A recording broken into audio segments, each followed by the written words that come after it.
Welcome, passengers from abroad. Tour guide Elfan, at your service. The destination of this aquabus is Arrhenius.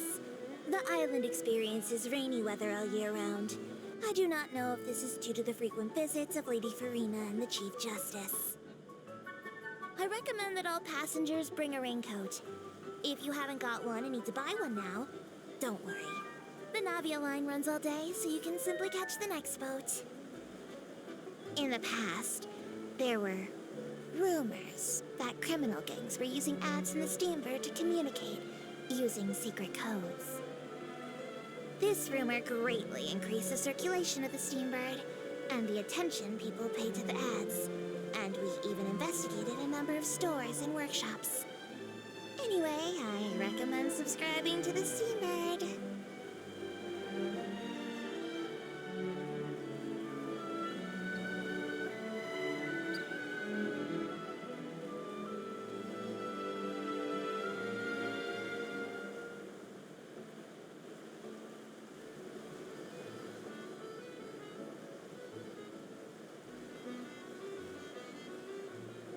This is Marcotte Station, the terminal of the Navia line.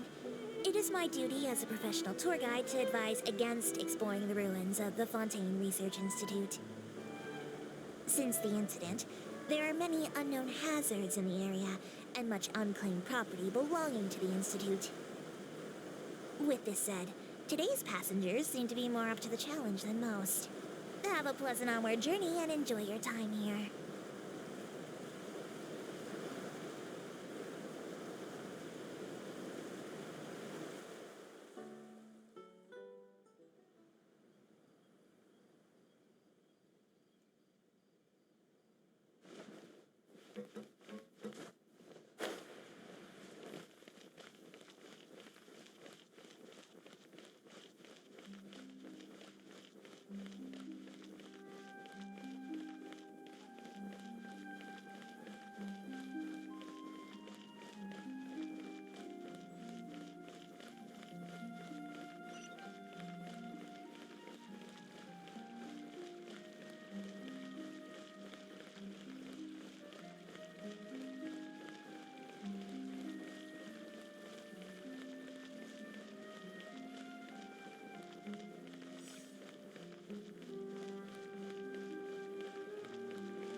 Seems like the stories here never have a happy ending.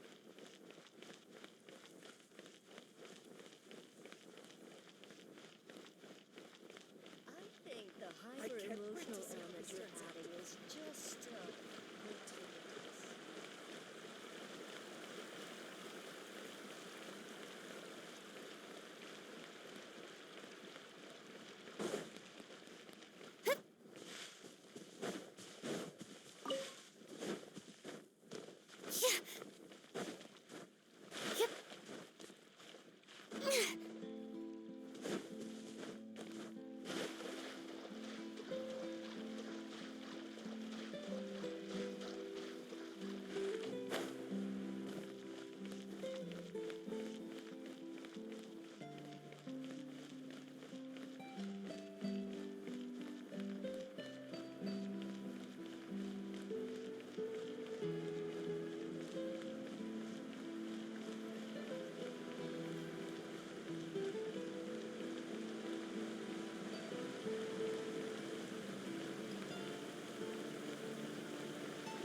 Ready for anything.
Now for a little rest after breakfast.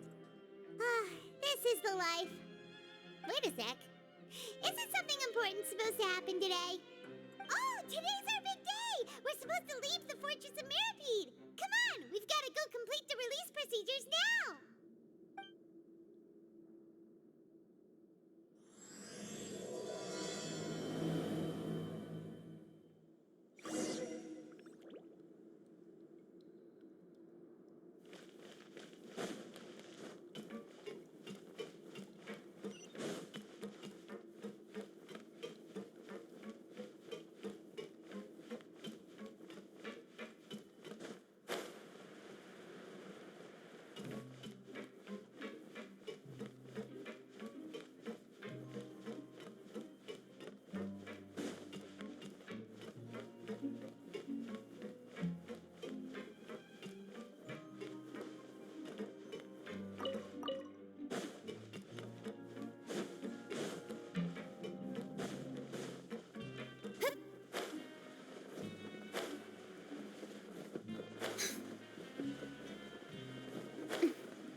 Please, sign here.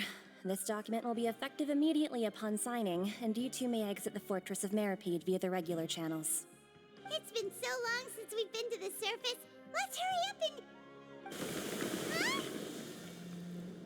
and... Huh? What's happening?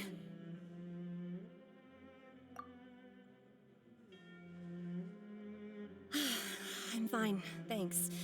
But I wonder what that tremor was just now. Let's go ask the Duke.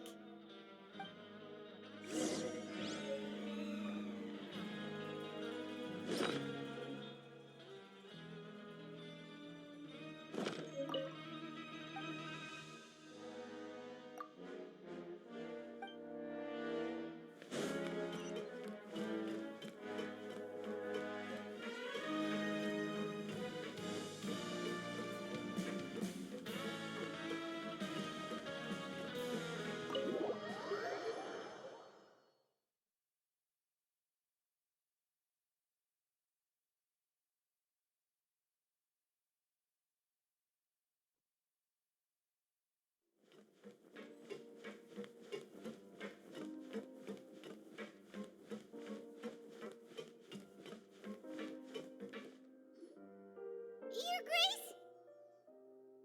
Ah, good to see you two. Is there something you wish to see me about?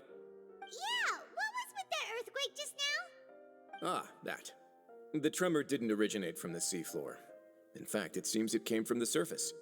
Over the years of serving as the warden here, I have developed a sense for distinguishing between what occurs on the surface and what occurs underwater. Besides, the seal that Monsieur Neuvillette set in place won't fail so easily. So the fortress is okay? If you recall our last incident, if there really were a problem, there would be crowds of inmates in a panic right now. Huh, you've got a point. Okay, seems we need to get back up to the surface and ask about what happened. By the way, do you know what day it is today? I believe today is this month's pipe cleaning day. Wait, seriously? Ah, yes. Have you completed your release papers? Yep. It's you two. Are you leaving now? That's right! Today is our last day in prison! But now that Paimon says that, it doesn't feel like we were confined here. It's actually been pretty nice. Oh yeah, Paimon feels fond of this place now. Then be sure to come back and visit. I'll miss you. If you've signed the release papers, then you're free to go. The guards will escort you out. You're not going to see us off? I knew you'd ask. All right, sure. Let's go. Well, you actually agreed. No worries, you must be busy. Paimon was just joking. Ah, so you do have a polite side, I see. After being down here for so long, I imagine you must feel like you're lacking companionship. Shall I come along too? Yeah, don't worry, we'll come back to see you. Paimon really likes the cafeteria here. The chefs sure do know how to make good grub. I hope you won't be here as convicts the next time I see you.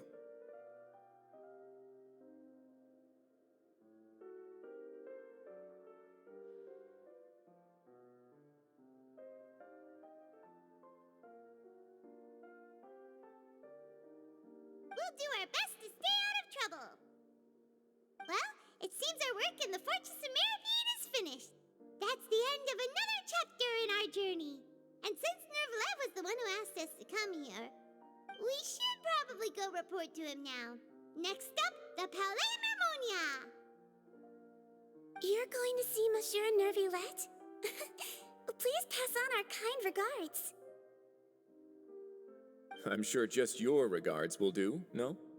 I believe it would be the polite thing to do. You're right. I've heard the Palais has been terribly busy these days. Tell him that I hope he hasn't been overwhelmed by the recent string of troubles.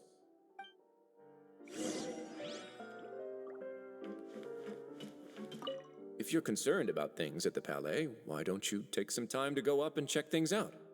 I believe you should still have some vacation time to spend.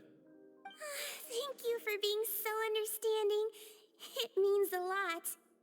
It's been some time since I've gone to the surface.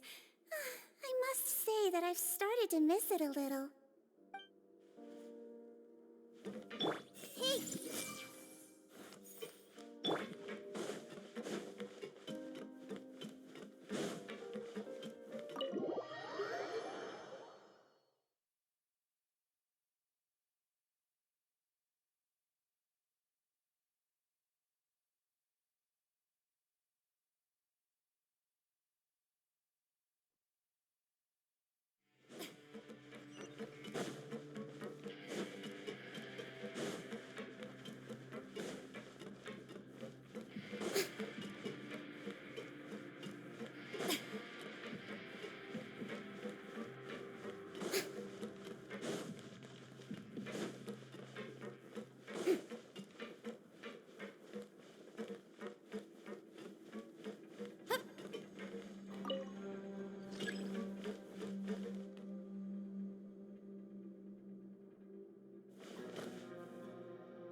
Palais Vermonia sure is buzzing with activity today.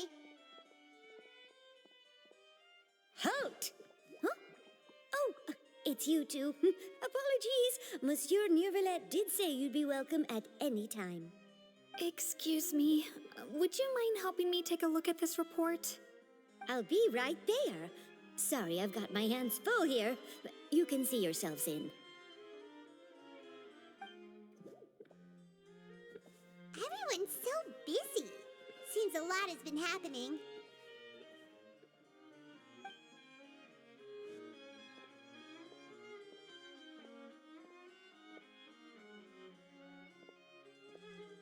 Neuvillette! Hello. You've come at the right time, but you'll have to wait for just a moment, as there are some urgent matters I must tend to first. In the meantime, please, have a seat. If you'd like to have something to drink, let the Melusine outside know. That's all right. We just ate. Very well, then. Let's take a break over there while we wait for him to finish his work.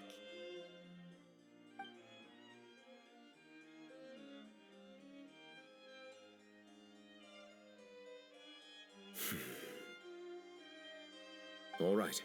That should wrap things up for now. Are you done with your work? Yes, sorry to keep you waiting.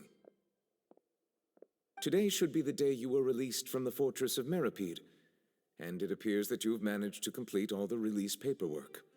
That's right, and we came here to see you right away.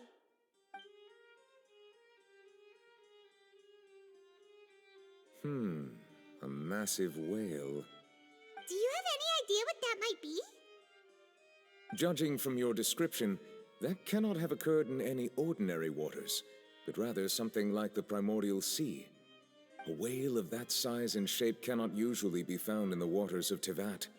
Therefore, we can only assume that Child is presently immersed in primordial seawater. Immersed in primordial seawater? But how? And is he okay? Most people wouldn't be capable of entering in the first place. I'm not completely sure how he could have gotten there myself. Yes? What is it? Ah, right! Paimon felt it too! We asked the Duke and he said it wasn't from underwater, so we figured you might know something about it. It turns out that I have just received a report about this particular matter. In fact, that's exactly what I was busy with a moment ago. The source of the tremor was here on the surface near Poisson. After the shaking stopped, the water levels in the Poisson area rose at an alarming rate. The water levels rose? Oh no! What about all the people there? Fortunately, the water levels only rose for a short period of time and have already returned to normal now. However, I still have a bad feeling about the whole phenomenon. If the change in water levels is connected with the leaking primordial seawater, then the situation in Poisson may be much worse than it appears. Navia should be in Poisson, right? We need to go check on her! I would also like to go there as soon as possible, but I'm afraid I can't leave just yet. We must immediately formulate disaster prevention plans for the surrounding coastal areas to avoid potential catastrophes. I'll have to ask you two to go to Poisson first. I'll meet you there to check on the situation once I've finished things here. There's no time to lose! Let's get going! Please be careful.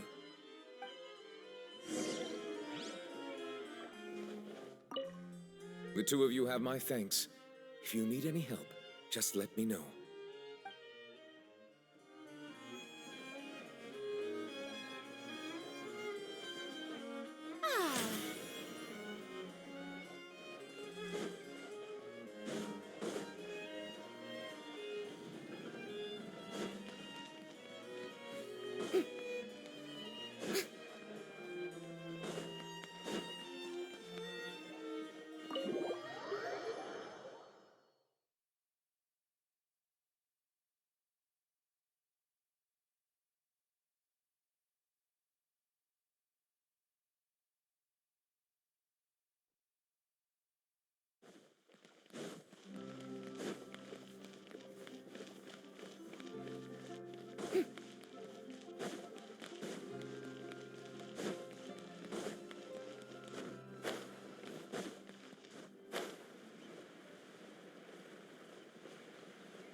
around here, right? We need to make sure she's still... Hyma means we need to check on her.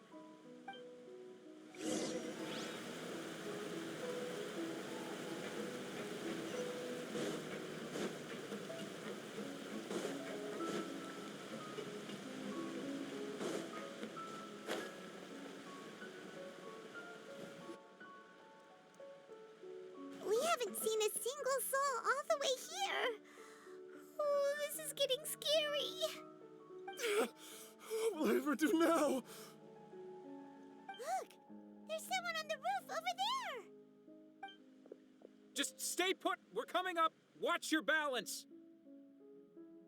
All right, just hurry.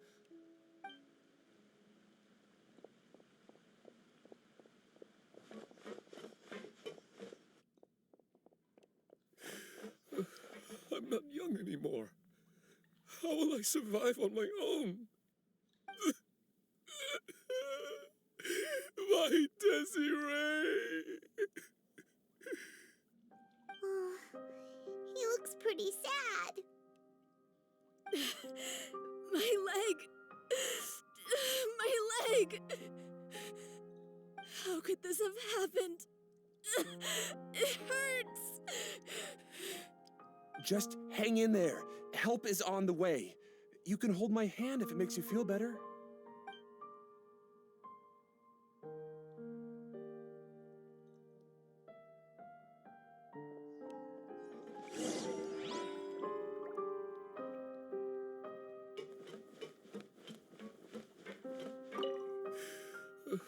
I'm not young anymore.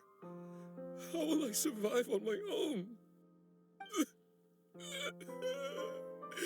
My Desiree!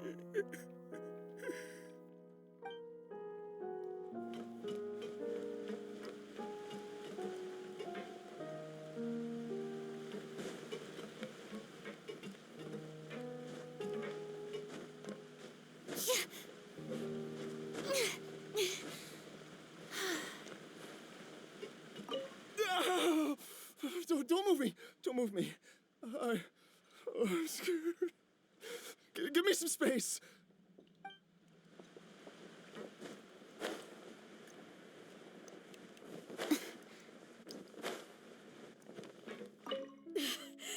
My leg!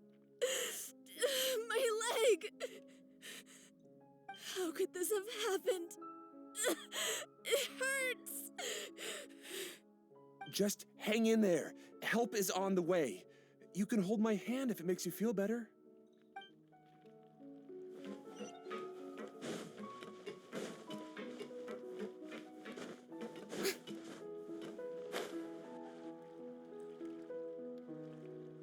Oh, it's Navia. She's over there. Hey, Navia, are you okay?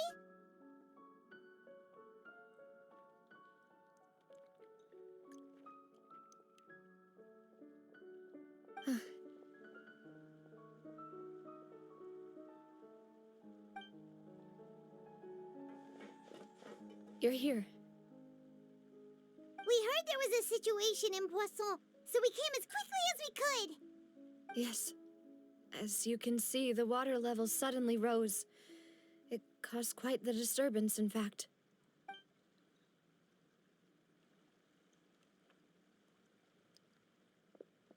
Demoiselle! There was a wounded resident next to a building southeast of here. We've already transported him to safety, but we've run out of medical supplies. He's wounded? How badly? He fell, so it's probably a broken leg. He's pretty shaken up. When the water level rose, he desperately climbed up to the roof. Once the water receded and he saw the ground, he became terrified and eventually... He jumped down then. Find the leader of Squad 1 and tell him to take the wounded resident to see a doctor. He should know where to go. Understood. I'll take over his search and rescue mission in the meantime. All right, you'll be in charge.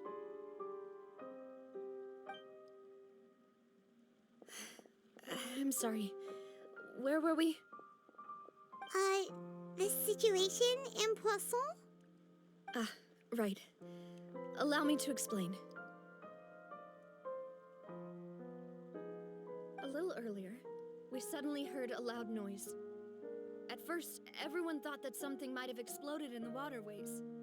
But before we knew it, water started pouring out from everywhere.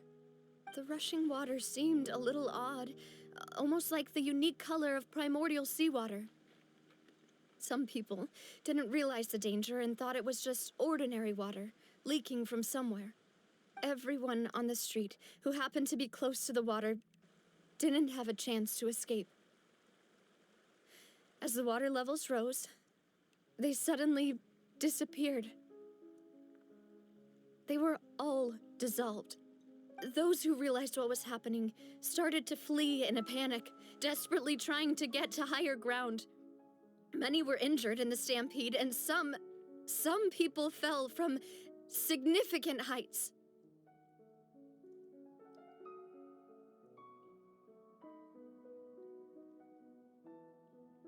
The Spina di Rosula initiated rescue operations as quickly as possible, but there have been a lot of casualties. Fortunately, the water began to recede after some time, and the chaos came to an end. The water that flooded the area contained primordial seawater, so the lower levels of Poisson are still hazardous. To ensure everyone's safety, I've asked the people there to leave as soon as possible. No one knows if this could happen again. All we can do for now is try our best to help evacuate the residents. We still haven't completed the head count, but we'll have some numbers soon. How awful. And all of this just came out of nowhere. It was quite frightening indeed. I only wish that everything that just happened was a bad dream. Is there any way we can help, Navia? Thank you for being so willing to help in a moment of crisis like this. You don't know how much it means to me. I really can't express how grateful I am.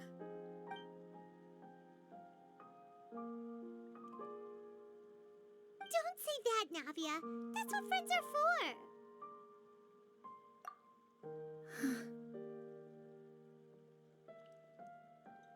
Demoiselle! We've got a situation here! I'll be right there. Sorry, I need to go for now. And out she goes. Seems it might be a while before she can take a break.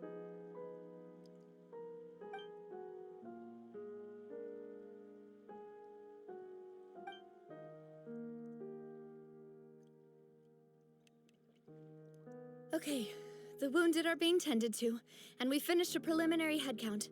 More support has just arrived, so I suppose I finally have a moment to focus on my own matters. Of course, we should remain ready for anything, and continue doing our best to rescue others. I'll be sure to have everyone at the Spina di Rosula ready to render assistance. Traveler, Paimon, would you two accompany me to my father's grave for a moment? Huh? Right now? Thank you.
lot of people here, huh?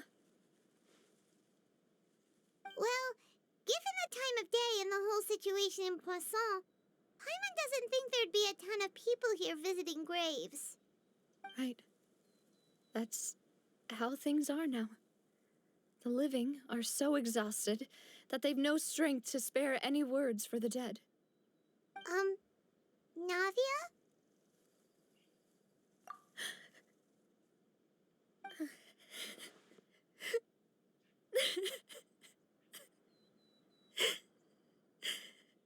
Navia, what's wrong?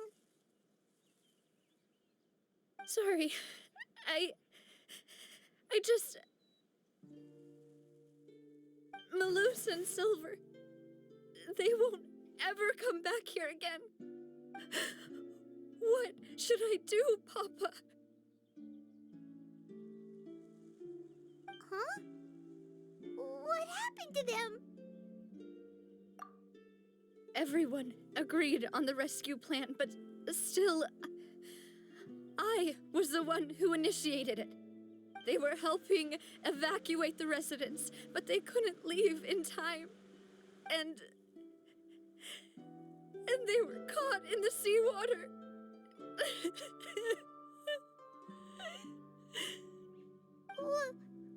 What should we do? I've known them for so long. And I know they weren't afraid. But I could at least hold a funeral for my father. And I know where he rests. But as for Malus and Silver, they're just gone. I just can't.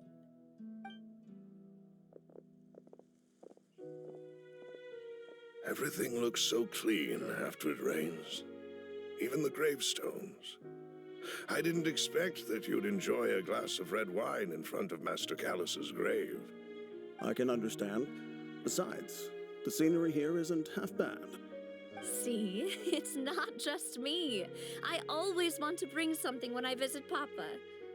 Perhaps we might even have a picnic. He wouldn't be angry, would he? How could Master ever be upset with you, Demoiselle? Yet the cemetery is the home of those who have passed, is it not? Everyone ends up here sooner or later, no matter who you are. Buying yourself a plot in advance, are you? No need yet. But when I do, I hope you'll let me be buried beside Master Callus, Demoiselle. Hey, stop joking around. I'm quite serious. That way, it'll save us both the trip to see each other whenever you visit your father's grave. That makes sense.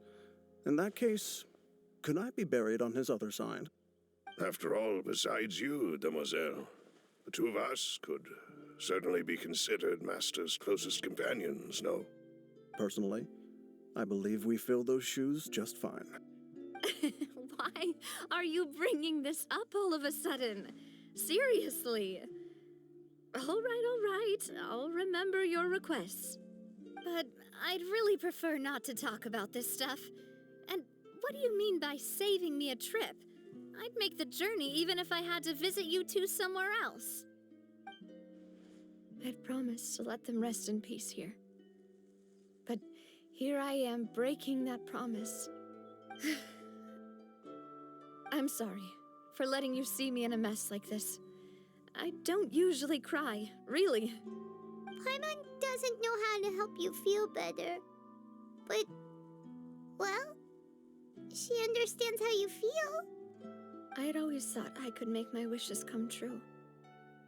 But now that I think about it, that never solely relied on me. Many things can only be accomplished with someone else's help. Malus and Silver have helped me so much. But by contrast, I could do nothing for them. I'm so sorry. You can spend as much time as you need here, Navia. We'll stay with you. Thank you. Right now, you don't know how much that means. By the way, you can have a look at this. It's a list of victims from the incident that took place here. Obena, Khan, Burnett, Giverny, Francine, Karina, Daisy Ray, Joinville, Julianne, Esson, as well as Malus and Silver. So, everyone else is safe. But still... It's okay. I know what you're thinking. And you're right. We lost Malus and Silver. But we were able to save more than we anticipated. The overall outcome indicates that the cost was worth it. Right! Don't think that way, Navia. One person might be saved at the expense of another, sure, but that isn't something we should ever consider a trade. Malus and Silver were not the price for saving anyone. They're heroes. You're right. Thank you, Paimon. What you said just now was pretty amazing, actually. I'll remember your words. Oh, really? Seems you've become more eloquent in the time since we last met.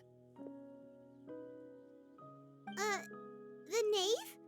What are you doing here? Is everything going well on your side? Yes, my people are carrying out the mission according to your request. All the residents of Poisson have been evacuated, and we're preparing to relocate them to higher ground. As for these supplies, we have everything taken care of. There is no need to worry. Thank you very much. Wait, do you two know each other? We just met recently. Right, Miss Navia? Usually, I would call this a coincidental encounter. But that doesn't quite fit this time. Besides, it never even crossed my mind that a Fatui Harbinger would come looking for me. Thanks to the Knave, Spina di Rosula received generous support from the Fatui, which allowed us to complete the rescue and evacuation work so quickly. Mutual aid is essential to fostering positive developments. We were already in the area, in any case, so it was nothing. That said, I must say that you're a lot sharper than you let on. I'm sure you understand what I mean. I apologize for all the ways in which I tested you previously. We've never worked with a Fatui before, and it's extremely important for us to know who we're working with. My subordinates have reported that Fatui soldiers have been observing water levels and taking head counts in various locations. I hear that they've also prepared a large amount of emergency supplies. I'm quite surprised. This is nothing to brag about, nor do I intend to.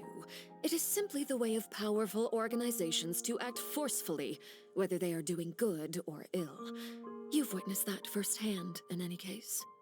As I've told this traveler before, I know of the prophecy, and I intend to prevent the impending disaster.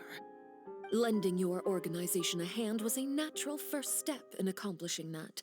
As such, do not be troubled by this token of our sincerity.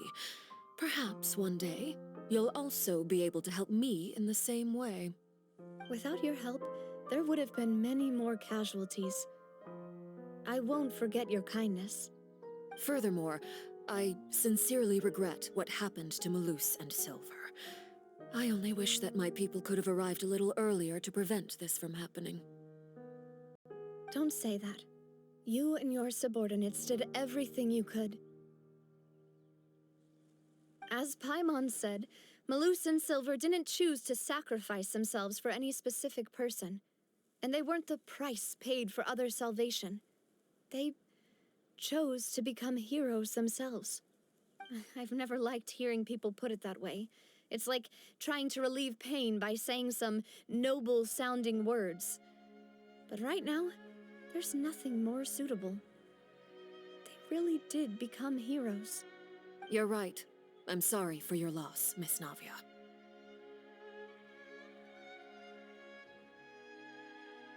Water is life to Fontaine's people, and it also spells disaster.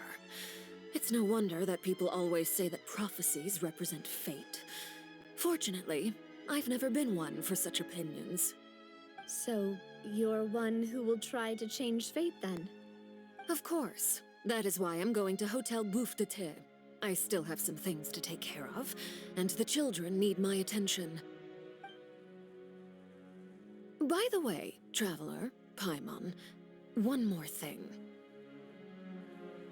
Alright, then we'll just... Huh? This isn't right. Paimon thought you would ask us to walk with you for a moment so you could tell us something in private. That is a clever and useful conversation technique, which I do like to use when necessary. But there's no need today. It would not hurt to have Miss Navia listening in. Traveler, I'm sure you remember that I said we could work together when we had the chance.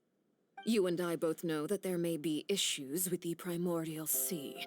Previously, it was the Fortress of Meripede's sluice gate, and this time it was the water levels in Poisson. These are both signals. Indeed. Allow me to share the latest intel I've received from the House of the Hearth's intelligence network with you. During some recent investigations, a child claimed to have discovered some ruins near Poisson. The ruins date back to ancient times, and seem to be worth investigating in many ways. Judging by the dating of the ruins, they may be related to the prophecy and the coming crisis. The situation is becoming more urgent, so any pertinent information will prove extremely precious. My people initially came to prepare for ruin exploration. Unexpectedly, this disaster struck, and at present, we're all busy prioritizing the rescue effort. So that's why the Fatui were already in Poisson. I wanted to take the children along, but unfortunately, Linny, Lynette, and Fremine have all been dispatched to higher ground to assist affected residents. Linny told me that outside of the house, the person they trust most is you, which is why I want to give you this task.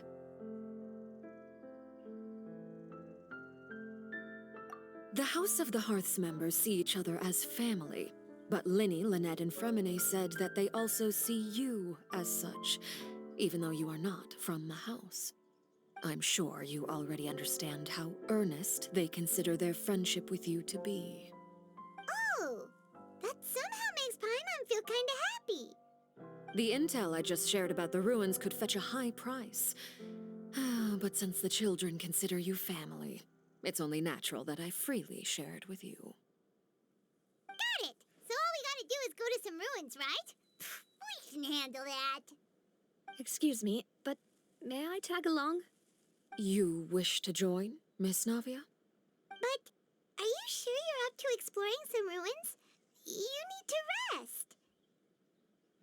Well, I'm sad, yes, but I can't just go back and plop myself into a chair by the roadside and do nothing.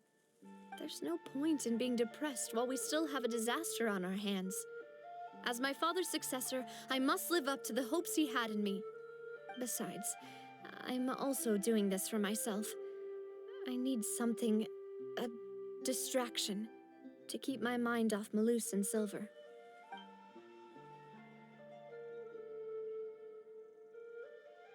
Since you put it that way, I have no objections. What do you say, Traveler? All right. The ruins are to the south of Poisson. Here's the map. Okay, the three of us will handle it. Come on, let's pack up and get going.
these the ruins the knave was talking about? Whoa, talk about old. They seem to be pretty ancient, all right. Let's go in and have a look. Just be careful.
Barbados, guide us.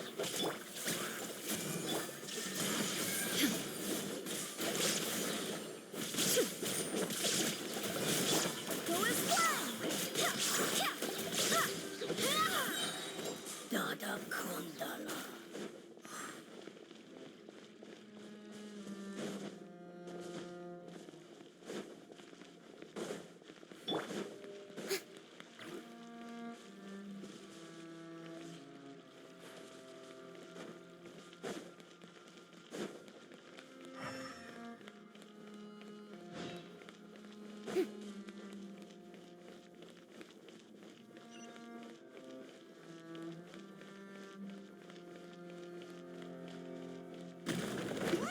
The floor here isn't safe.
This place has also been contaminated by primordial seawater.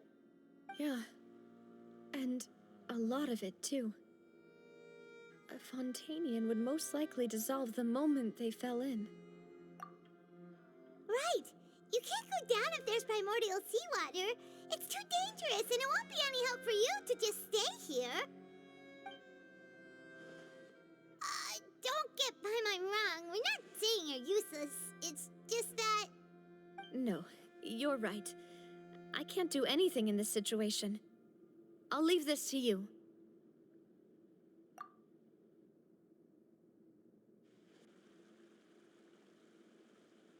That complicates things. Maybe the only way left is forward.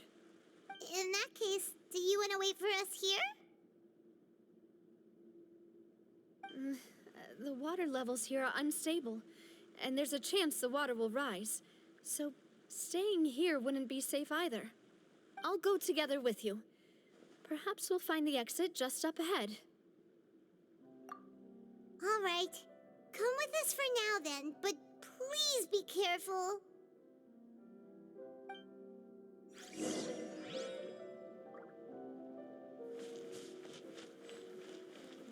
Oh no, it's a dead end! Let's try climbing over from the side.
There's something wrong with this bridge!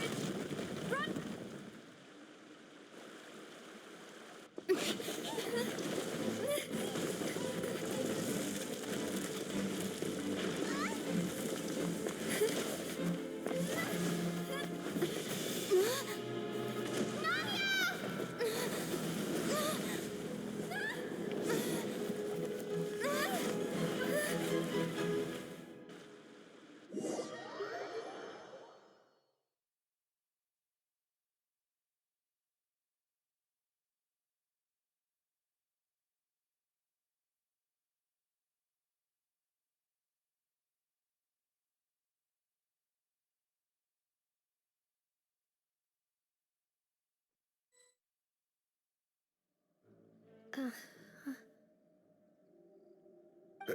Demoiselle. Huh? Demoiselle, what are you doing here by yourself? Would you be standing here till dark if I hadn't come to get you? Maybe she just wants some time to herself, Malus. Oh. Was I sleeping? Yes, it would appear so. I must be tired. That's quite possible. However, you were the one that suggested we go out for a walk. Oh, right. I nearly forgot. It must have slipped my mind when I dozed off. I haven't had a nap today yet. Have I? This is a familiar feeling, yet something's a little strange. Is something the matter, Demoiselle? Oh, no. No, I'm fine. I was just trying to recall why we came out for a walk. Do you remember Mr. Giverny? He'd requested our help before with foreign merchants who had a debt dispute with him, and we'd resolved the matter not long ago. We were headed to see how things were going with him at the moment. Ah, right. Yes. I remember now. Oh, Miss Navia. Ah, Mr. Malus. And Mr. Silver, too. It's good to see all of you. How have you been? I've been great. Thanks to your help, those bothersome merchants finally realized that I wasn't the one they were looking for. Why, I wasn't even the guarantor for that person. They were knocking at my door day and night. Even my neighbor, Obina, was getting fed up with them. Sometimes force is required to calm someone down and get them to listen to what you have to say. That's right. Oh, by the way, Burnett, what was it that you wanted to give to Miss Navia again? Oh, yes. One moment, I have it right here. Miss Navia, these are some flower seeds that I prepared. Please take them. They're a very good variety, and they'll become very big and beautiful once they bloom. I don't know what we would have done without your help, so this is a little token of our appreciation. I hope you won't refuse. Ah, did you cultivate them yourself? Thank you so much. I'll certainly take them. Maloose, we do still have some empty flower pots at home, right? Why, we can have as many pots as you'd like, demoiselle. Perfect. In that case, we'll swap out some of the decorative plants for some of Mrs. Burnett's flowers. Very well. Wait, something seems to be off here. Excuse me, madam. If I'm not mistaken, your name is Burnett, correct? That's right. Is something wrong? No, it's nothing. This is the first time we've ever met, but your name seemed familiar to me. I must have heard it when I was discussing things with your husband previously. I've heard this name before. Sometime recently, I'm sure of it. And why are there so few people around here? Where did everyone go? We must mind the time, demoiselle. We still have important things to attend to today. Huh? We do? Like what? Well, now, did you forget? Miss Navia, here you are. I've been looking for you. Please, come to the Opera House. Your trial is about to begin. My trial? Wait, why would I need to go to the Opera House? Yes, she's right, demoiselle. It's just about time now, so we should get going. Oh? All right then.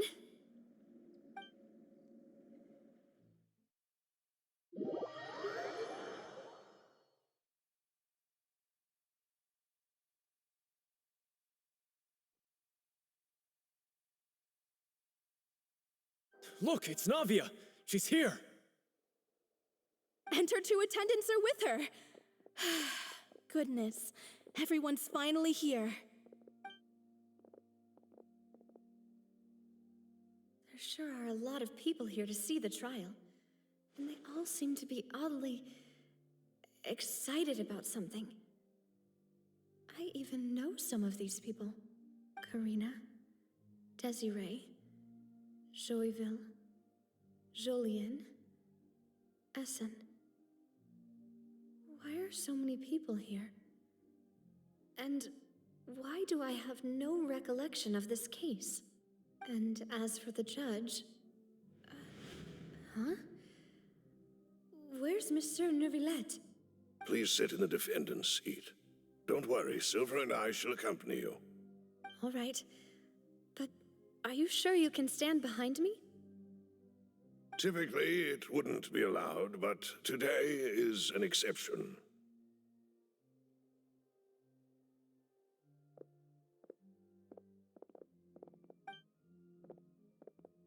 Hey, what kind of place do they think this is? Come on, do they have any idea what they're doing? Seriously. Enough with the whispering! Could someone please tell me where Monsieur Neuvillette is? And why I'm standing trial? My dear Miss Navia, have you not yet realized what you've done? In that case, allow me to explain. As all here know, you are Master Callus's successor, the head of the Spina di Rosula, someone held in high regard by every soul in Poisson. After you took over the Spina, you treated all of us just like the late Master Callus had. If anyone in need reached out to you for help, you responded. Not only you, but your butler, your subordinates, nearly everyone in the Spina di Rasula fought for the well-being of those in Poisson. Wait a moment. Aren't you just proving that I'm a good person? Yes, correct. Absolutely right. And that is why you stand accused. You have helped so many people get through so many difficulties.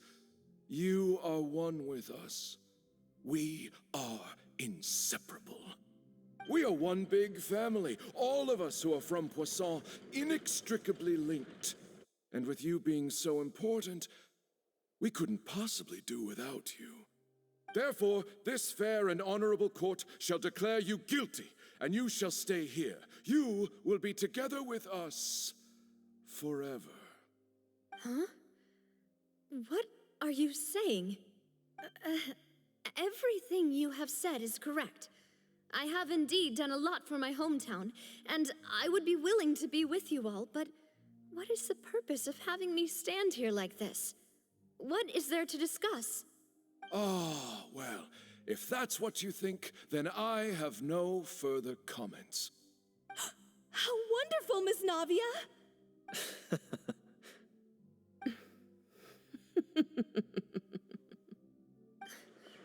I know all these people. Why are they laughing? I seem to remember now. Yes, I get it. This trial is... Wait just a moment. This isn't right!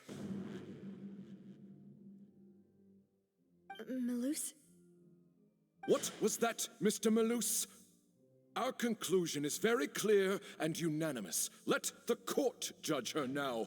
She's guilty! Stay here, Navia! You're one of us! Demoiselle, don't admit guilt. This trial means to keep you here forever. I wish to exercise my right to defend Our Lady. Mr. Joinville, you only know of Navia's goodness, but nothing of her utterly independent mind. She was born a free and independent spirit. She has never been tied down by anything. Indeed, even the death of Master Callus couldn't stop her. Her actions cannot serve as proof that she identifies herself as part of any group. She merely acted as an individual, extending her hand to help others. Please do not mistake her actions as being otherwise. Really? As an individual, you say? Don't forget, we are all Fontainians here. This is the nation of justice, the nation of Hydro. Even if Miss Navia only voluntarily rendered her assistance, that doesn't change the fact that her beautiful soul must return to everyone. Water accepts all, blends with all. It will surely accept her kindness. Everything is measured here in the nation of Hydro, and in the end, everyone shall meld together. Thus, when a unanimous opinion emerges, that opinion represents justice. Now I speak for everyone. Our opinion is consistent. Navia should stay. We and Navia are one. And you would call this justice? Preposterous. You are merely jealous that Demoiselle still has a chance to exist as an individual. Have you forgotten how much you all once longed to become individuals, to become independent? Do you mean to defy our justice? If your justice is flawed, then why should we acknowledge it? As you said, we can also have our own justice. Silver and I shall defend Demoiselle. And that is how we will enforce justice. Ugh, my head... it hurts. Demoiselle. Silver, it hurts. My head is spinning. All I can see is stars swirling in front of me. I remember now. Everything that seemed odd from the very beginning.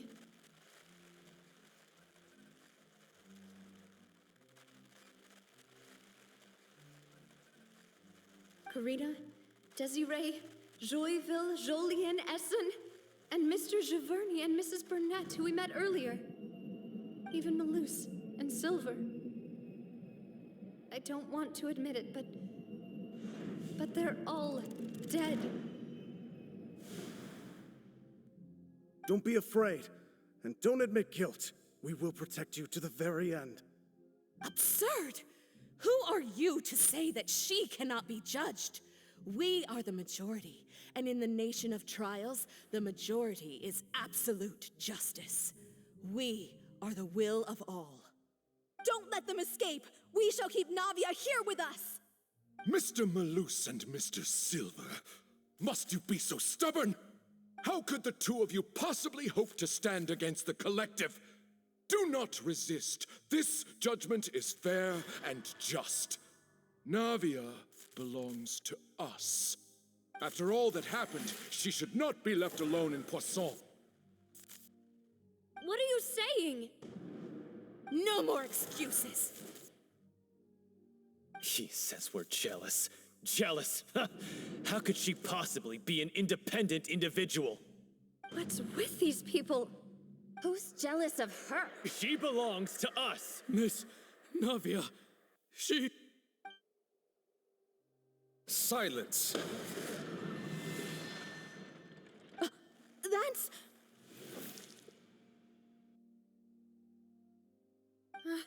Monsieur Neuvillette! Such commotion is prohibited in the court. The accusations you just presented are nonsense and cannot constitute a proper trial. The court will adjourn for the rest of the day. In this, I shall hear no objections from any unauthorized party. Our thanks, Monsieur Neuvillette. Please leave with me, Miss Navia, while there is still time. But... Go on now, demoiselle. This is your only chance to leave this place. What, can't bear to leave us behind or something? Malus. My apologies. I couldn't resist making one little joke once I realized that this shall be our last goodbye. Malus... Silver... Quickly, you must come now. Goodbye, demoiselle. Farewell.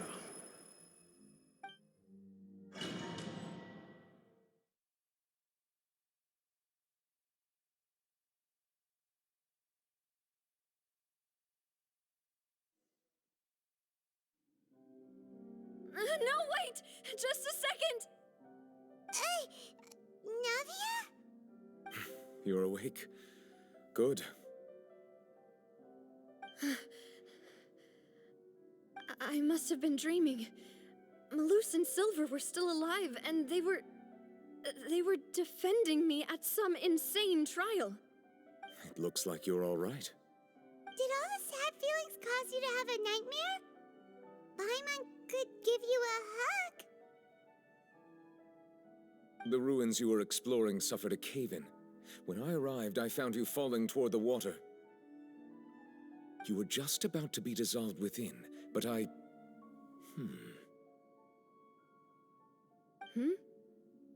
What is it? I think I saw 2 Oceanids protecting you. It was only for a moment, perhaps even a fraction of a second, but they gave me the chance to retrieve you. Were it not for their intervention, I would not have been able to rescue you before your consciousness dissipated. Wait, did you say Oceanids? You mean like what happened with Vacher? Perhaps those 2 Oceanids were the people you saw in your dream. I always told them that they didn't have to protect me. To think that they'd keep doing so even after death.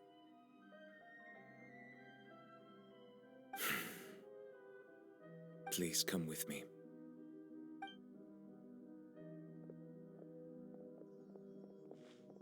Neuvillette, are you okay? Oh, I am quite all right. Perhaps there's something we could chat about? Why do you look so stiff all of a sudden? Oh, Paimon knows. You're the type who feels awkward when there's nothing to talk about, right? I merely thought that we should give Navia some time to herself. Huh? Why didn't you just say so then?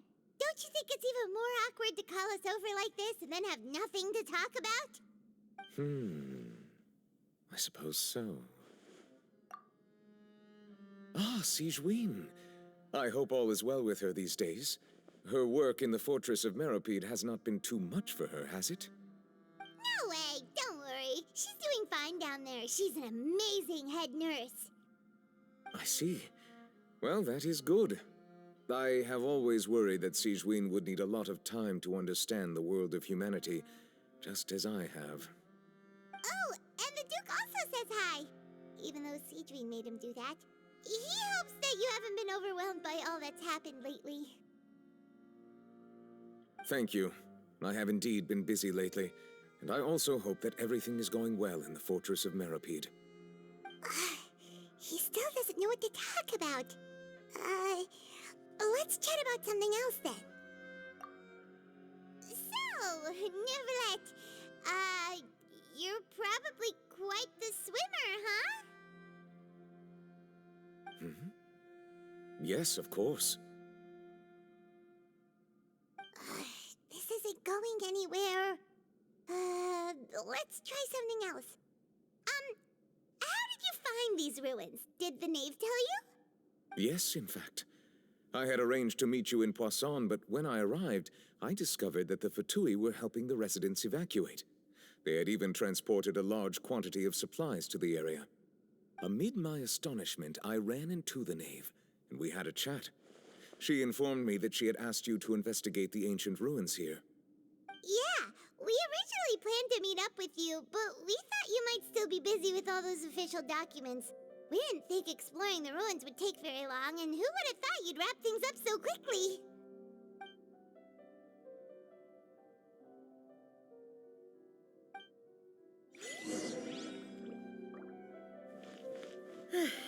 I'm sorry to have kept you all waiting like that. I'm feeling much better now. I guess we should get going again. Will you come with us, Monsieur Neuvillette? Yes, if you wouldn't mind my company. All right! Another one joins the party! Let's get going then!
I swear by my sword!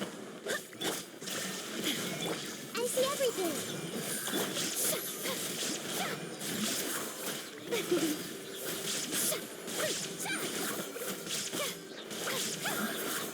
Dada Kundala.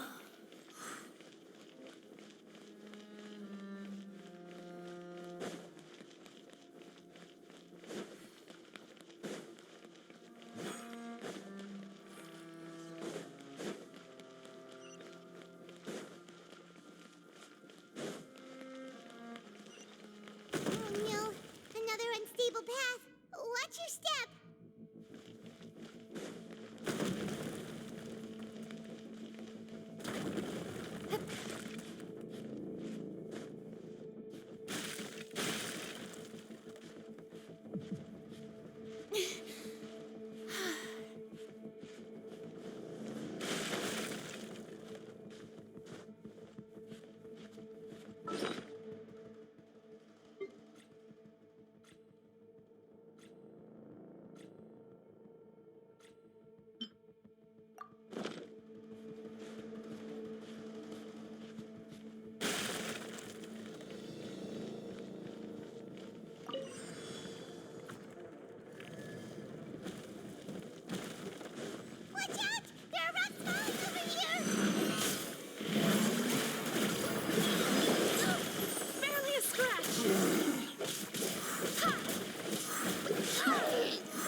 tornadoes!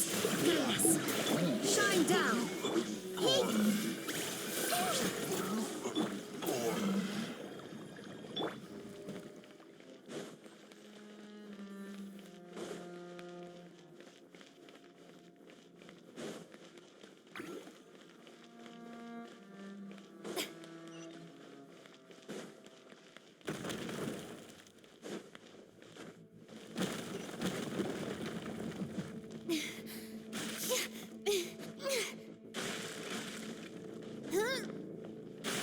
Seems we're almost at the top. Keep it up!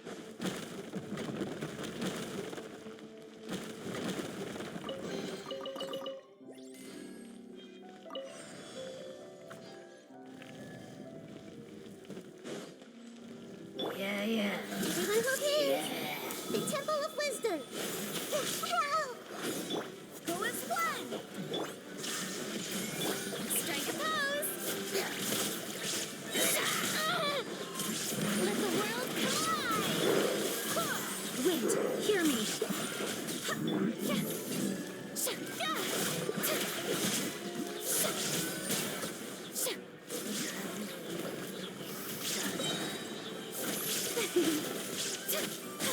May I present?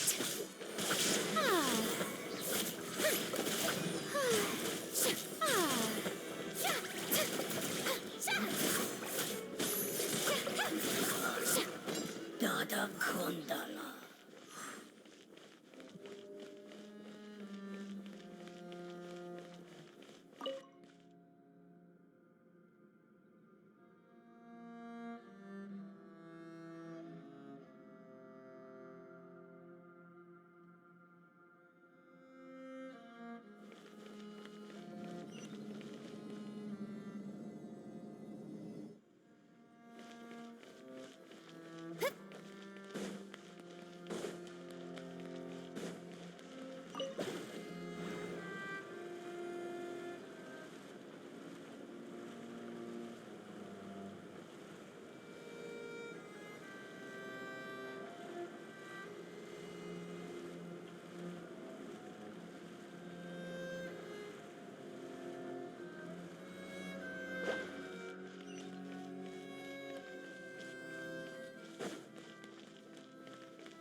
Looks like we've reached the end. This is the place. There should not be any other hidden spaces in the vicinity. The path sure had some twists and turns, but it turns out that this place isn't actually that big.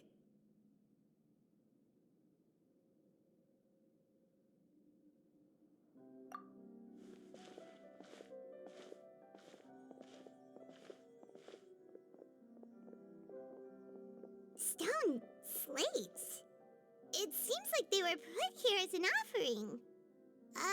Could we take them down and have a look? Perhaps we should just leave them be for now.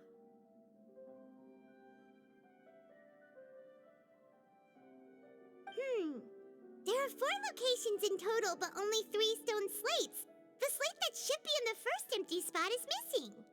The surrounding walls also show signs of damage. There's something written below. Let Paimon see. Reason dictates that this nation be destroyed. I shall record the history of its future here in its past. Say what? It feels like someone left these slates and these words here for a purpose.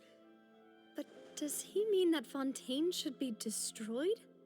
That would fit the circumstances dictated by the prophecy, yes. Indeed, the slate's contents correspond to it. Take the second slate, for example. There's a person kneeling here. She seems so dedicated. And there's a whole bunch of other people behind her doing the same. She's facing this... what is this? Some kind of island in the sky? And is that Lady Farina in the third image?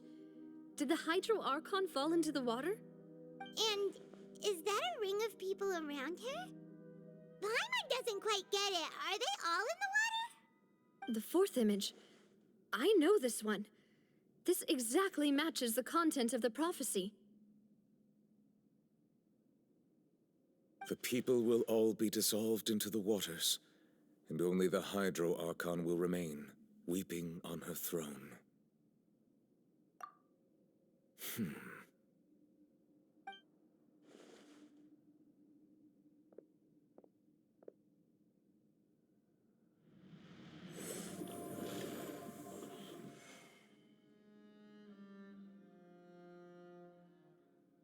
More information should be hidden in these slates, but I fear I cannot easily uncover it, most likely due to us missing the first slate. I am very sorry. Don't blame yourself, Monsieur Neuvillette. Deciphering ancient stone slates isn't one of your duties. Ooh, Paimon's getting the chills just looking at these slates. This says that it's the history of the future, right? That means the prophecy's sure to come true. I really hope it doesn't mean that. Still, Paimon feels like these images are kind of weird when you look at them together.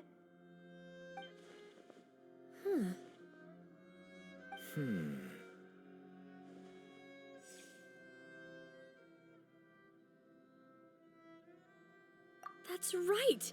If the images are in chronological order, shouldn't the fourth, the waters drowning Fontaine, come before the third, where the Hydro Archon herself falls into the water? And yet the order is reversed here.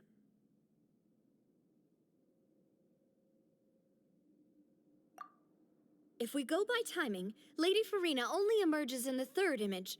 That means that the person in the second image might be the previous Hydro Archon. Egeria, then. I had never met her, but her appearance here does match the records.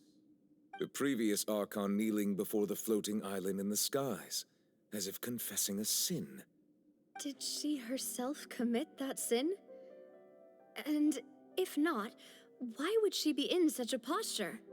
Also, I'm still wondering why these ancient stone slates are here at all. Judging from their contents, could this place be the origin of the prophecy? Does that mean that someone, or some people, once saw these slates? But who would have created these slates and left these words here?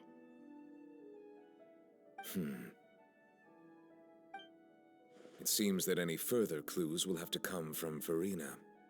In that case, there's no time to lose. There's nothing else to be gained here, so let's head back first.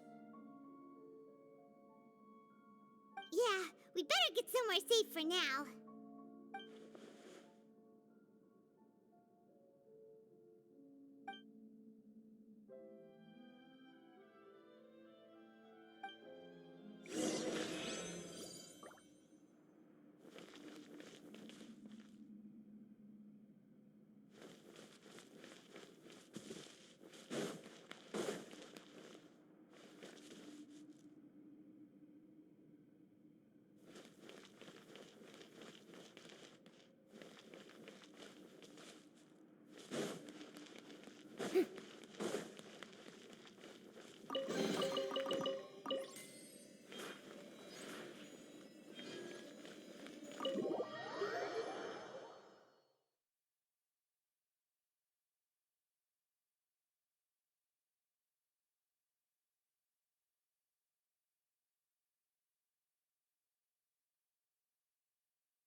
Let's split up here.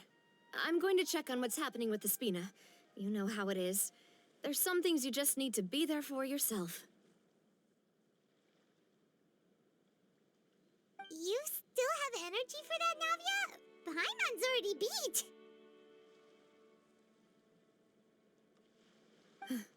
Just head back to the Fleuve Cendre and have a rest then. Thanks for keeping me company all this time. I'll depart as well. Thanks for your hard work today. Rest well, everyone. Traveler, I will go talk to Farina tomorrow morning to ask about the stone slates. I'm sure that you're concerned about this matter as well. If you have time, drop by my office. I will share the results of our discussion with you. Are you really gonna talk to her about this directly? Will that be a problem? Paimon's getting a little scared now that it's come to this. She has long been harboring secrets and will not give them up easily, which makes it all the more my duty to ensure that she understands the present situation. All right, we'll leave it in your hands then. You're probably the best person to talk to her anyway. I will be carefully considering my words tonight. Traveler, Paimon, our safe house at the Fleuve Cendre is always open to you as ever, so please don't think you're an imposition. All right, I'll be on my way then.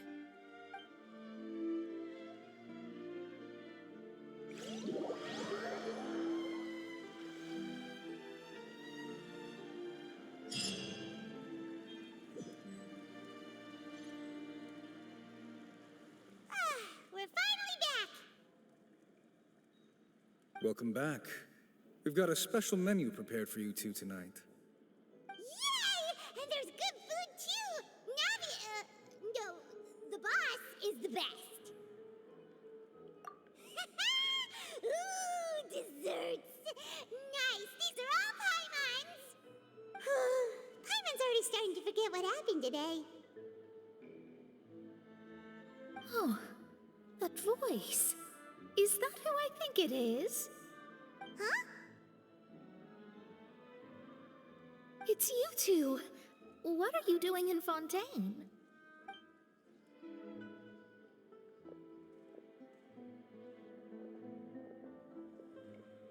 Mona?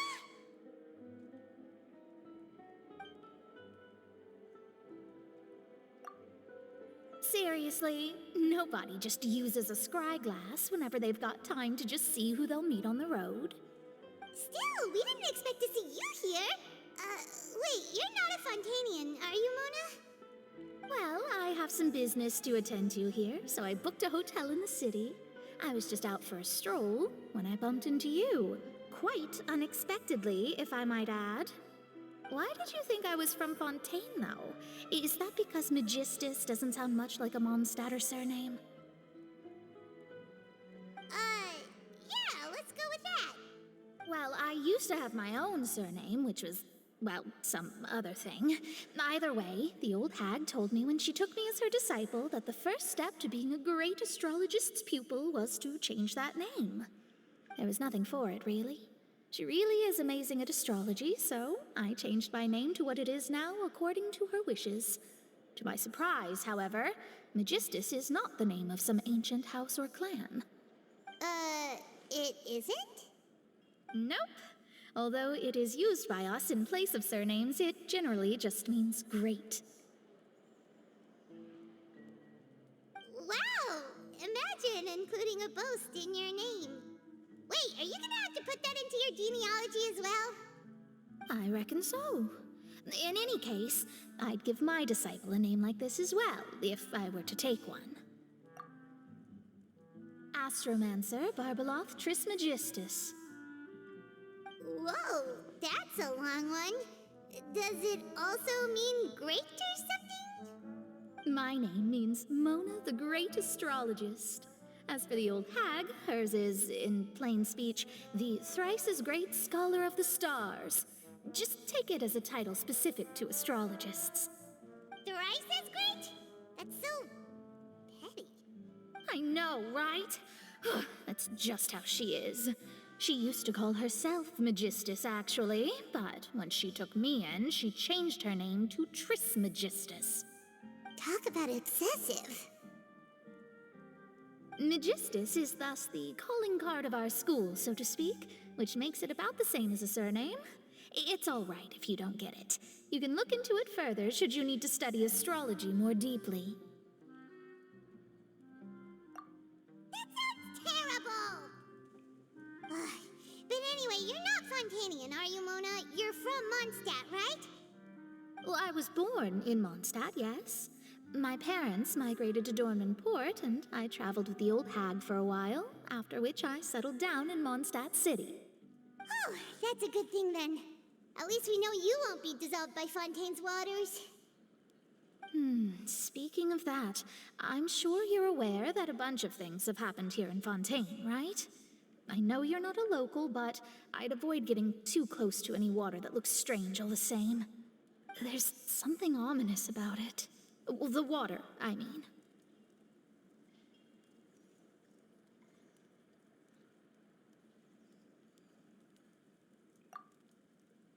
That was the main reason, yes. Just a while back, the Steambird invited me to take part in a panel and speak about the circulation of the prophecy as an astrologist. The invitation was sent quite early on. I don't think anyone expected Fontaine to be in this much trouble. What do you make of that prophecy, Mona? Just tell us what you think as an astrologist. Your word would go a long way to make things more certain and less scary. What I can tell you is that I'm an astrologist, and that this prophecy concerns the fate of Fontaine, even that of all Tevat.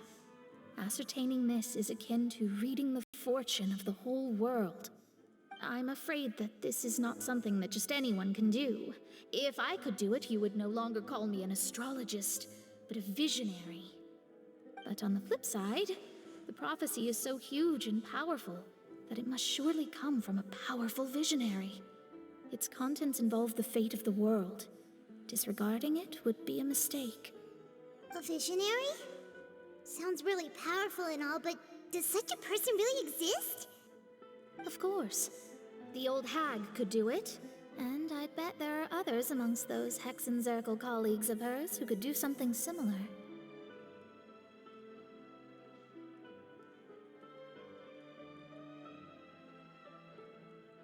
Huh? Are you sure? All right, I'll help you. It isn't often that I see you with such a serious look on your face. I'll tell you once I hear back from her. Thanks, Mona. You're amazing as always. Oh, well, this is something only I can do after all. So yes, your praises are quite welcome. That's the greatest of astrologists for you! Of all the people we know, you know the star's the best! Indeed. That's the spirit. Oh, sorry. I came to see what all the commotion was about. If there's anything you need, do not hesitate to inform the Spina di Rosula. Oh, whoops. Guess we were getting a little too carried away there. Well, I'll go tend to my own business now. If I receive any news, I'll be sure to come find you two again. And there she goes, quick as rushing water. And here we are with the Spina guy giving us suspicious looks. If Paimon hadn't spoken for you, it'd be you getting all the weird looks. The things Paimon does for you. That's more like it.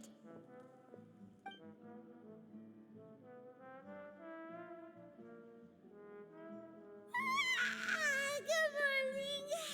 To be honest, Paimon's still feeling kind of sleepy. But it's time to get up, traveler. We agreed to go see Neuvillette, so let's pack it up and get going.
Present!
You're here!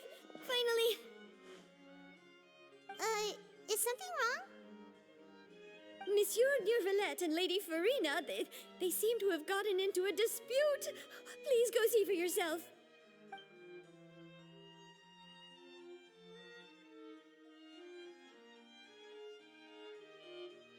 Like I said, I've already explained everything. And yet the problem has not been properly solved.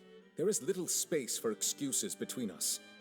It is not my intention to offend you, but please, tell me where you stand. You are the Hydro Archon Focalor, are you not? Look at this. This is a list of the victims from the recent Poisson incident.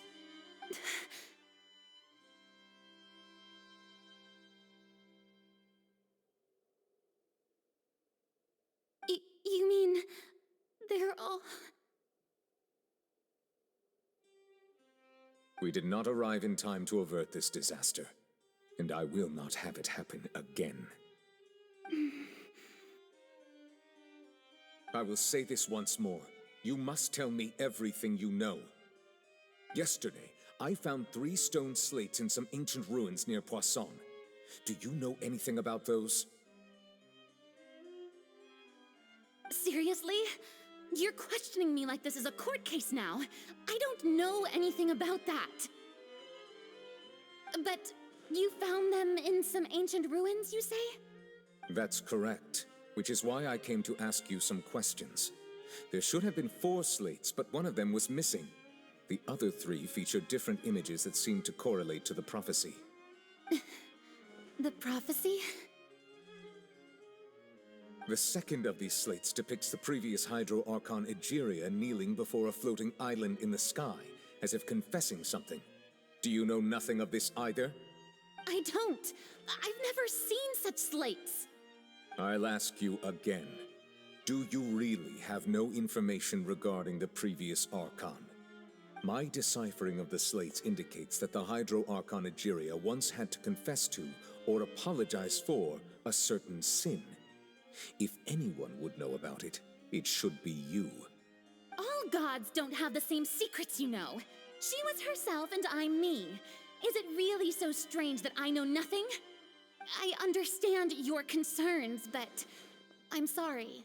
I just don't have anything to tell you.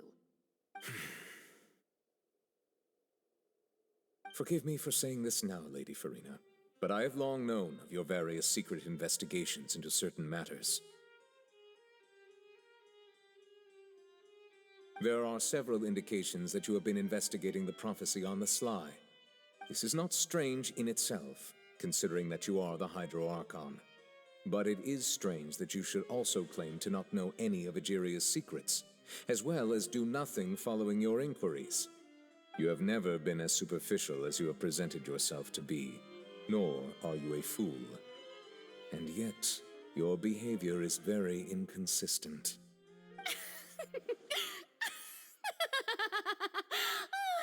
So you've been watching me all this time, have you? I didn't think you were that type. You...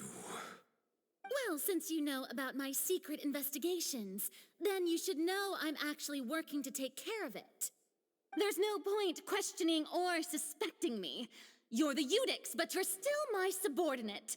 You should be following my lead. Just trust in me, your Archon, and do as I say. Never mind whether you can truly convince yourself to or not. It'll all turn out fine. That's all I have to say. We do not discuss this matter again. Oh, the opera's about to start. Toodles!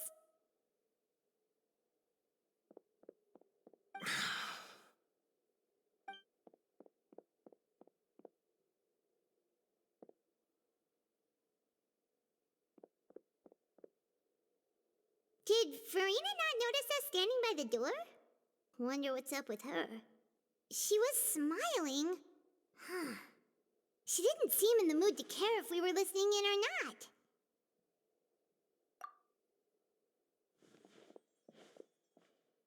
I assume you've been outside for a while now? Oh, you noticed. Seems Farina didn't even realize we were here. She was in a great panic, though I cannot discern the reason. Our discussion reached impasses time and again, a state of affairs that we cannot allow to continue. Still, I do not understand. Dialogue is the basis for understanding, so why did she keep refusing to engage?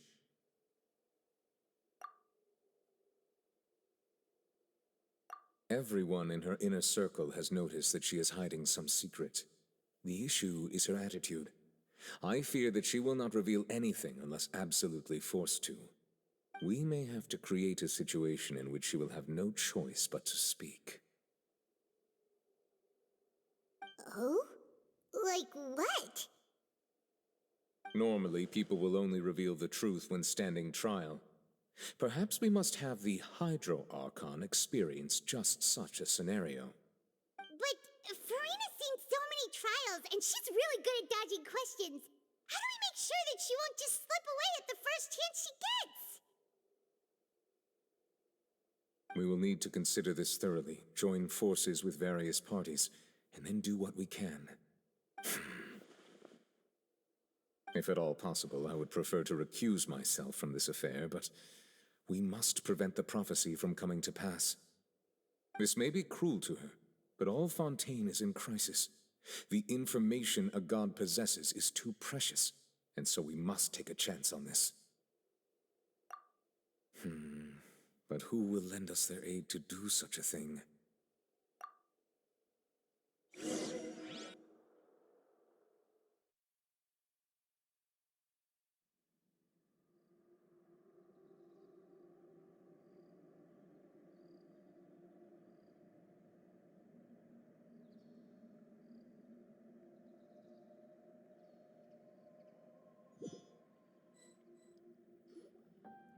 Well, that's everyone, huh?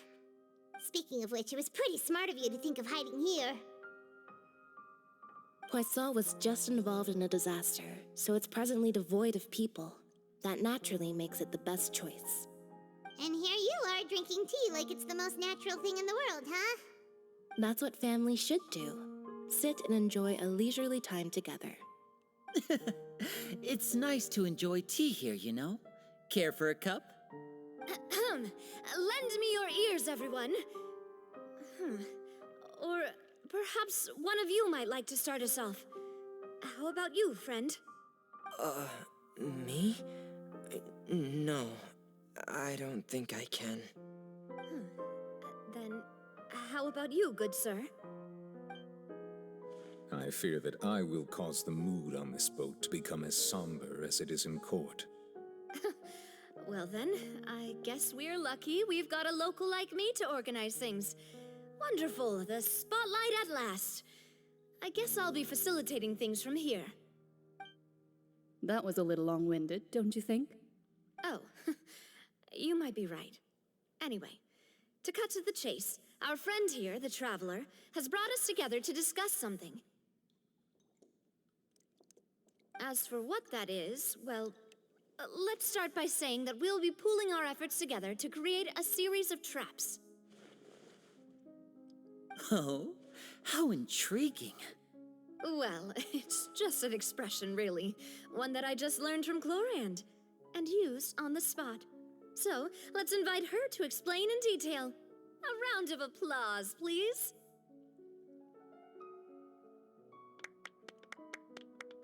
Huh? Didn't you say that you would be facilitating this? Oh, come now. Your work doesn't involve much public speaking, right? This is a good chance to practice. You might even pick up some fancy oratory tricks to impress your boss with in the future. I see. And what does my boss say? He is glad that you consider him your boss. Do go on.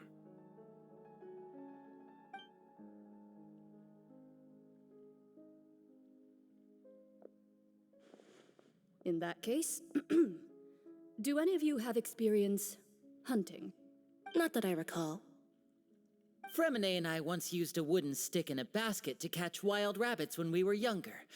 As for Lynette, oh, right. You were sick that day, weren't you? I've also gone diving to catch some fish before. Does that count? I'm afraid not. You may or may not have heard, but Fontaine once played host to a group known as the Marechaussee Hunters. Though that was their name, they did not hunt animals, but rather various monsters left behind by the ancient dynasty of King Remus. Today, Fontaine's monster population has already thinned greatly, so the hunters have blended back into society, taking up arms in other lines of work. They even left a unique methodology of hunting in their wake. A trap comprises of the following components: bait, a trigger, and a containment device.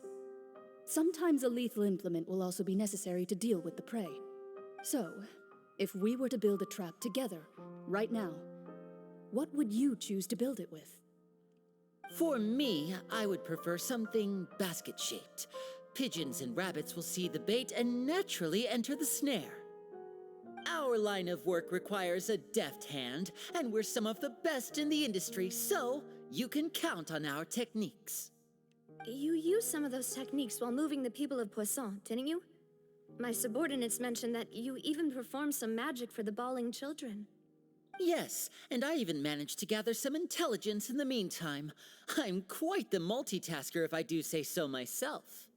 I'm afraid I can't claim that as my strong suit. I prefer more stable methods, like placing bait in the water and waiting for the fish to come within reach. That's the kind of method I would count on. Calm and steady. Exactly the kind of person who would catch loads of fish. And I can be their assistant. With discretion, I'm sure. I'd probably use some sort of mechanical animal. Papa once bought me some small clockwork squirrels, mice, and such. When placed in the forest, they can attract others of their kind. I remember that you liked those too, didn't you? I did. And that would be a good way to go about it. If they're realistic enough, animals of the same kind will follow them all the way to the trap. What about you, Monsieur Neuvillette? I fear I do not have any related experience. That makes sense. You usually solve problems directly, without the use of any such tricks. But I do have one more question for you, Monsieur. If we were to create a trap now, how would you design it? I would like for it to be effective, but bring no harm to the prey. A more gentle trap would be ideal. Kind, as always. However, our intention doesn't necessarily change the containment device and the type of implement we need. If we wanted to kill the prey in one strike, we would need a powerful implement. However, that also goes for prey that must be captured and safely contained. Wait, why's that? Only a hunter who's a true expert at subduing their prey can snare it without harming it. The line that divides life and death is often exceedingly thin. So are we going hunting together? Huh. We hadn't thought of seeing ourselves as hunters. It kinda works, but maybe it's still not the best metaphor. If our means of capturing and dealing with our prey is to put them on trial, then the hunting metaphor is actually quite accurate.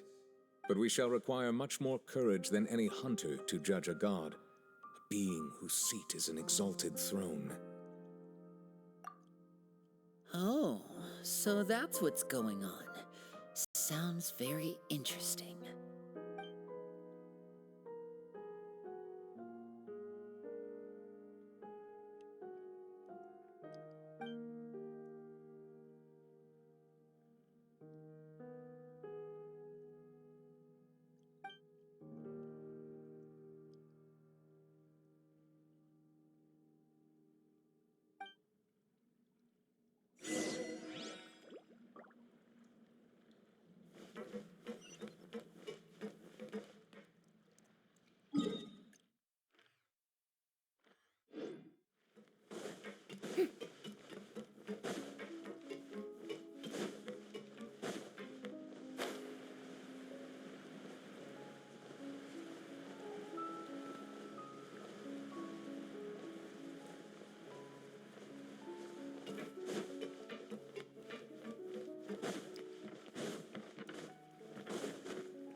few days, hasn't it?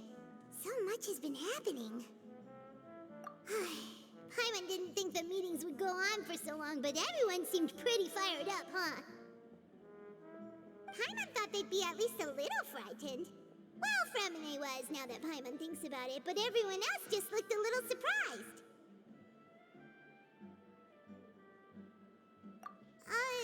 Well... It's hard to say. Paimon doesn't have any experience with this sort of thing. But with you around, Paimon sure will do great. After all, you're the most reliable person in the world, aren't you? Huh?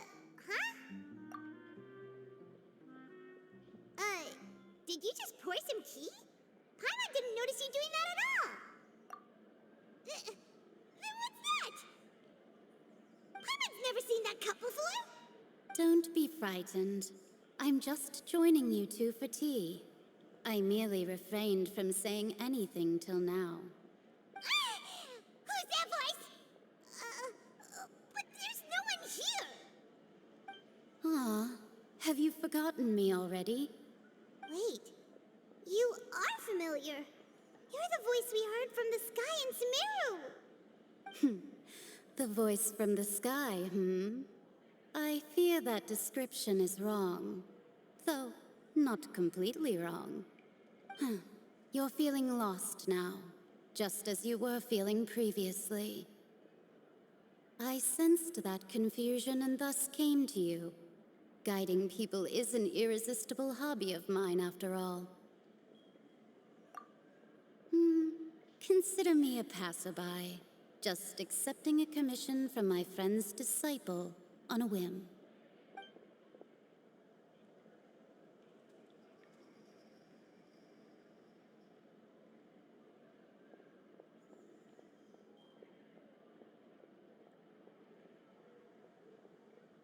The prophecy.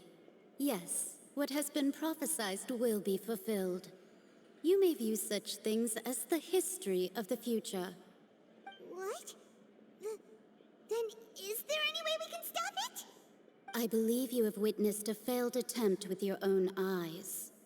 Can everything in Tevat so easily be changed?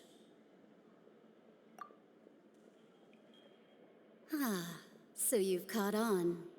Just as prophecies are usually only the future as seen from the perspectives of the gods, could things be happening in hidden corners where the gods' gaze does not fall? Are the things that you shall see different from the fate that the gods perceive?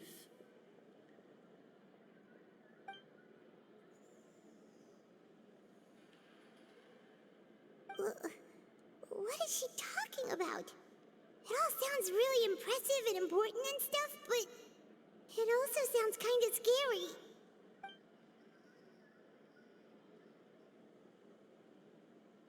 I believe that you understand, right? Some things are insignificant, but others you must reach out to change. Ultimately, fate shall serve as your only guide, no matter what will happen in Tevat's future. All you need to do is to play your part. This was good tea, by the way. Thank you for your hospitality. Well, that'll be all for today. The voice. It's gone.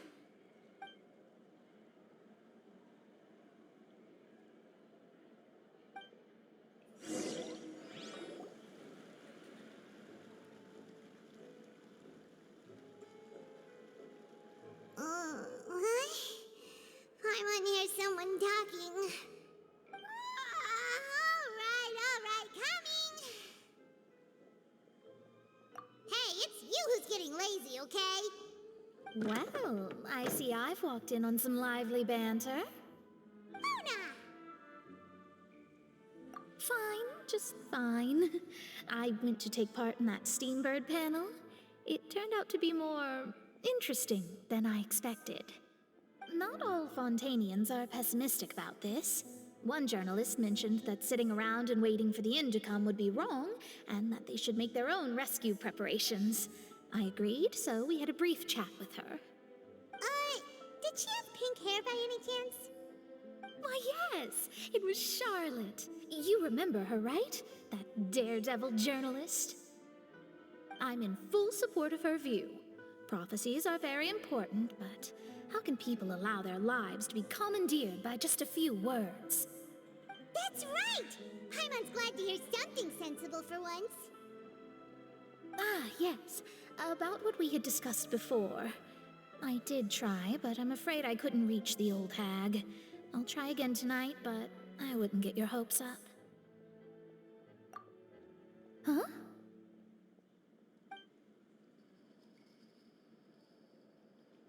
Goodness gracious. Are you serious? She said that even the god's gaze has blind spots. Pretty bold if you ask Paimon. Most people would believe the gods to be all-knowing, right? The Hexen Circle members are certainly anything but ordinary. As for the mage named N, the old hag has mentioned her a few times. She said that N's sense of direction is incredible, and that she loves guiding those who are lost. But I've never met her, and if she were still alive, she'd be... well, suffice it to say that the hag's at least a few hundred now, and N's been around for longer than that. Whoa. The Hexen Circle sounds like a scary group. But they must really stay in shape to live so long. Their abilities alone are pretty terrifying. If she came to see you personally, then the problem you're facing must truly be of great importance. Well, it's not like Paimon could understand anything she said. Yes, she was quite cryptic, but I suspect she means that there is still a way to turn things around. She didn't say when or what that would be, though, so... perhaps it is something that you cannot know right now.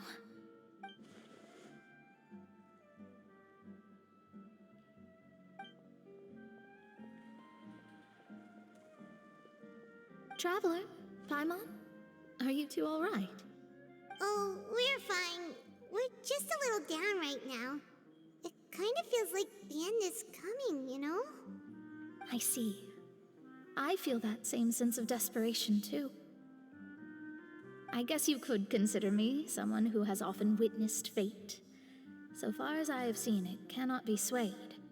But even so, I still hope for, and believe in, miracles.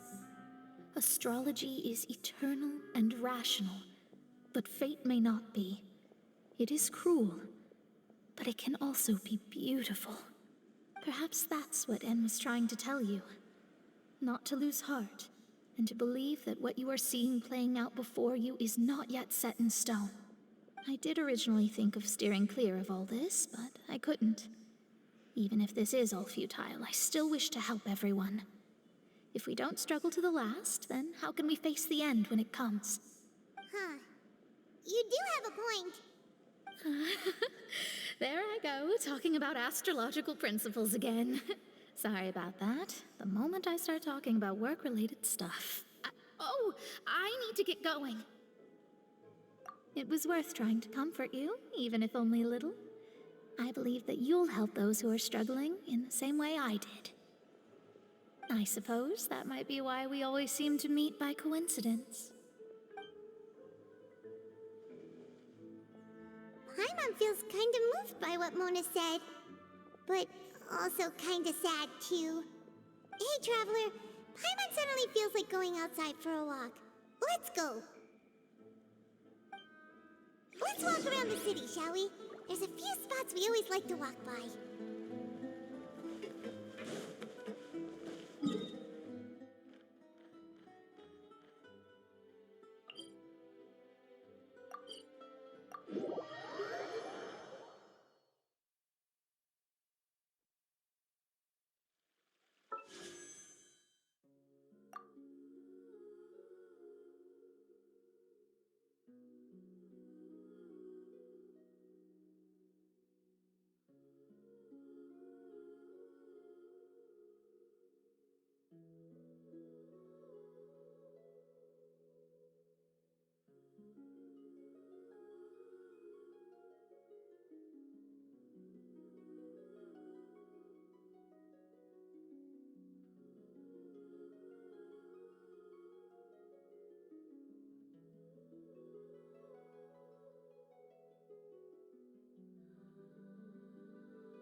written in this newspaper. What's going on?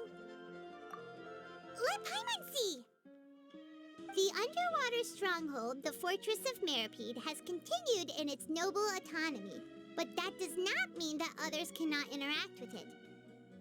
My recent attempts to enter the fortress bore little fruit. Huh. Guess Charlotte still hasn't given up on that. Thus, did an Outlander friend become the focus of this report? A blonde adventurer with their white fairy, legends trailing in their wake. It is said that this mysterious traveler once visited the underwater fortress.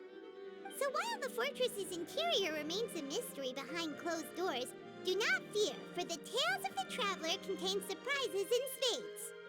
Journalist Charlotte's biggest scoop yet, the Traveler's Trail, World Walker. Huh. Charlotte took so many awesome photos of us and we never even noticed her. She hasn't been able to get a hold of anything at the fortress, so since we're easier to find, she's using us as the subject matter instead? Ugh, seriously? Well, fine. Those headlines and photos do look cool, so Paimon will forgive her this time.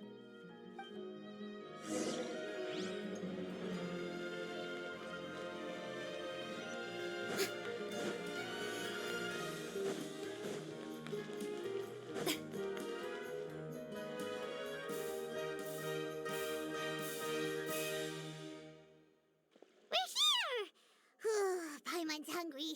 Should we go in and get something to eat?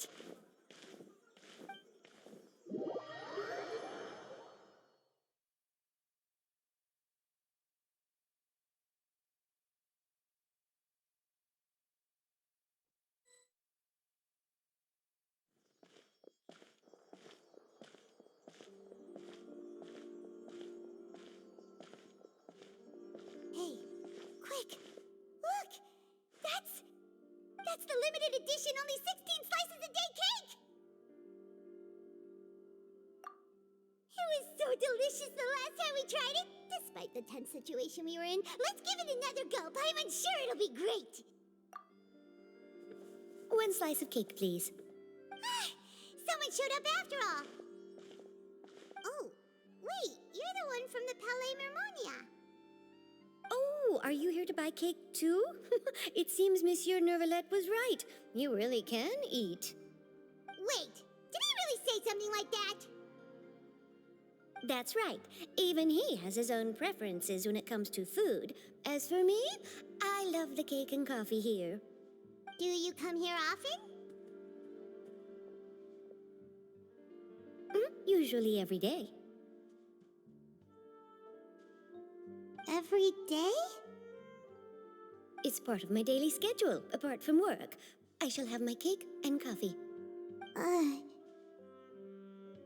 Then what if someone told you one day that this place would be closing soon, and you wouldn't get to eat cake here anymore? What would you think? But why would it close? Well, Paimon doesn't know either, but maybe the waters will rise tomorrow. You know, like in the prophecy. Oh, the prophecy. To be honest, I haven't paid much attention to that. No, still, even if there'd be no more cake tomorrow, that wouldn't keep me from having some today.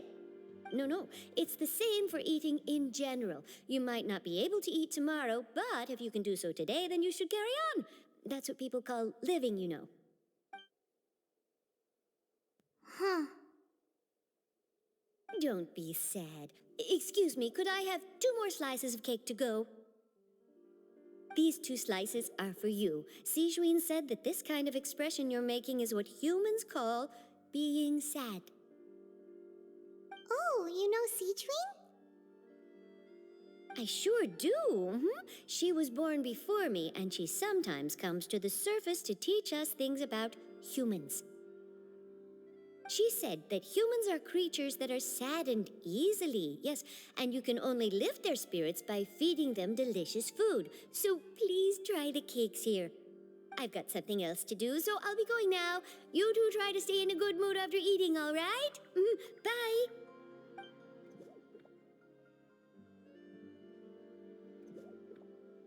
And there she goes. All right, let's dig in. Paimon's sure this cake will be delicious.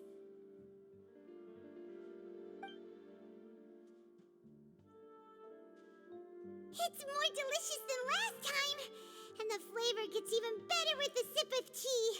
It sure would be nice if we could come again tomorrow. Sure would be nice if we could always eat delicious food here.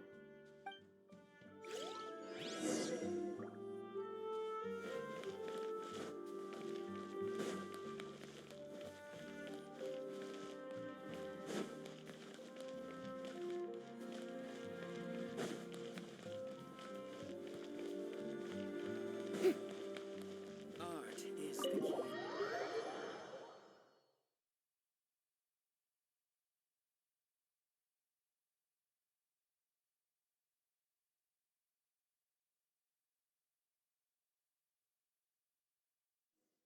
Oh, we're near the Steambird office. Let's go look for Charlotte and have a chat.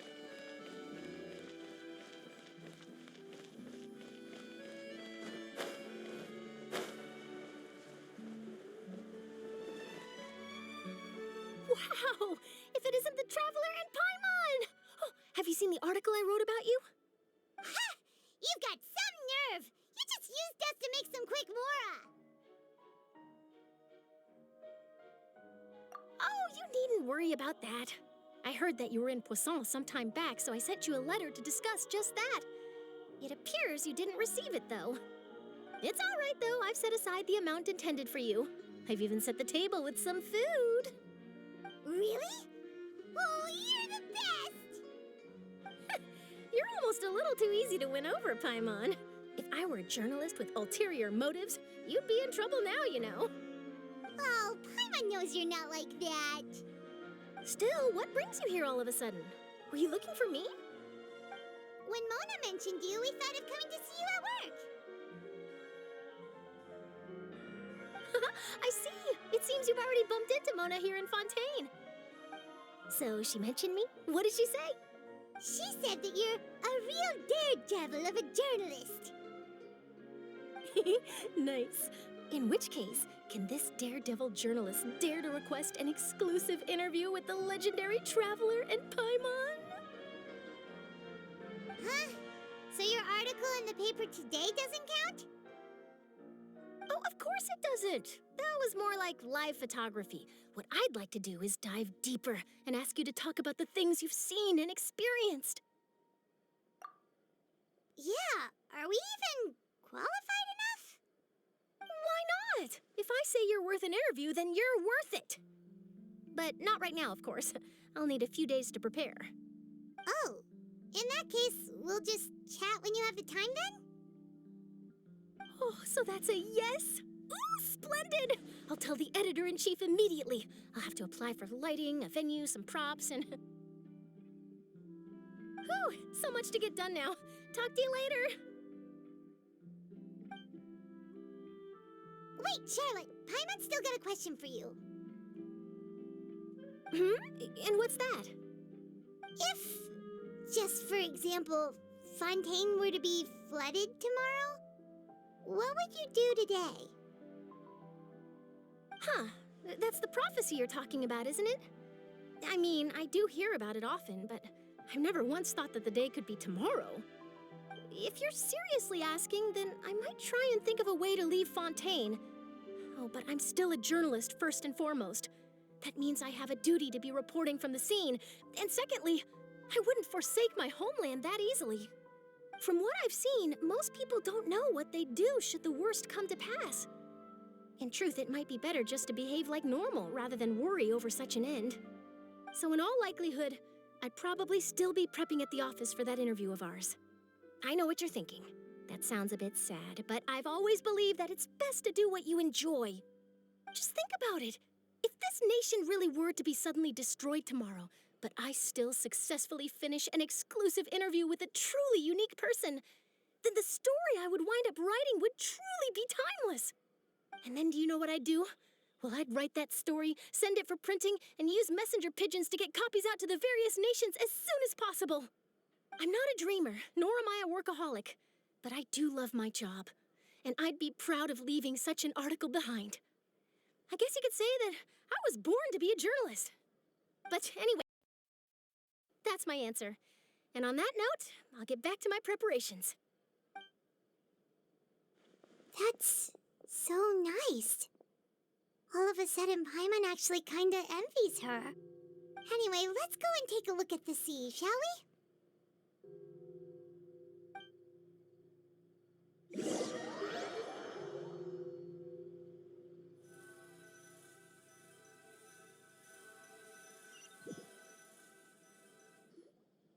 The sea breeze and scenery can be a pretty soothing combo, huh? Paimon's been thinking. If it wasn't Fontaine, but all of Tevat that would be destroyed tomorrow, where would we go and what would we do? No, Paimon should ask, if you could choose, what would you like to do?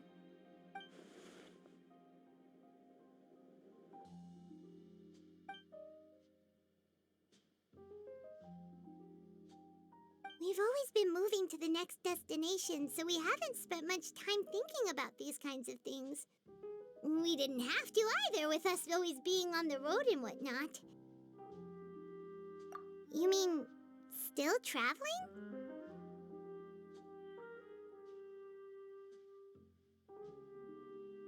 Huh. Wait, isn't that what we've always been doing?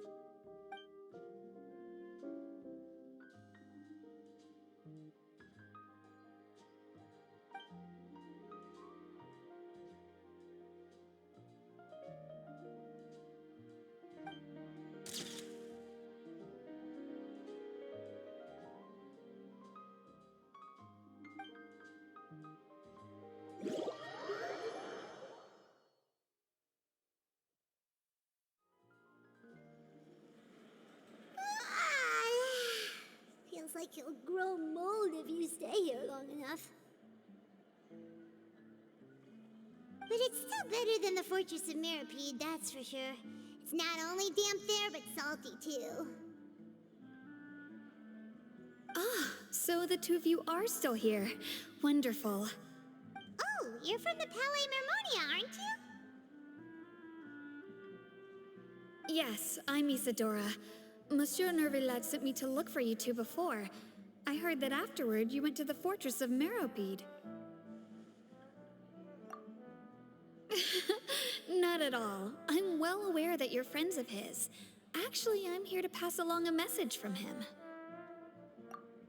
Yes, inside the Opera House. The Maréchaussée Phantom has declared the incident a small-scale riot. A riot? Well, that said, I don't personally think it was that serious. Lady Farina was watching a performance at the Opera House, and while she was resting during an intermission, some other audience members suddenly started harassing her, loudly accusing her of doing nothing about the prophecy crisis. And before she could respond, others started to join in. The crowd continued to grow, and protests against the Hydro Archon started to break out. So people have started to put the blame on Farina. Guess they finally found an outlet for the pressure they've been under due to the prophecy. I agree. People will naturally rely on gods, as is customary. But the moment people feel threatened, gods are also the first to be blamed. So what happened after that? Is Farina okay? Seeing that the situation was spiraling out of control and that further argument was pointless, she claimed that she'd gotten tired of this and left in a hurry. The Maréchaussée Phantom had their hands full maintaining order and did not catch where Lady Farina had gone. Only when things had stabilized did we realize that she had gone missing. So, you mean she's still missing? That's right. The Maréchaussée has dispatched many people to search for her, but we don't have any leads yet. That said, I don't think there's much to worry about. She is a god, after all. Even if she were to fall into the hands of rioters, what could ordinary people do to her? Good. Monsieur Nervillet sent me to tell you about the situation, but he didn't say anything else. Don't worry, this is more than enough to go on. Thanks for keeping us informed. Ah, is that so? Well, all right then. In that case, you two take care. I'll be heading back to the Palais now.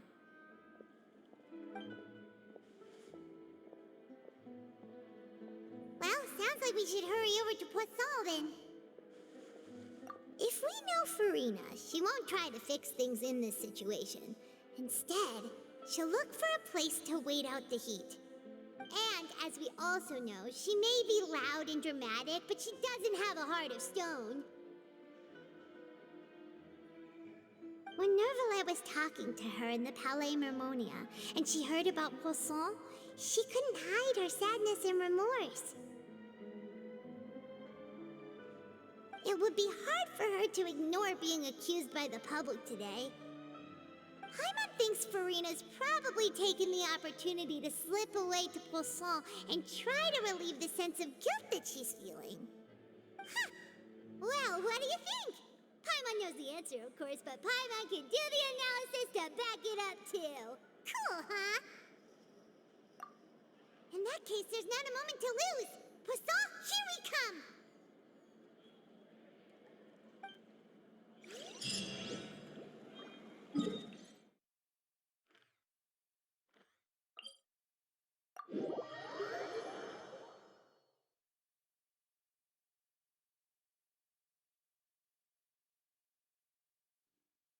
This place looks deserted.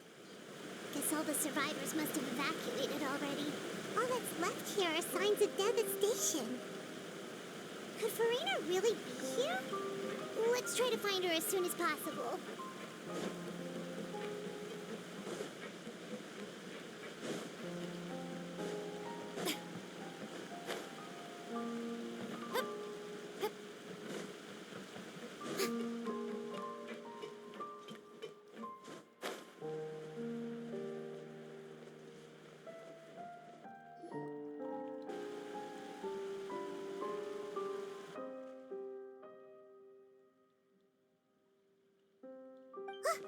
That's Farina, right over there. She really is here all on her own.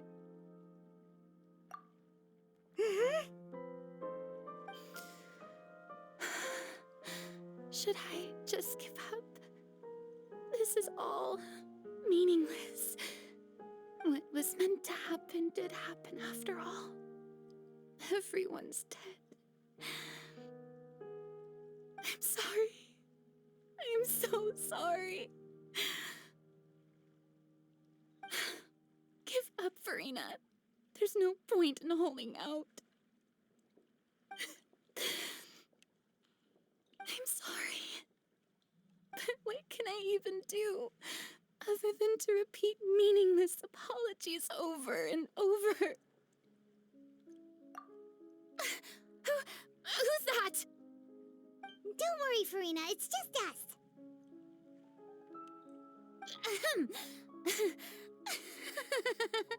So it is you, blonde traveler from another land. Why, I almost thought you were someone from that mob of my ignorant subjects, come to kneel and beg for my forgiveness. Farina, you were crying just now, weren't you? The tear stains on your face are obvious. What do you mean, tear stains?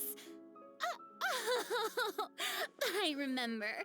The show at the Opera House earlier this morning was so moving. I'm still trying to process it. Who did that uncivilized rabble think they were, disturbing my enjoyment of the arts?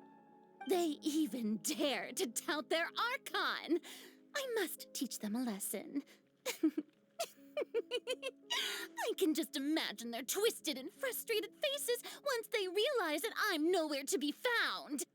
Oh, and I'm sure Nouvellette and those people from the Maréchaussée Phantom are freaking out right next to them, too.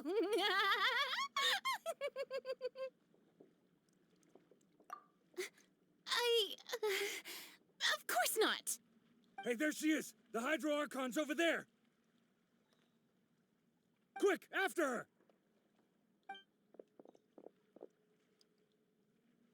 Farina, those people seem to be after you. They are?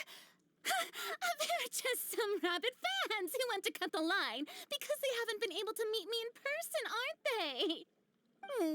That's against the rules. I can't let them get their way. Farina just ran off! Quick, we have to catch up with her!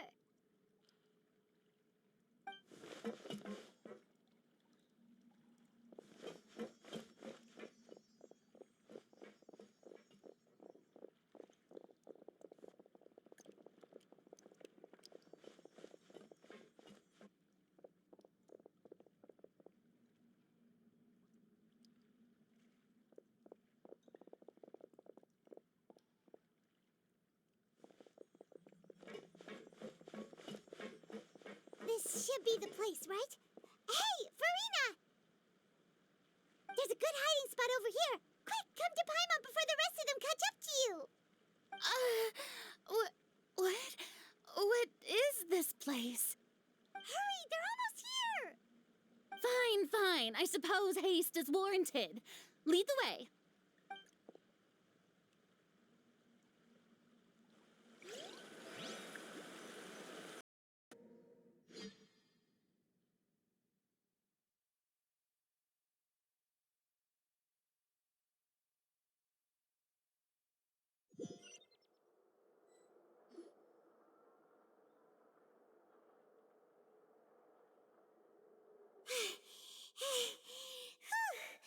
Paimon's exhausted.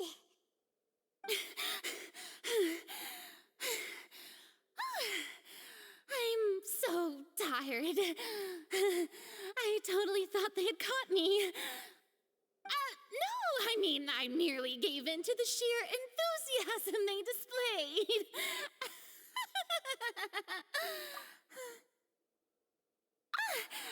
You were right. Yep, that's a good girl.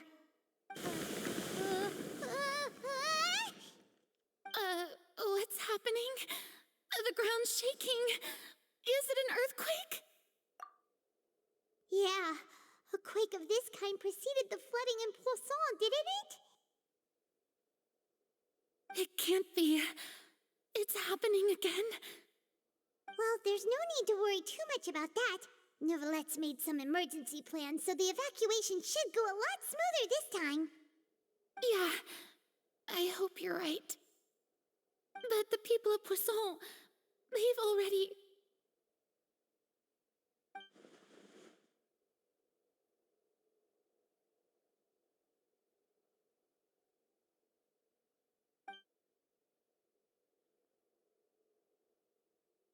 It's true. I've been investigating the prophecy for hundreds of years. I once had informants all over Tevat, searching for clues and feeding information back to me. I've tried all kinds of ways, too, to hold back the sea. Anything to keep the coastline from advancing. But all my efforts proved to be futile in the end. Really, the truth has been clear to me for a very long time. We cannot make an enemy of the divine.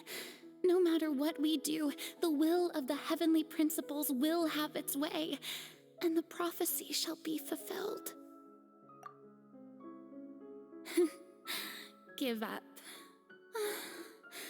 I do love the sound of that phrase. It would mean finally coming to terms with fate, but also for me to finally be free. Indeed, I've thought about giving up so many times, especially after we almost lost Poisson. Fate is really unreasonable, isn't it? It has no heart and obeys no rules. The prophecy has only just started to come true, and so many people have already lost their lives. But just now, it all became clear to me. I still don't have the right to come to terms with fate on behalf of everyone else. As long as the final moment hasn't come, it's still not too late. Don't worry. I will keep hope alive for everyone until the very end. Well, that's enough for now. I got the impulse to play the stricken maiden, but honestly, considering my rank and station, that wasn't a good fit at all. Don't take any of what I just said seriously. How could I possibly let Fontaine fall to the whims of trivial prophecy? Come on! Paimon could have sworn you were actually being honest just now.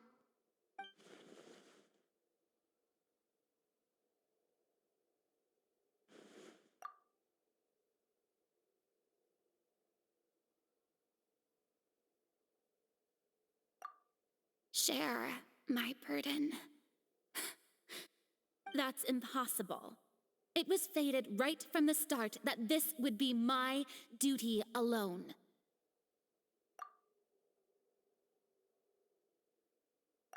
A witness. Yes, I've heard that you came to Tevat from beyond the stars, yes. In other words, you never belonged here.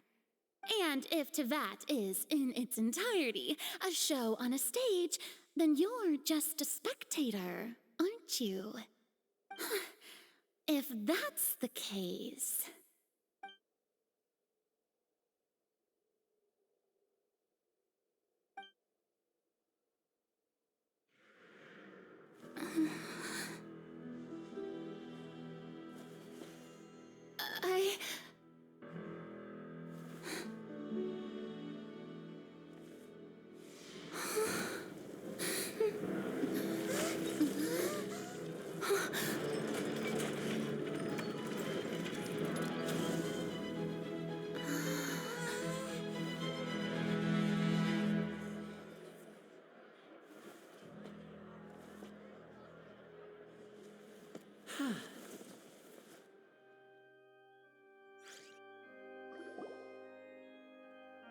Ladies and gentlemen, this concludes my opening performance.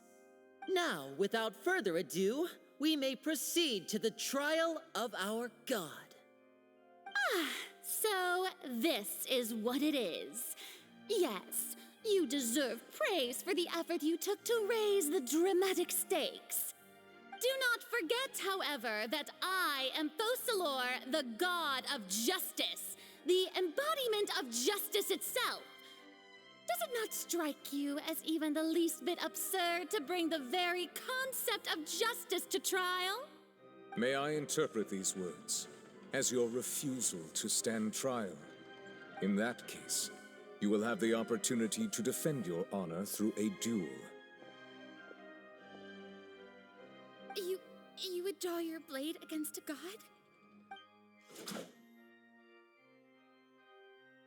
I see.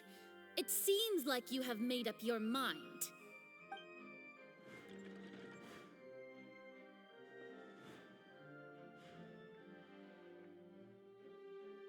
Paimon can't believe it. She just surrendered. What the heck is going on? Did I just see an Archon surrender to a human? Wow, how utterly humiliating. Lady Farina, what is the meaning of this? Shh! It would seem that there has been a misunderstanding. To be clear, the raising of both hands is not always an indication of surrender. Looking for excuses again, huh? I raised my hands just now to indicate my acceptance of the trial. No duel shall be necessary. I will admit that I've been running away for a long time. I'm sorry, everyone. I was unable to protect the people of Poisson.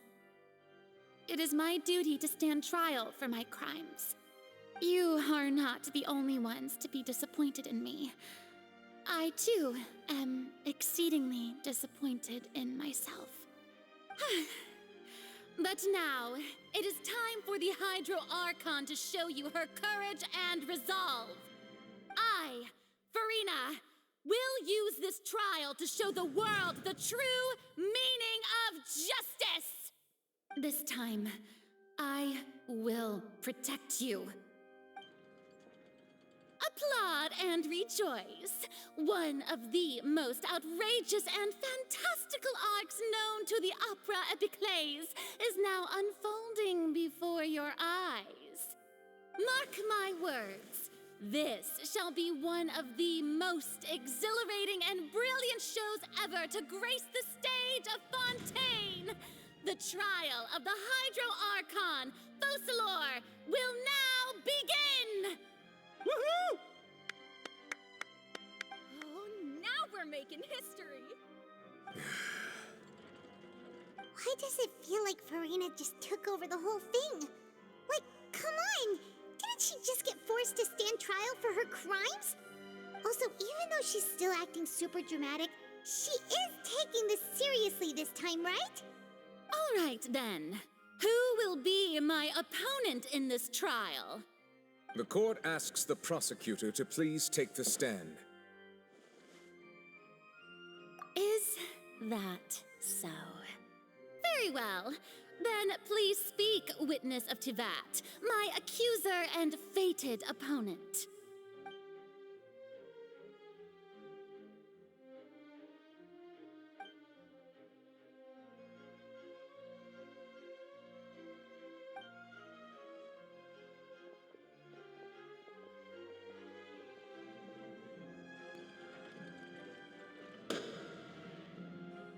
Also, please allow me to ask, as a final question before the trial begins, just how much work did you do to force me onto this stage? Well, we did do a lot of prep after the meeting that day.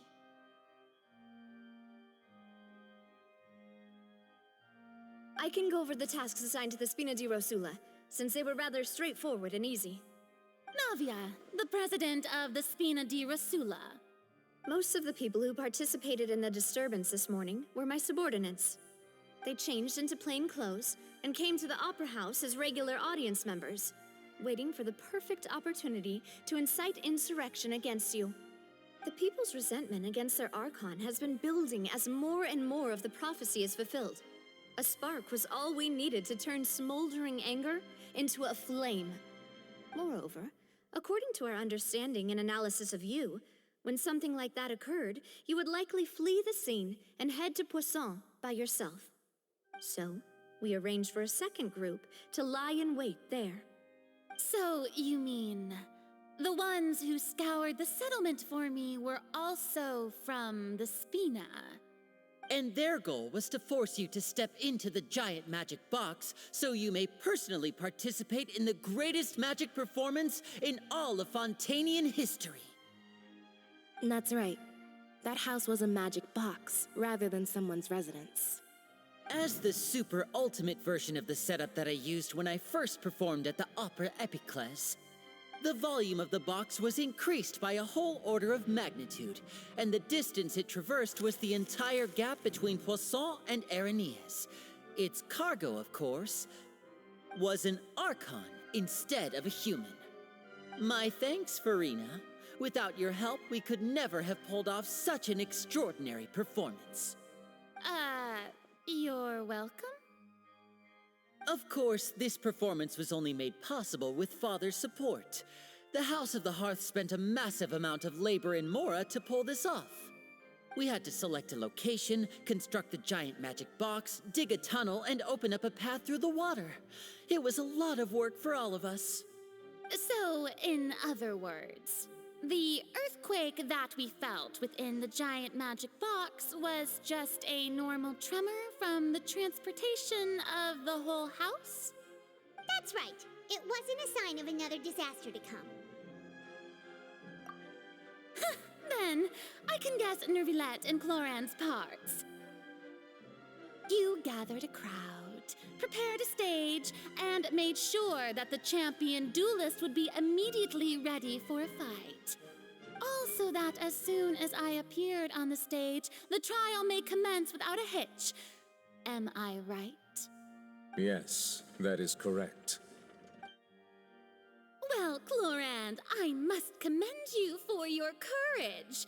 Only the most outstanding champion duelist in all of Fontaine would accept a duel with an Archon without flinching. Thank you. As for you, Traveler, I suppose your role was to keep me distracted with conversation once you found me in Poisson. you'd make sure that I didn't notice anything amiss before revealing yourself as my prosecutor once we'd arrived onto the stage. Oh?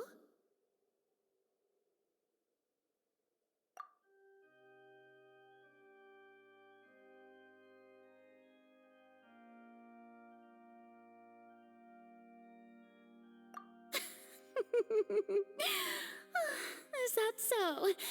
Then I suppose I must have missed my final chance. It's fine. It matters not. What's done is done. The stage is already set, so there's no reason to disappoint the audience. Let's see this trial through to the very end.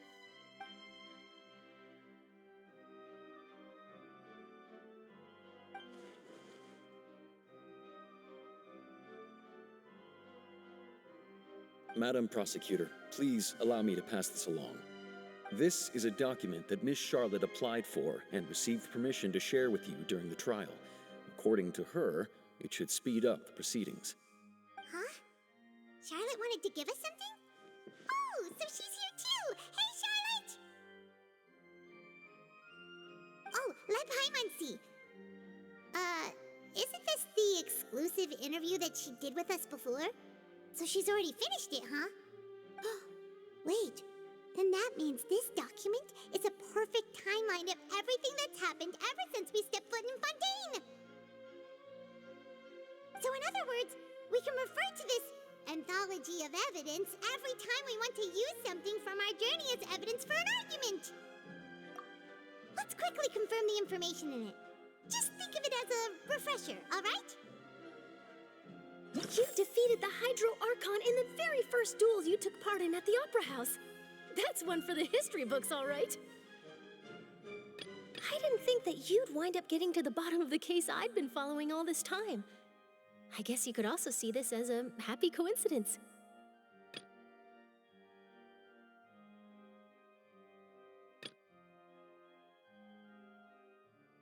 This is the first time Monsieur Nervillette had a difference of opinion with the oratories.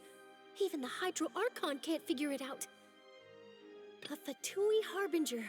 She's an extraordinary person. Her instinct must mean something.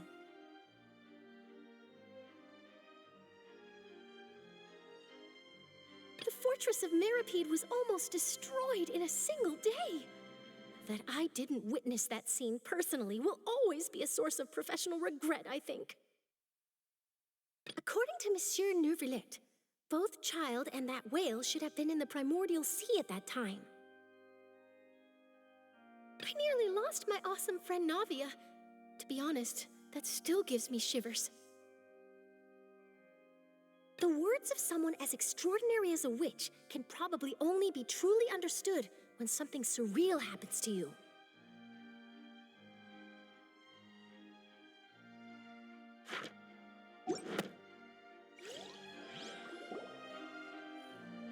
The prosecution and the defense are both in position. The trial shall now begin.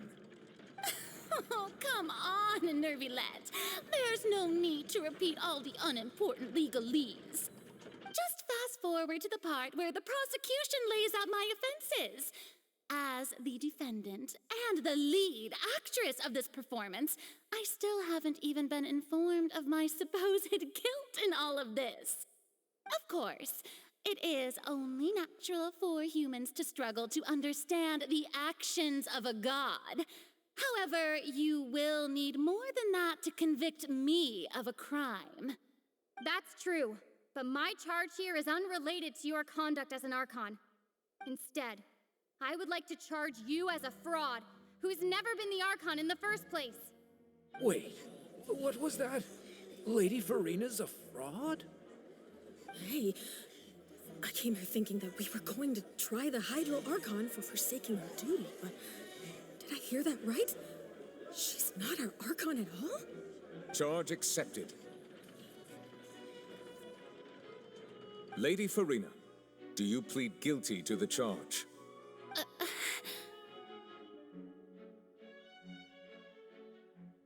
Lady Farina. I plead not guilty. How can I be guilty? There is no way that I, Focalor, otherwise known as Farina de Fontaine, a member of the Seven and the Regina of all waters, kindreds, peoples, and laws of Fontaine, could be anything other than your true Archon. Yeah, even though Lady Farina can be rather eccentric, isn't it going too far to doubt her very identity?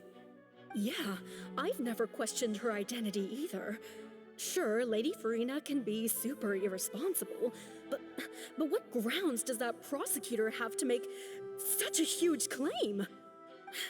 I have cause to believe that common sense will prevail in this case. Many of the members of the audience have known me as the Hydro Archon ever since they were born. There would be no fooling their memory. See? Even the Oratrice has decided to show me its favor. Are you sure you want to commit to a charge that will never be upheld?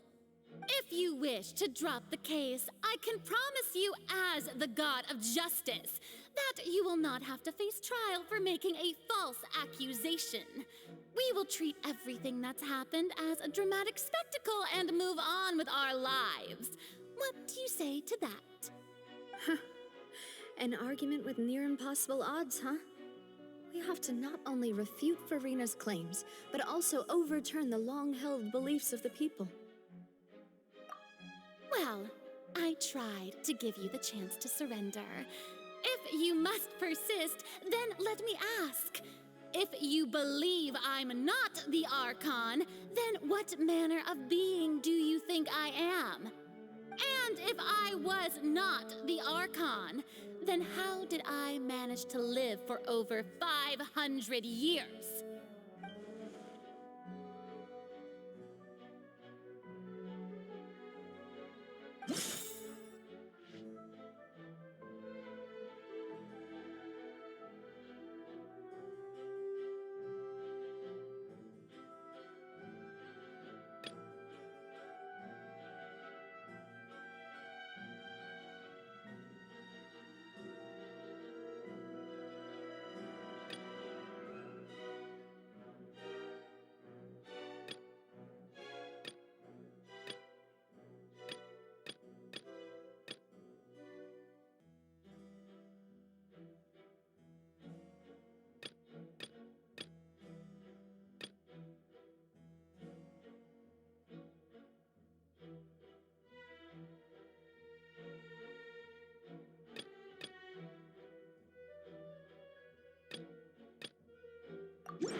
First of all, you may be a member of another long-lived race, which would allow you to naturally possess an extended lifespan.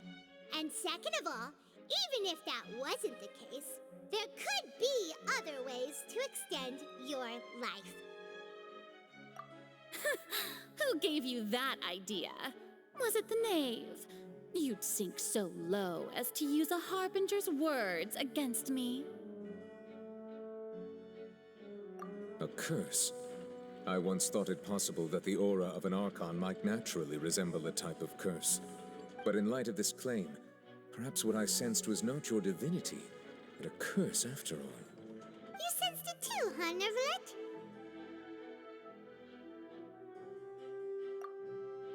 Lady Farina is actually a human? Well, it is true that it's extremely difficult to tell humans and gods apart just by looking at them. It's not impossible.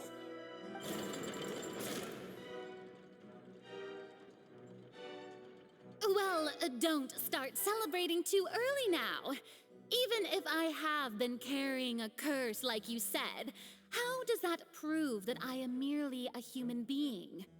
Besides, everyone knows that the main difference between a human and a god is the possession of authority.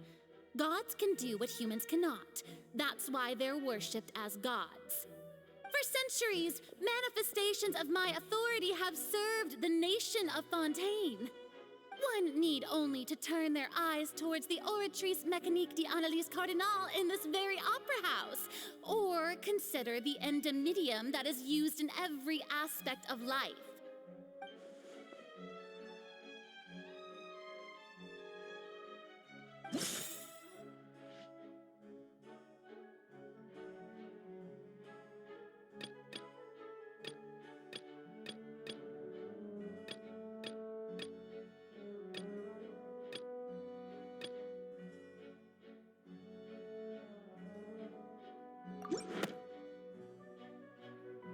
You tried to reference the Oratrice, but weren't you as confused as all the rest of us when the Oratrice declared Child to be guilty without any proof? Otherwise, you should have come up with a good explanation for that by now. Didn't I make myself clear at the time? The decisions of the gods are naturally difficult for humans to comprehend. There is no need to provide an explanation. Lady Farina, I believe a reminder of your current circumstances is in order. While the court is in session, the principles of justice and the law must come before all else. While you are an Archon, you are also first and foremost the defendant in this trial. You will prove yourself unable to defend against the prosecution's charges if you continue to withhold vital information against the rules of the court. I never thought you'd use that kind of rhetoric against me. That was no trick of rhetoric, Lady Farina. I've merely reiterated the rules of the court. Rules that all should respect and follow. So, you neither knew why Child was declared guilty, nor did you understand the structure and operations of the Oratrice. Instead of having been created by you, the manifestations of authority you mentioned have been made by the real Hydro Archon, haven't they? The real Hydro Archon? Well, now you're really losing me. It is true that I did not know why the Oratrice gave out a guilty verdict that day. But the Oratrice handed out that verdict unilaterally, and it has been operating independently ever since it was first created. You can't argue that just because a divine creation is flawed, that the god behind it must also be no god at all. She's still throwing out all kinds of excuses. Seems like she's confident that we won't be able to produce proof that she has no power over the Oratrice. My power as an Archon. There are many ordinary citizens in the audience. How can I just carelessly demonstrate the formidable power of an Archon? If that poses a concern, I'm prepared to extend my protection to the audience. You don't need to go that far.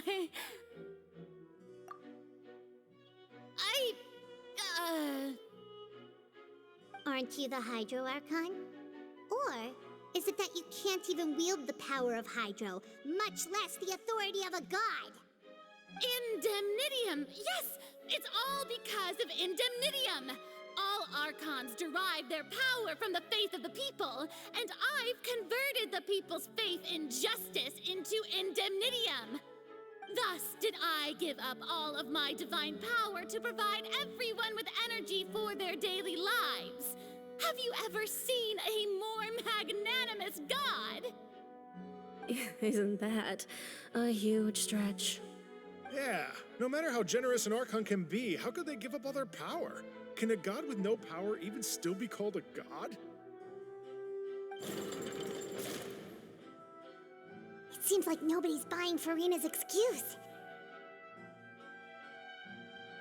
Hey, come now, everyone. Please don't stare at me as if I was a liar. I'm still the same Farina you knew, right? The one that you loved. Shouldn't you want to believe in me? Please? You've got to believe me. If what the prosecutor said is true, she really has committed a grave offense. Did she deceive all of us? And all of our parents and grandparents too? And then all of our ancestors? Ever since they were born? Enough! That's enough. Tell me then, if I'm not the real Hydro Archon, then who is? If you have no evidence of another Hydro Archon's existence, nor can you find anyone who can back up their claim to be such, then what grounds have you to say that I'm not actually the real deal? Wow, she came up with yet another argument. How can we refute her now? Seems like she really doesn't want to give up.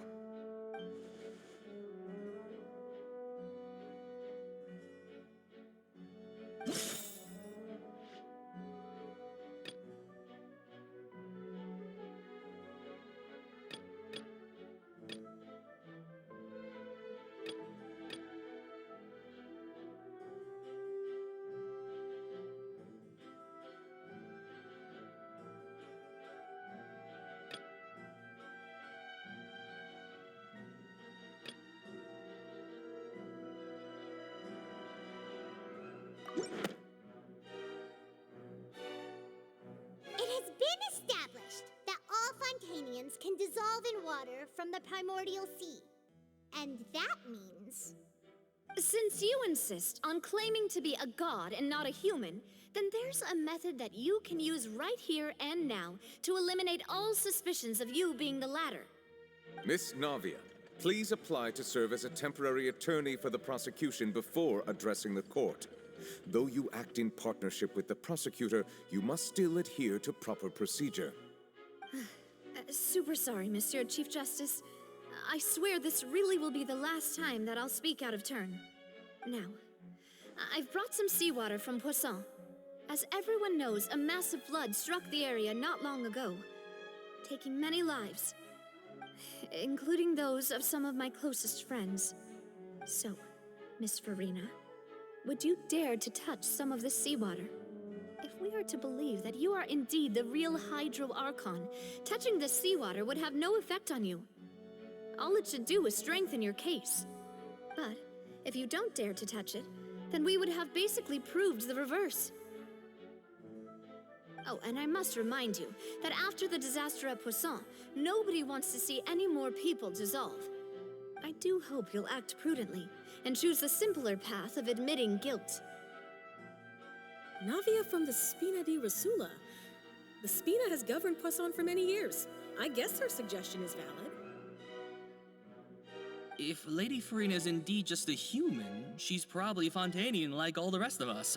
Would she really dare to try?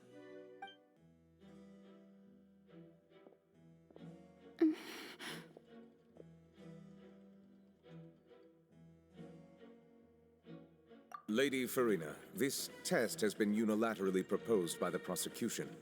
As it falls outside the realm of standard court proceedings, you possess the right to decline participation. Well, of course he had to tell her that.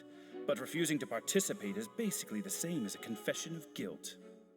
She's just staring at the water without saying a single word. It really does seem like she's quite terrified of it. That could only mean... What's going on? Is she really planning to... That's not what we thought she would... Due to the inherent risk of the test, Lady Farina, you may...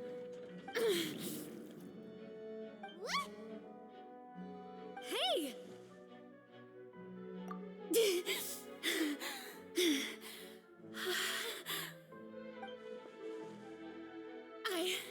I'm fine! Look at me, everyone! My hand is still here! I haven't been dissolved!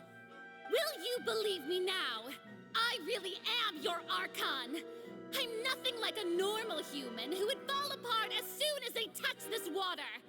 Really? Was this not the most obvious thing in the world? Miss Siegewien? If you're present, Miss Siegewien, please come forward and attend to the defendant. Siegewien? Don't be nervous. It'll just take a few seconds. Let me see. That should be enough. Please announce the results of your evaluation to the court, Miss Siegewien. As everyone doubtlessly saw, Miss Farina was displaying symptoms of hyperventilation and flushed skin. These indicate that she was experiencing the adverse effects of exposure to primordial seawater.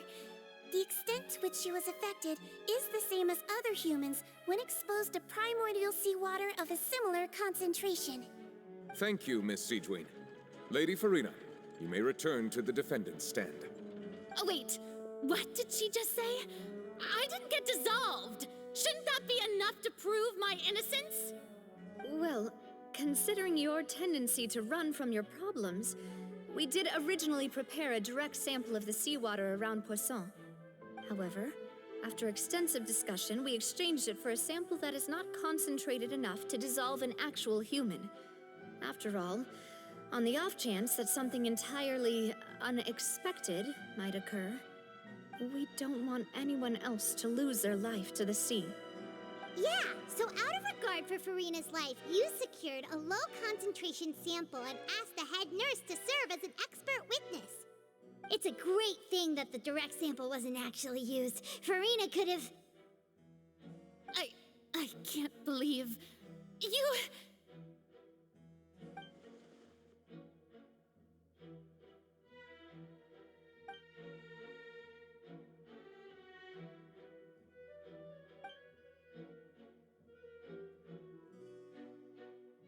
Listen to me, everyone! Please don't give me such cold and disdainful looks! What happened just now didn't prove a single thing! Think about it! How can you conclusively prove that an Archon can't also be affected by the primordial seawater? Also, if I was really just a human, why would I dare to just put my hand in that kind of water?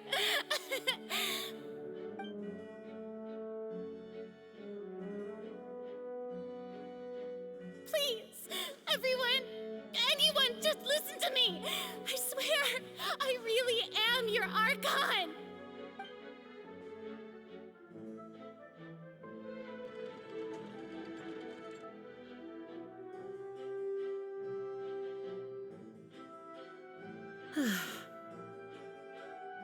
I don't think anything she says at this point will sway anyone. The odds are just too stacked against her now. With all the things that have been said, Paimon doesn't think there's any way left for Farina to win. I believe the time for arguments and presentation of evidence has come to an end. If there are no objections, we will move on to the final judgment.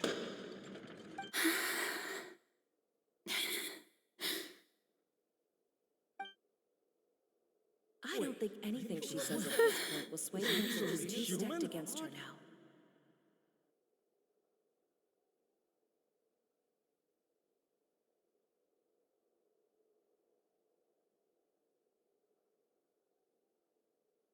In my capacity as Chief Justice, I shall now render judgment on Farina's misrepresentation of herself as the Archon of Fontaine. As a human who knowingly deceived her fellow citizens, Farina is...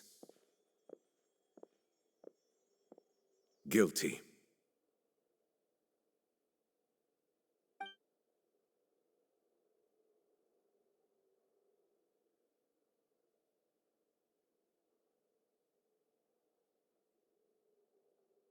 We shall now turn to the Oratrice Mécanique d'Analyse Cardinale to render the final verdict on the charges.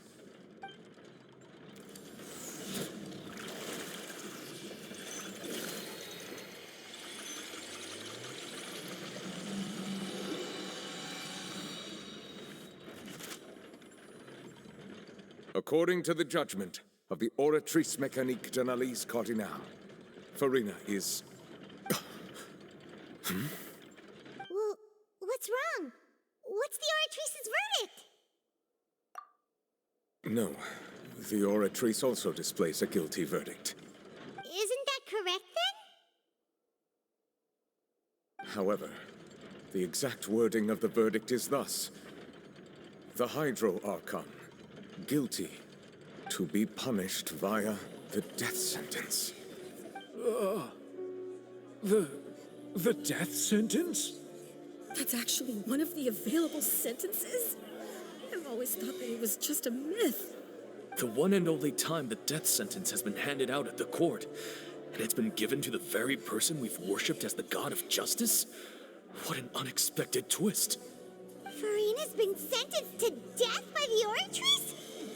We just wanted to use the trial to show her the seriousness of things so she'd tell us the truth. How did things escalate this quickly? This outcome is indeed quite strange. According to Fontaine's current definitions of justice, as well as its recommendations for criminal sentences, is this sentence really appropriate for the crimes that have been committed? Yeah! Even Fauché wasn't sentenced to death by the Oratrice. You know, the real evil mastermind behind the serial disappearances case. Indeed. Not only is Farina's sentence overly excessive, the very point of our trial today was also to prove that Farina has never been the Hydro Archon in the first place. But now, the Oratrice seems to have deliberately invoked the title of the Hydro Archon. What does this mean?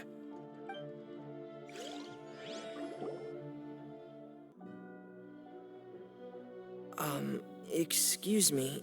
If I may interrupt, is the trial still going? Fremine! You finally made it. I assume this means you've completed your mission? Mm-hmm. Any mission Father assigns to me will always be top priority.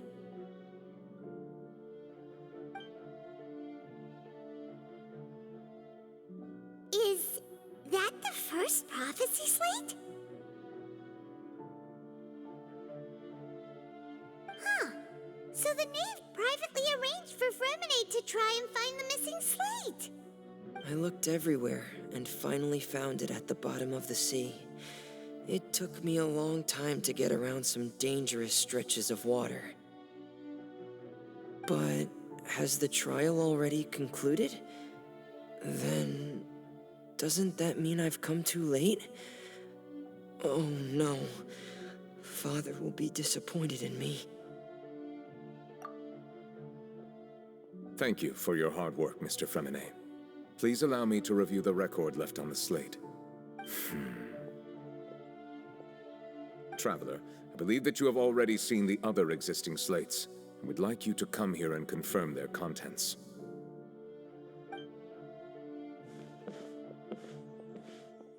Huh?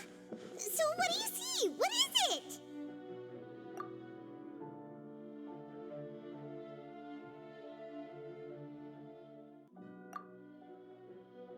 I believe I have now made sense of the Hydro Archon's crime. It has to do with Fontaine's lost history. Huh? Isn't the Hydro Archon just guilty of deceiving her people?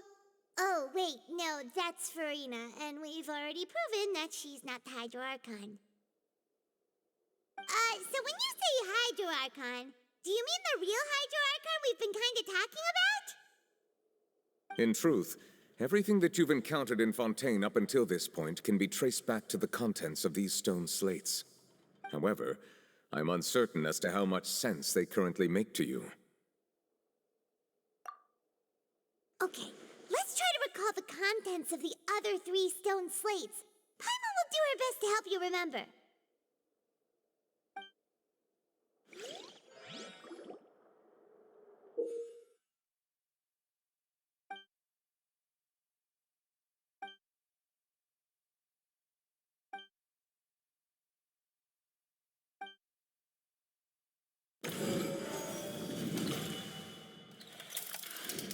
The first stone slate describes what you just said.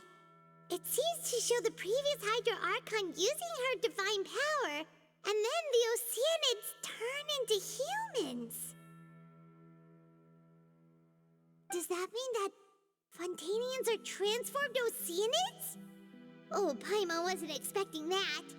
But if Oceanids can turn into humans, then perhaps this process can be reversed as well. The second stone slate shows Celestia floating in the sky, and the Hydro Archon and her people worshipping it together.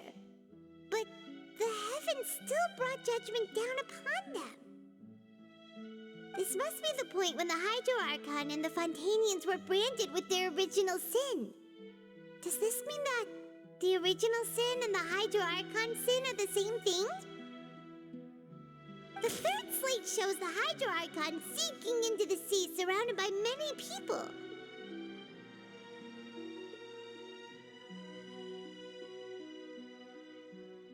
Huh. That reminds Paimon, didn't we also watch that happen to someone else? Well, the fourth slate is the prophecy the Fontainians have been talking about. People dissolving into the sea, the Hydro Archon crying on her throne, and so on. We didn't believe that such a crazy disaster could happen at first, did we? But after that incident, it was just a question of when and not if.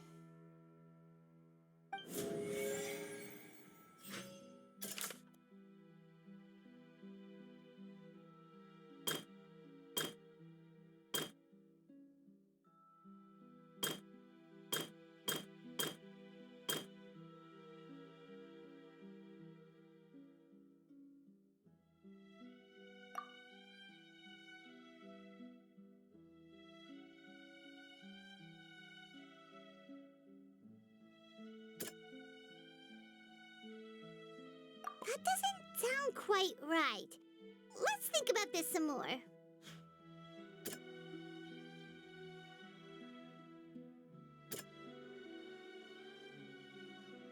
That doesn't sound quite right. Let's think about this some more.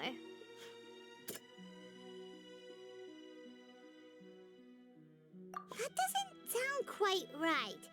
Let's think about this some more. That doesn't sound quite right. Let's think about this some more.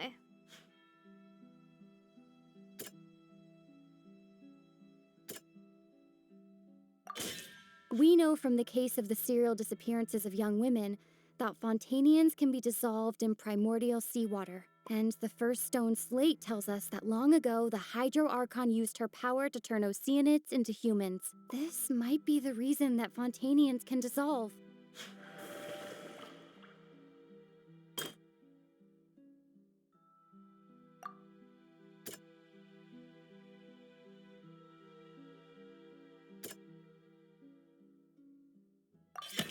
Perhaps what is about to take place has all happened before. The true sin of the Hydro Archon that Nervilette mentioned, and the original sin cast down on the people of Fontaine by Celestia, as recorded on the stone slates.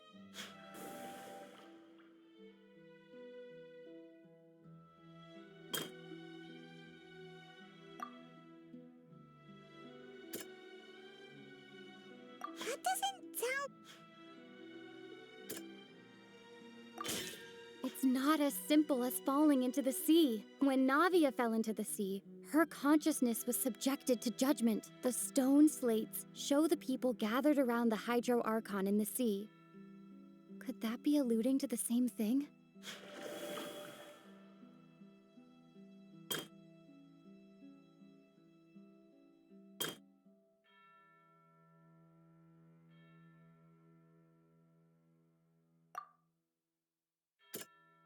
That doesn't sound... The prophecy from the stone slates found its way into society, but not many people believed it at first. The fortress of Meropide was nearly flooded with primordial seawater, which we know can cause Fontainians to dissolve. It seems increasingly likely that the prophecy may come true. If we hadn't dealt with it in time, things could have gone very badly. They'll dissolve into the primordial sea but won't cease to exist. Their essence will flow in the seawater, converge, and take the form of an Oceanid.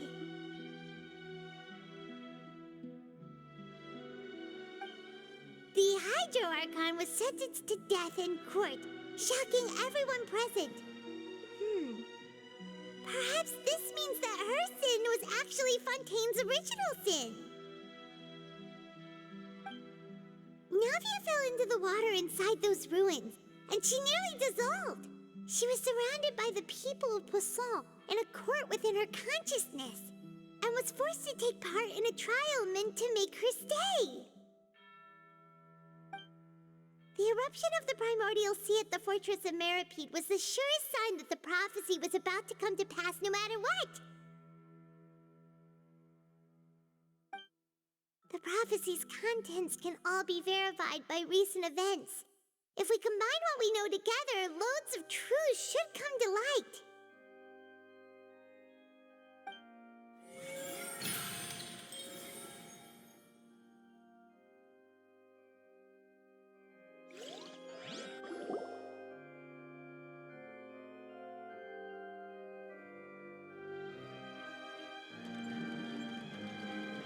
Huh? Oh, Paimon gets it now! So that's how you can make sense of it! But then it feels like we're going to have to share some truly shocking revelations. Let's hear them.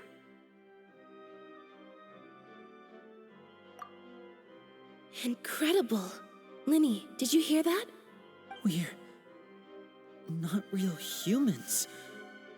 All Fontainians were originally created by the late previous Hydro Archon, with Oceanids as their basis.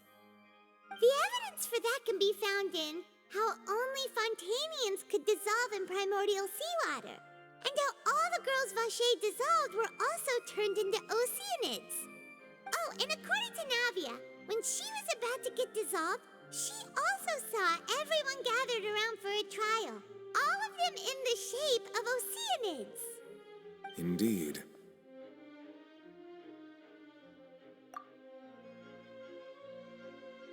Yeah, and it follows from the content of the first slate that she probably angered Celestia by creating humans without prior permission.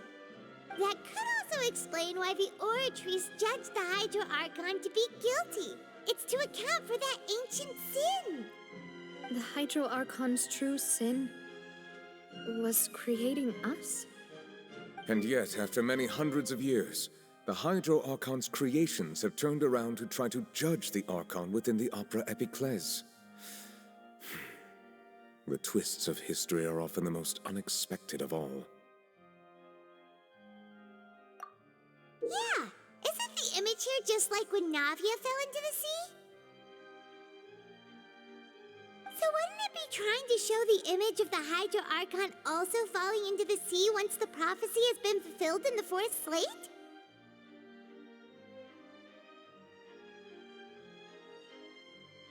In the end, the people will all be dissolved into the waters, and only the Hydro Archon will remain weeping on her throne. Only then will the sins of the people of Fontaine be washed away. Did Paimon get all that right? You've made some keen deductions. I must say, given how much you still don't know, it is impressive that you've already managed to connect so many pieces of the truth. However, while you were able to decode all the information on the slates, they've also been etched with an additional layer of hidden information using a different power source. When we were at the ruins, I tried to decipher the hidden information recorded in the slates. But since we only had 3 slates at the time, I was unable to come to a full conclusion. Now that the slate collection is complete, I shall make another attempt to decipher the narrative recorded within. If everything goes well, we should finally be informed of the unadulterated truth.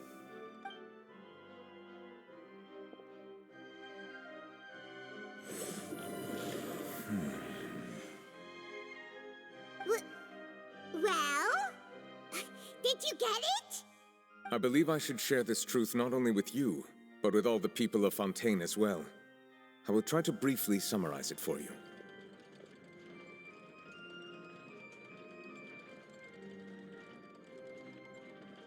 Your hypotheses regarding the origin of Fontainians and the sin of the Hydro Archon were both correct.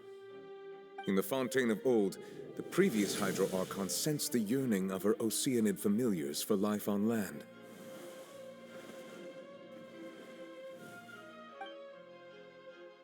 The Oceanids were enamored with the beauty and romanticism of human beings, and wishing to have those experiences for themselves, expressed to the Hydro Archon their desire to become of a similar kind.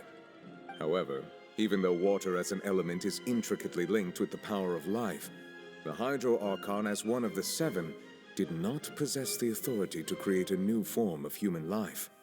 Not one to give in, she eventually found a way to create permanent humanoid bodies for her familiars by appropriating the power of this planet's primordial sea. She poured primordial seawater into the Oceanids' blood vessels, creating humanoid mimics in the process. But if Fontainians were to ever come into direct contact with water from the primordial sea, the power within their bodies would escape these artificial restraints and return to the sea. As a result, their forms would collapse, and they would be reverted to their original forms as Oceanids. Of course, the Hydro Archon never received permission from the heavenly principles to create a new human race. And thus, the Hydro Archon and all of her creations came to shoulder the original sin of appropriating the power of the primordial sea. That is the true history of how the people of Fontaine first came into being.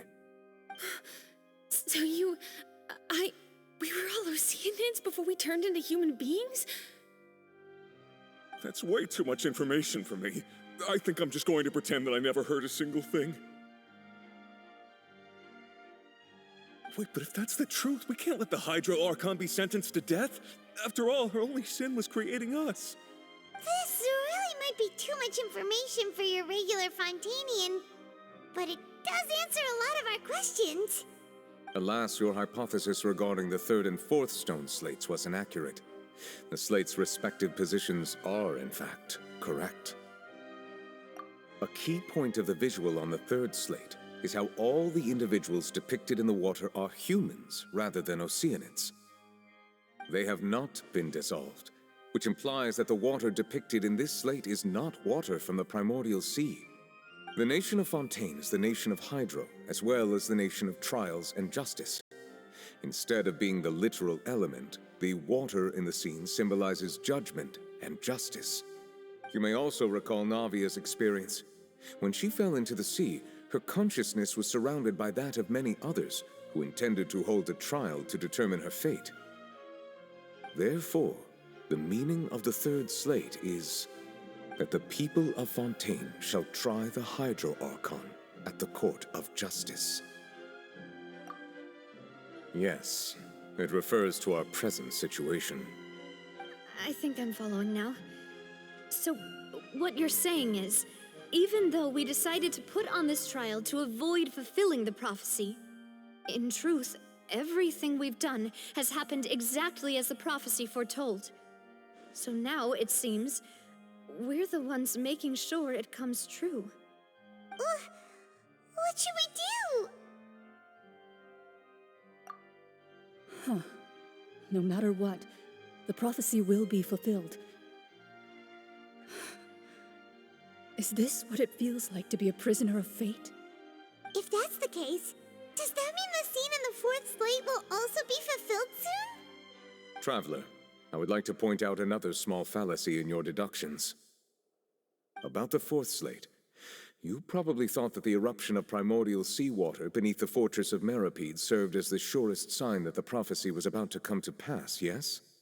However, I believe that rather than being a sure sign, that eruption could in fact only be a small warning of something far worse to come. As for the root cause of the catastrophe, I believe you've already encountered it once before.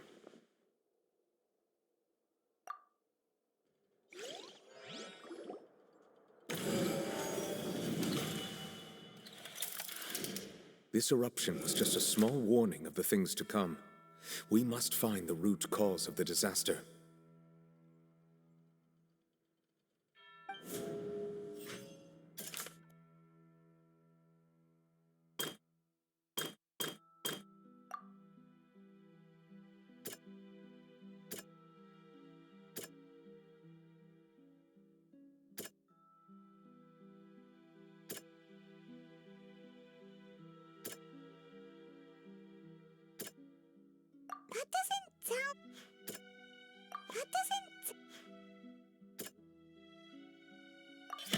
It was both dream and reality.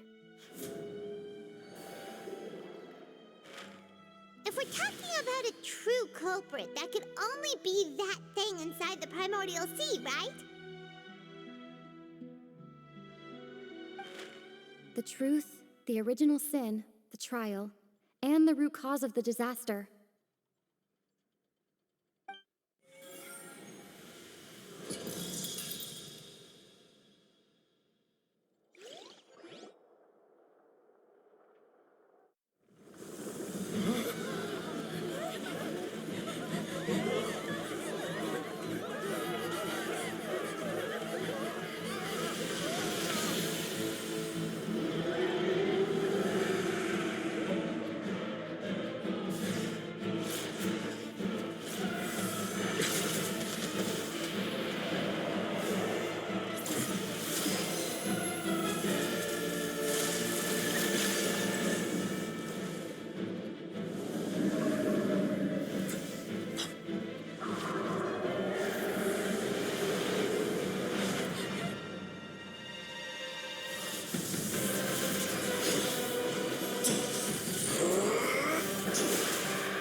way too close!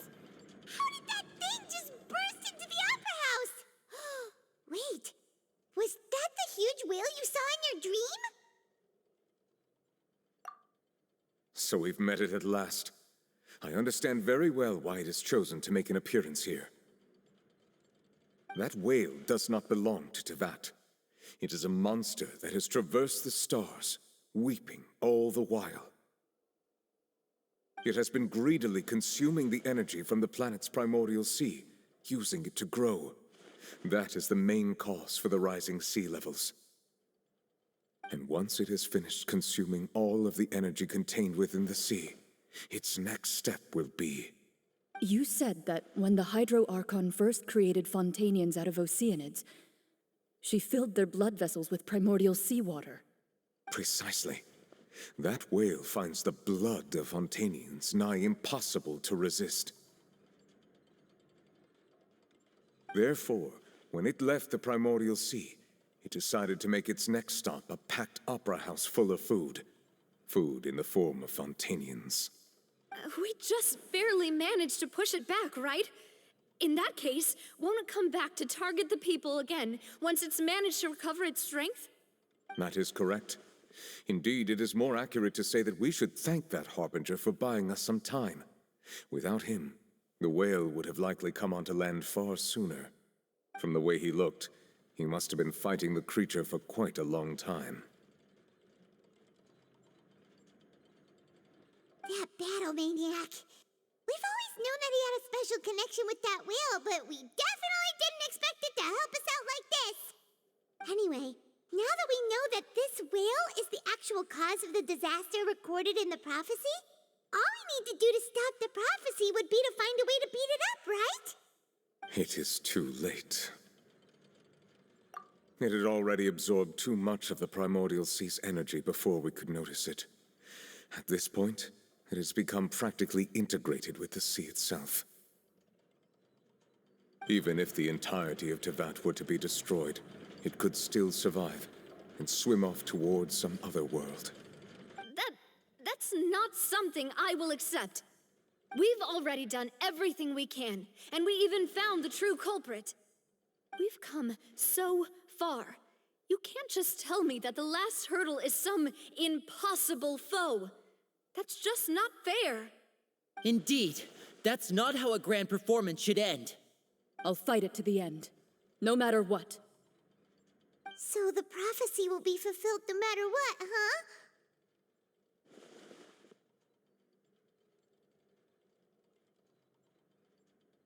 The prophecy. Yes, what has been prophesied will be fulfilled. You may view such things as the history of the future.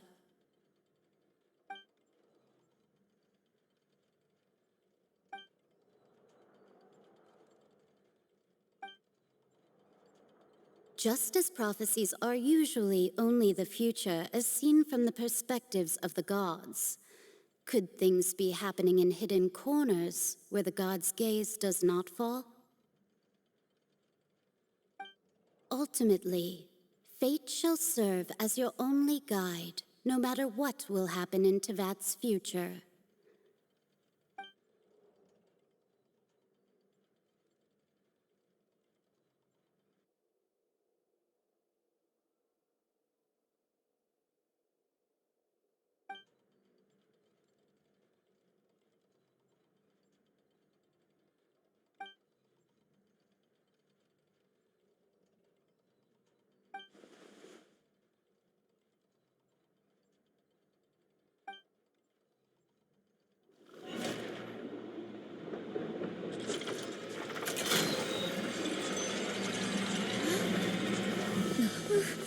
What's happening with the oratories?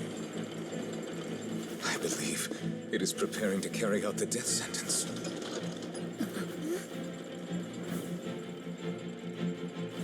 Farina!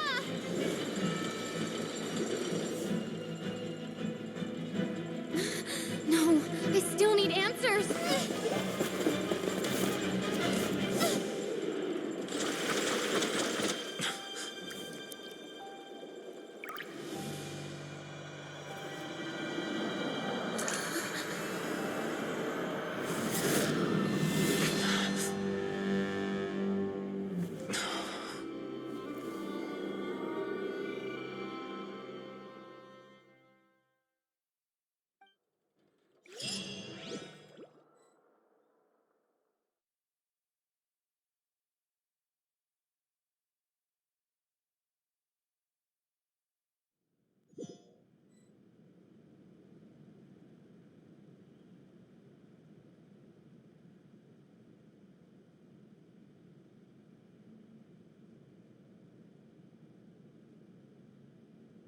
You.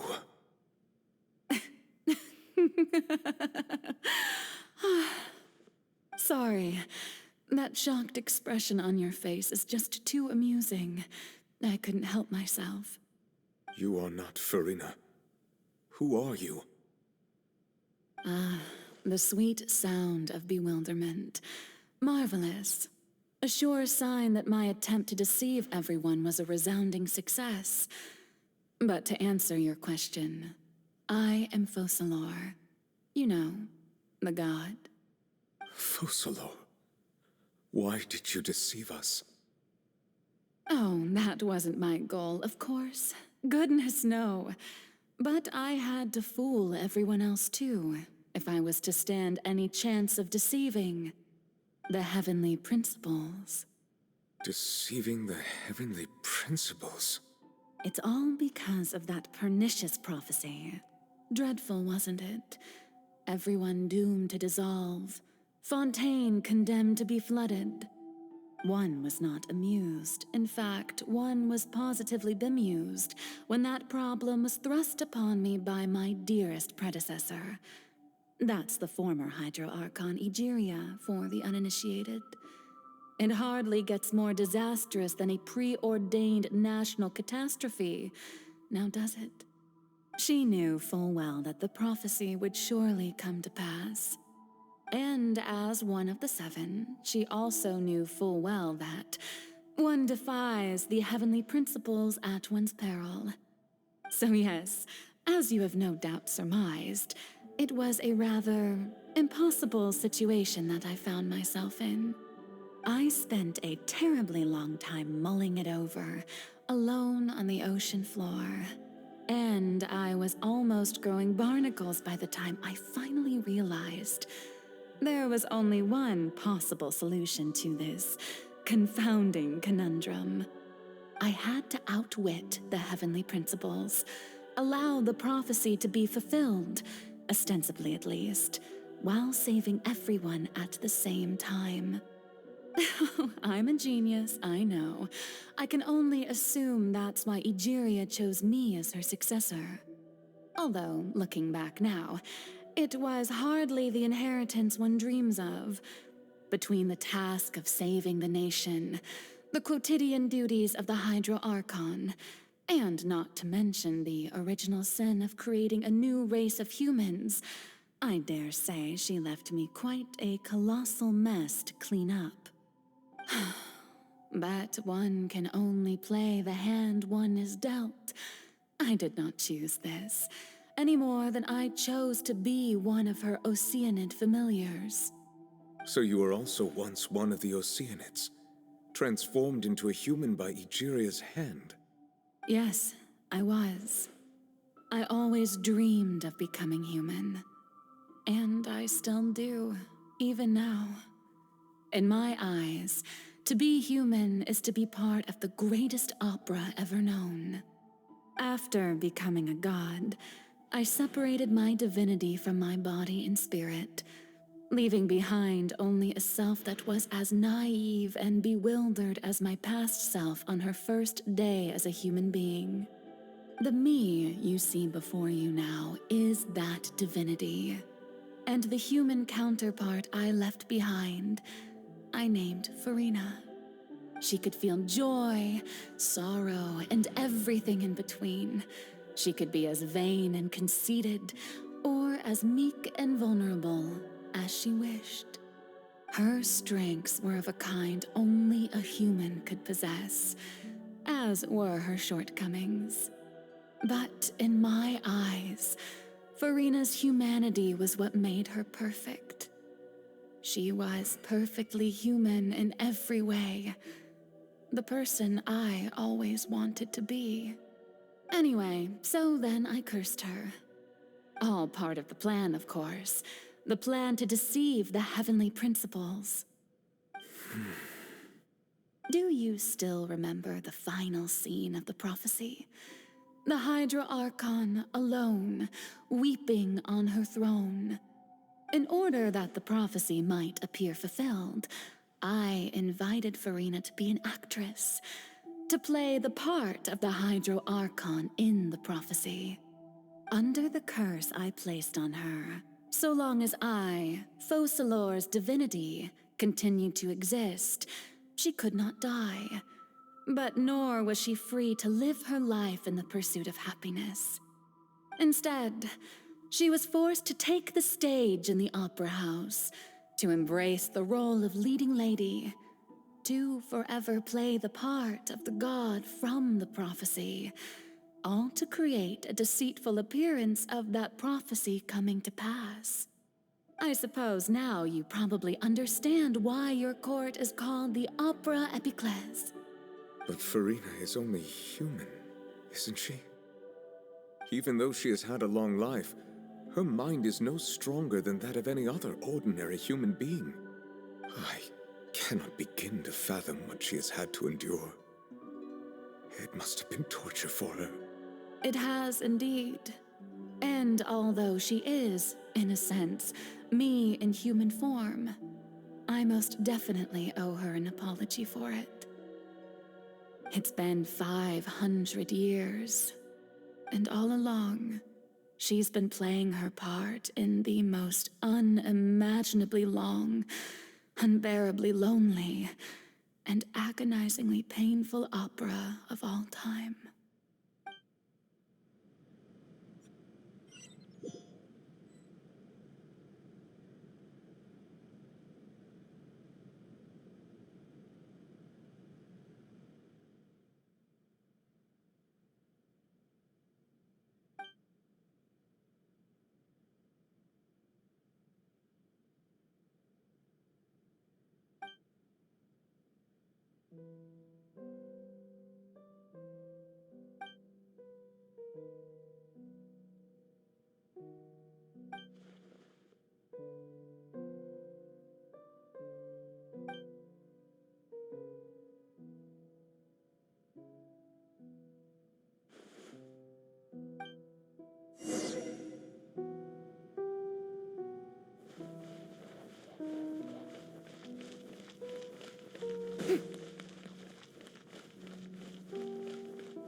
Oh, who permitted you to come onto the stage?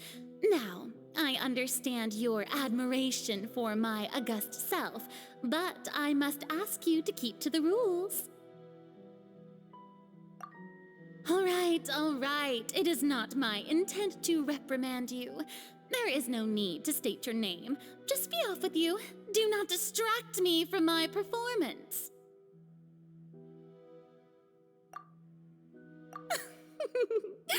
Oh, do not jest. Can you not feel it? I am Focalor. The eyes of countless Fontainians are upon me. I must, at all times, display the utmost elegance and nobility.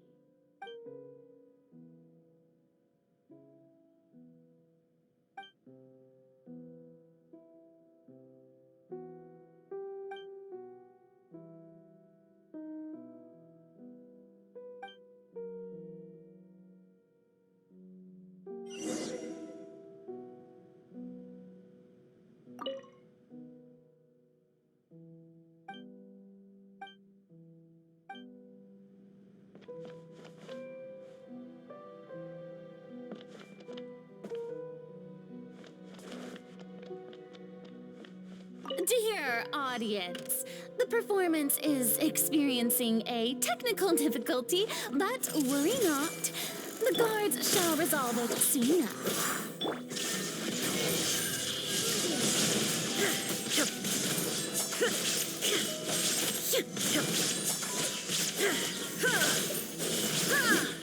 There is no escape! Hey, what gives? The audience is still watching me, you know. Guards? Wait, where are the guards? Guards! Everyone hold hands.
Farina.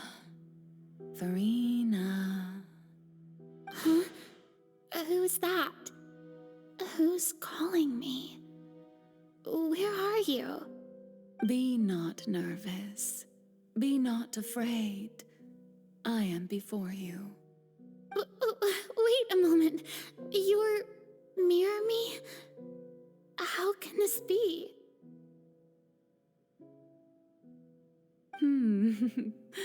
Mirror you, huh? You know what? That's not bad. Let's go with that. Mirror me. What do you wish to say? The prophecy. Have you heard of it? What prophecy? Wait. I know. I think. I don't know why, but it's in my head somehow. The people will all be dissolved into the waters, and only the Hydro Archon will remain, weeping on her throne.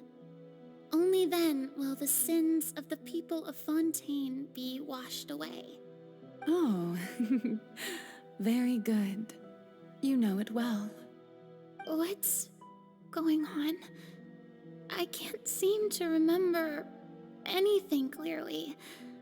The only thing I know for sure is this prophecy. Will it really come to pass? Yes, it will. And that is why I've come to you. Disaster will come to Fontaine sooner or later. Things will develop just as the prophecy declared. There is no escaping it. But doesn't that mean everyone will die? I'm a Fontainian just like them. Will I dissolve too? Oh, don't worry. Magical meetings exist in this world precisely to give people a chance to turn things around. It is the reason why you met me today. I will tell you how to save everyone, but you may have to suffer somewhat. Oh, so there's still hope after all. Goodness, you frightened me. You spoke so much and with so much certainty. As for the suffering, well, I will admit that the first thing that came to mind was, why do I have to be the one to suffer? But if the prophecy will come true, I'll also die anyway, right? So if I've already met you as my magical meeting in this world, if there were scales, with all the people of Fontaine on one side and my pain on the other, is it not obvious where the scales should tilt? You truly are the perfect human, my ideal. I suppose this would also be the justice that belongs to you. Huh? Don't worry, it's nothing. Listen well. Fontaine has just lost its Hydro Archon. I need you to play a role, that of the new Archon. Play as a god? That's right. You must begin a never-ending masquerade. You must never let anyone suspect your identity. If you can keep it up, then I shall have my way of defying this prophecy. But should your identity be revealed, then all hope will be lost. But how will I do this? A human assuming the role of a god without being exposed. Don't worry. What you must do is not to turn yourself into a real god. You simply need to play the role of a god as humans imagine them to be. Being a human yourself, I'm sure you already know what such an entity would be like. Remember, your true challenge will not be pursuing divinity, but contending against humanity. I'm still not sure I understand, but I'll try. I'll try to do this. So, how long am I going to have to play this role? To accomplish this mission, you will have to stay on the stage for many, many years. You will endure and not grow old until your task ends.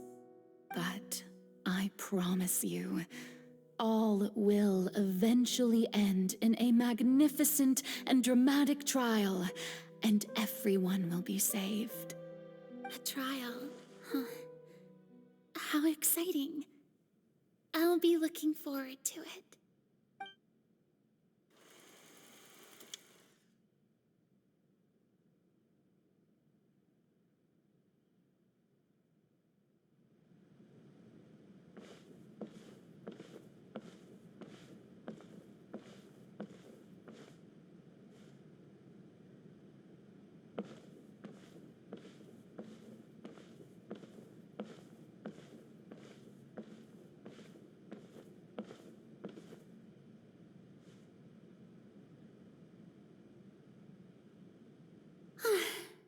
The Maison Cardinalise has announced my accession, but this is my first time facing the people.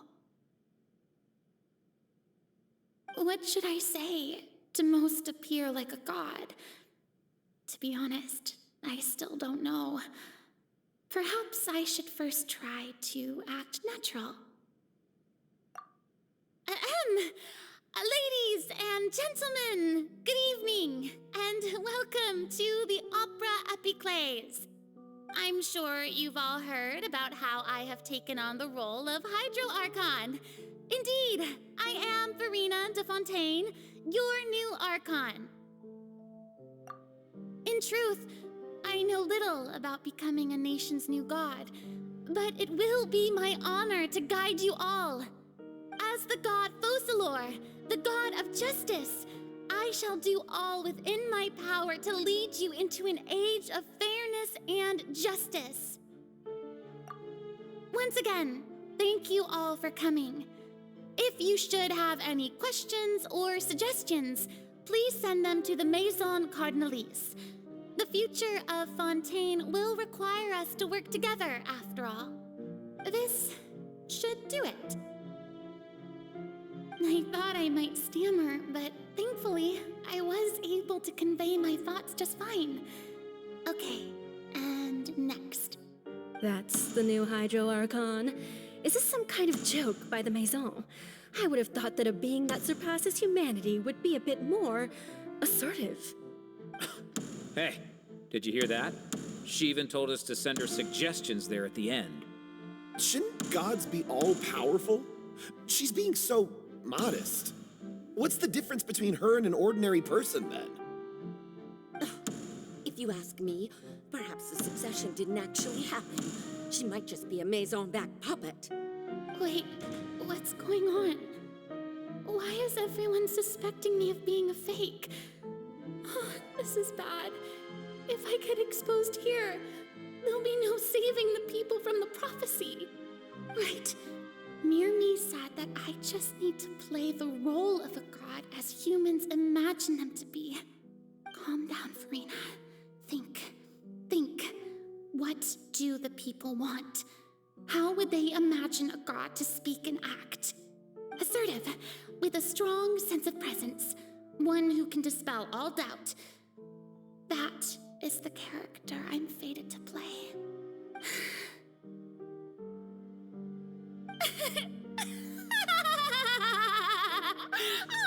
Oh, very good, my people. Only ones such as you are deserving of my rule. Now, I was wondering if some weak puppet were to one day come onto the stage and claim ownership of this opera house, would the children of Fontaine follow them? Well, it seems that you would all see right through them. Having passed my test, you are qualified to witness wondrous trials alongside my august self, here in this opera house. You may consider my previous act a door gift of sorts. I thought it was a debut that suited the atmosphere. Now then, let us be reintroduced. Ah, so that was just a performance. How could I have forgotten that we were inside an opera house? Her personality. It's quite shocking, to be honest, but I suppose it's a better look than before. Such a fascinating and bold deity. How wonderful! Our future may yet be bright after all. It seems I've turned them around. Best follow this flow and restart my accession speech.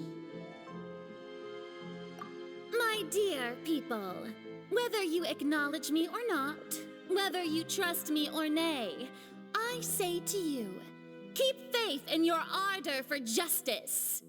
We have heard it said that this nation's sins can no longer be washed away.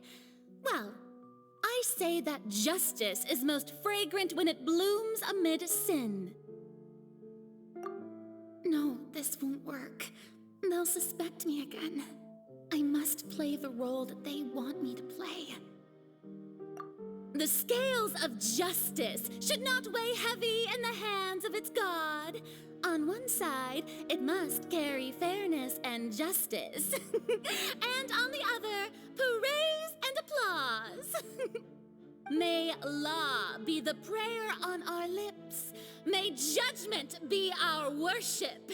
Let us light the fires and drink to the future of Fontaine! No, this won't work. They'll suspect me again. I must play the role that they want me to play. There is no trouble in this world that justice cannot solve. All that is needed is for you, my people, to believe in it, heart and soul.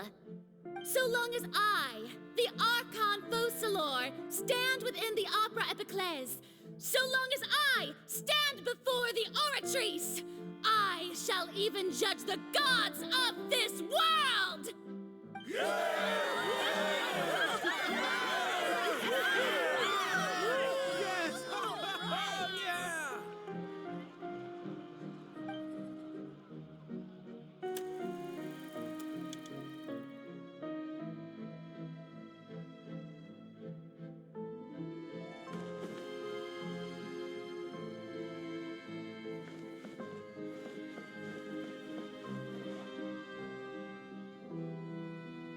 Lady Farina, here are today's case reports, as well as a summary of the follow-up for your perusal. Come now, was I not just at the Opera House in person? Leave these kinds of things to Neuvillette. Besides, none of these trials were the one that I'm looking forward to the most. If I may be so impertinent, what kind of trial are you truly looking forward to? A magnificent, dramatic, and wondrous trial. A trial to end all things. How could you hope to understand? That's true. I fear I lack the ability to grasp your divine thought, Lady Archon. No need for fright, and do not take what I said before too seriously. Go now, do your duties. The trial I await. It will come one day.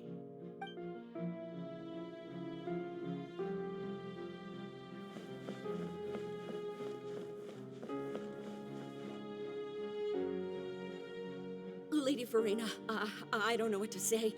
Thank you for agreeing to see me. No need to thank me. Or rather, thank your own sense of perseverance instead. Long have you stood in line to meet me, have you not?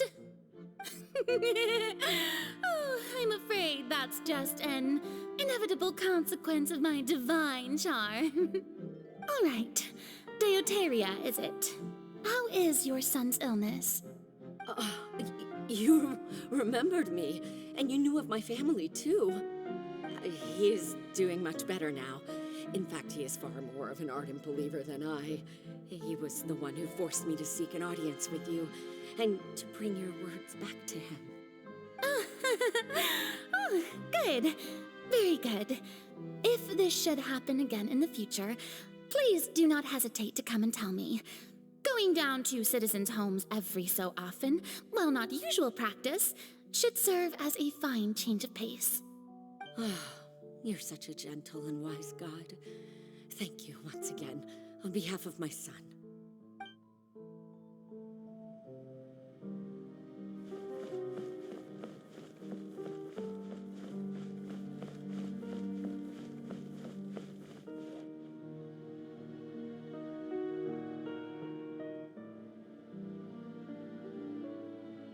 Lady Farina, here are the latest hydrological reports. As for the specific parameters you asked to take note of, I'm afraid things still don't look good. I see. It's as I thought then. As your god, I did already expect this, but I wanted to see how far your human wisdom would allow you to analyze it. All manner of signs indicate that the prophecy will still come to pass. Forget it. That's not something you need to worry about right now. Well, as I understand it, the Fontaine Research Institute is also trying to find a way to counter the rising water levels. Really? Have they found anything? I'm afraid that they haven't found any effective solution thus far. Oh, is that so? Well, no wonder. This issue has reached the realm of the gods, after all. Still, their spirit is praiseworthy.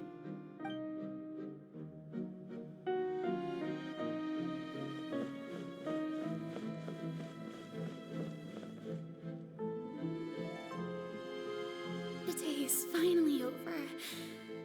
I haven't had a moment to breathe this whole time.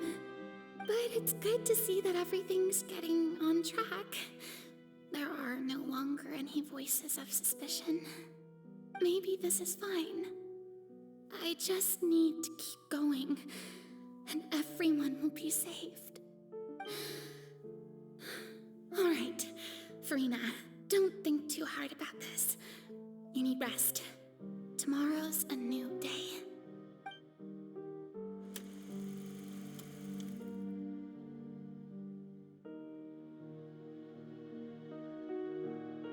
Lady Farina, here are the new trial reports for the latest cases, as well as a summary of the follow-up. There'll be no need for that. I've seen them already. There's no need to go back over scenes I've witnessed in person before. Lady Farina, I've waited so long for this chance to see you in this manner. Indeed, my dear, loyal citizen. This joyous moment is an honor for us both. Lady Farina, we're detecting significant hydrological anomalies near Poisson. Understood. Keep monitoring. Keep me informed should anything come up at the Institute.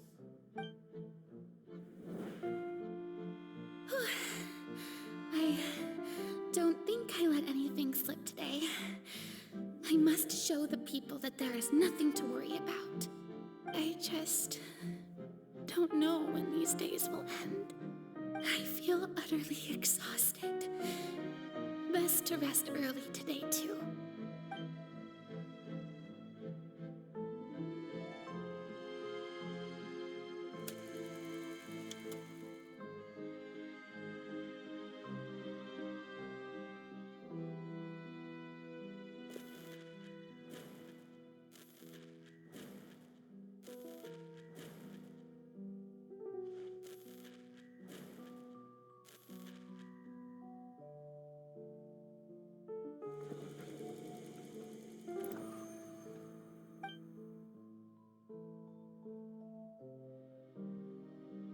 Lady Farina, it's like a dream being able to speak with you up close like this.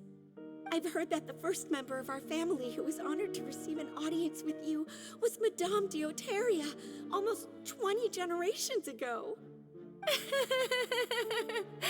And what a fine family yours is indeed.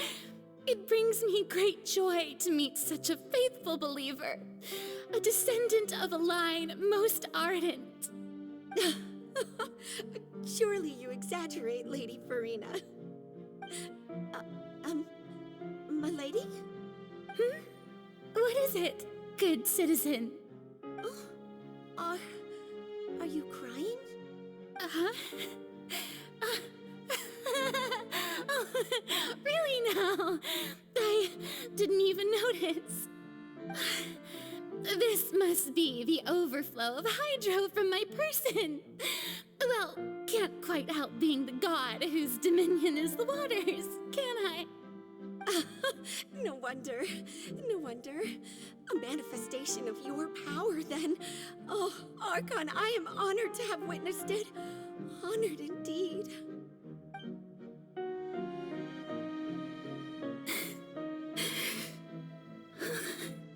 So interminable.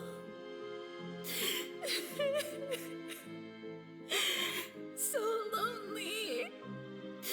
Just how much longer? Hundreds of years must have passed by now. Perhaps the show must go on for hundreds more. I never imagined that it would hurt so much. Have I reached my limit? No. Perhaps I reached it long ago. Today I didn't even notice my own tears.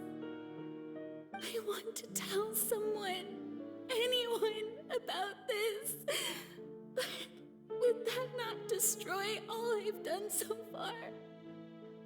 I've conducted so many investigations across the centuries, but there's not even a sliver of hope that we might break the prophecy. All I can do is keep heart. I must maintain this act. It is the only way to save Fontaine. Please, mirror me. You have to succeed.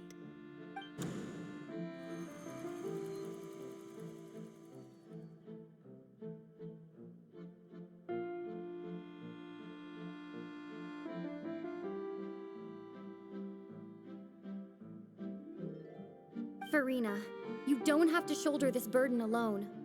Although I don't know what you might be keeping from everyone, your people are more than willing to share your burden with you.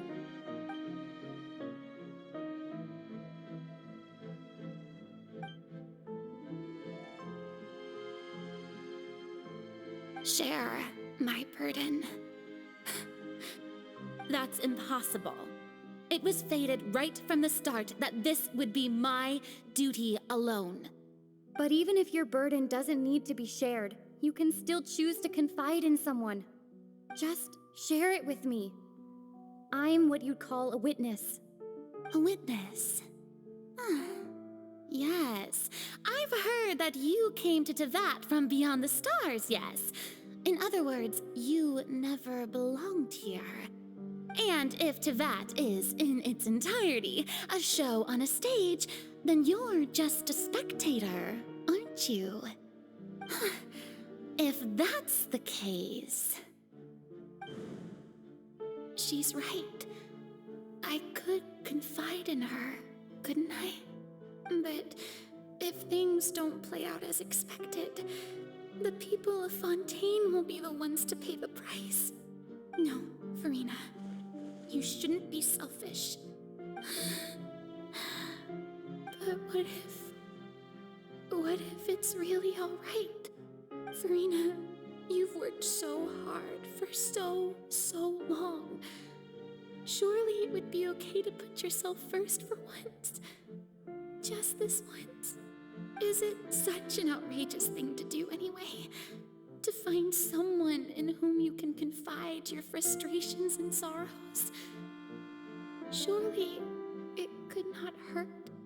If you let this opportunity slip through your fingers, it might never come by again. Think about it long and hard.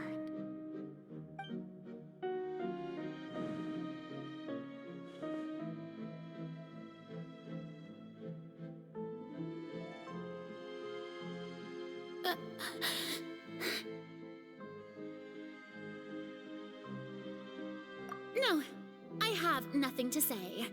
I am Farina, the Archon of Fontaine. Everything will surely get better.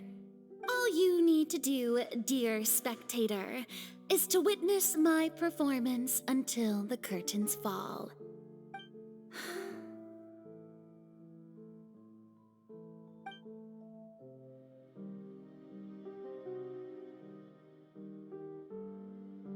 Fine.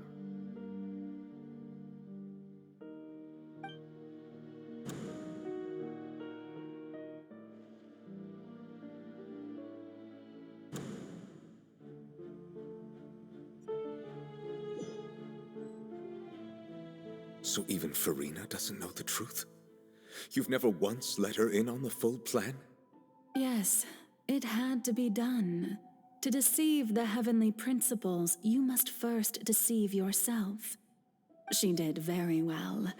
If she had let her resolve falter even once in these 5 centuries, Fontaine would have been doomed to the most tragic fate.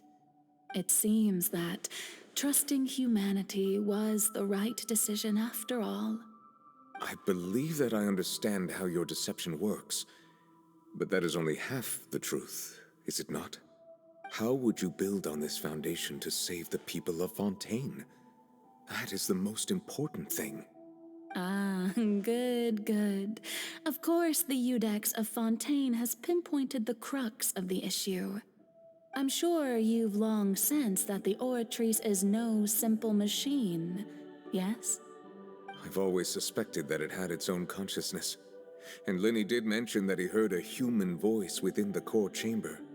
It now seems that that person was you, hidden within the machine all along. Am I right?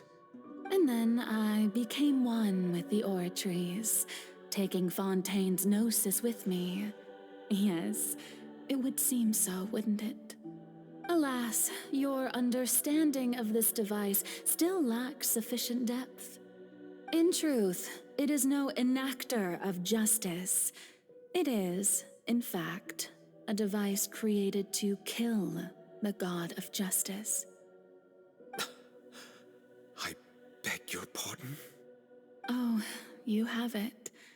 And to be more precise, not only will the Oratrice take down the god of justice, it will also take down the divine throne upon which she has been placed. I mean, did you think I would be the sort to enjoy peaceful repose while Farina suffered? My work over these last 500 years has been to constantly accumulate indemnitium within the Oratrice. But really, some have already discovered that only a small fraction of the energy generated by the device was ever used to provide power to Fontaine. The vast majority had to be, accumulated to enact this death sentence. It was all a part of your plan, then? Both the trial and the sentence? Indeed. This power, accrued over 5 centuries, could have sustained Fontainians for millennia had it only been used for that purpose. Almost all of it has now been stored within the Oratrice. But only power of this magnitude could hope to destroy the Hydro Archon's divine throne, shaking the rules established by Celestia and breaking through the institution that is the Seven. So the Oratrice's call for death was for neither Farina nor Focalor, but for the Hydro Archon. The destruction of that divine throne. If I do not misunderstand your intent, you must be... Returning what's rightfully yours to you, of course. In other words, this was all done to return the authority of the Hydro Archon to the Hydro Dragon of this planet. But...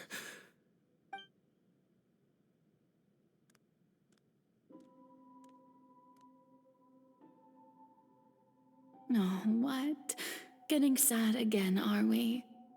The authority of the ancient dragons shall soon be yours once more, O Hydro Dragon Sovereign.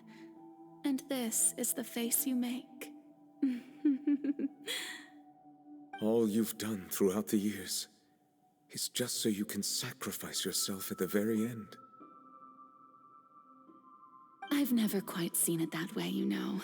Even now, I'm quite pleased at how well my deception worked.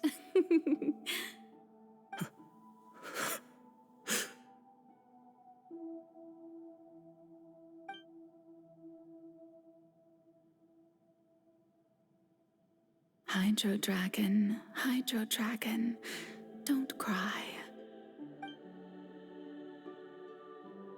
I must say, had it been within my rights, I would have loved to judge the heavenly principles themselves. Were they not guilty of essentially the same crime? Egeria stole the power of the primordial sea, and the heavenly principles stole the power you ancient dragons possessed. I, for my part, am the god of justice. And is it not just that your original powers should be returned to you? Speaking of justice, I have always believed that justice lies in the process of pursuing human existence itself.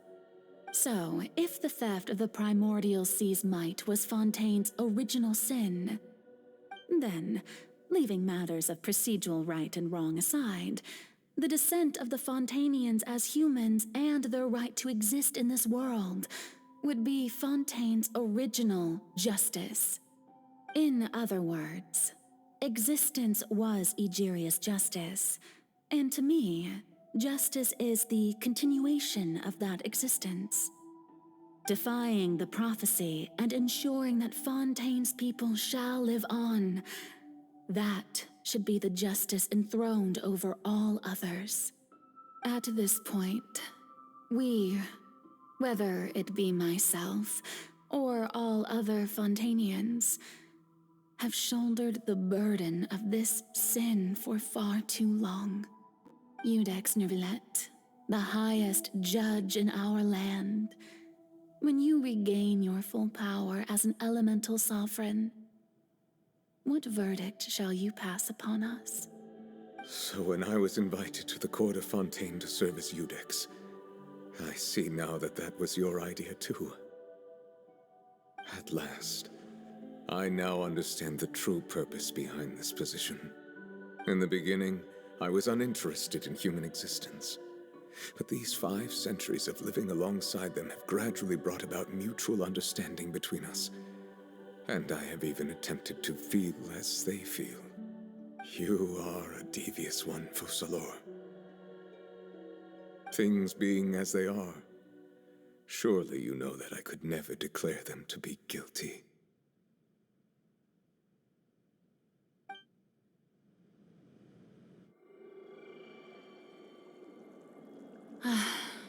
The hour of my execution is almost here. For the sinner, the curtain call has come. I know I may not sound it, but faced with death, I find myself a little afraid. Perhaps this is one thing both gods and humans have in common.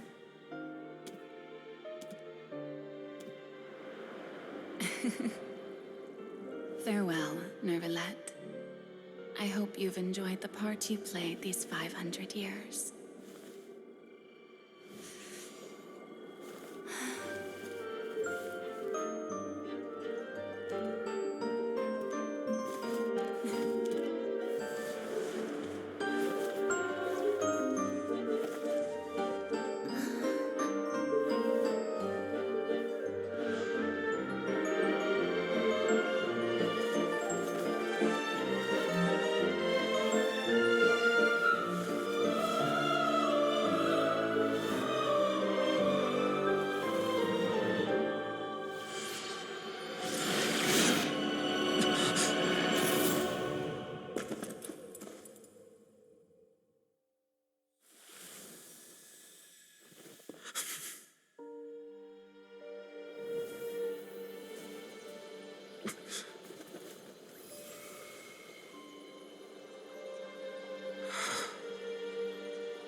Iudex Nuvelet, hereby declare,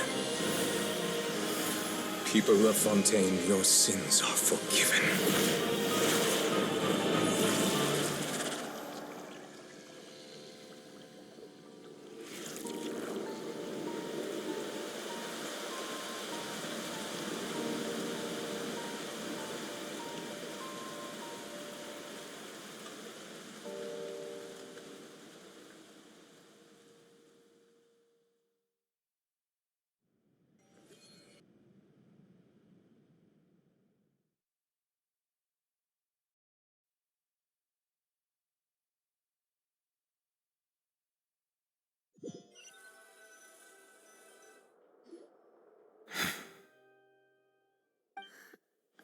What just happened? Has the death sentence been carried out? Was that bright light some sort of misdirection? I have a feeling that something huge just happened. But since we're all still alive and haven't been dissolved, I assume whatever happened was good for us. It's time to end this. We must mete out punishment to that beast. Didn't you say just a moment ago that it can't be defeated? I have gained the strength sufficient to deal with it. Through certain means, I now have the ability to separate the power of the Primordial Sea from that creature. We should seize the opportunity to pursue our quarry. Traveler, now that the oratories can no longer function, I require an executor to help me mete out justice. The root of the calamities befalling Fontaine, the beast that enacts the prophecy. Its name is the all-devouring narwhal. Come with me, traveler. The hour of execution has come.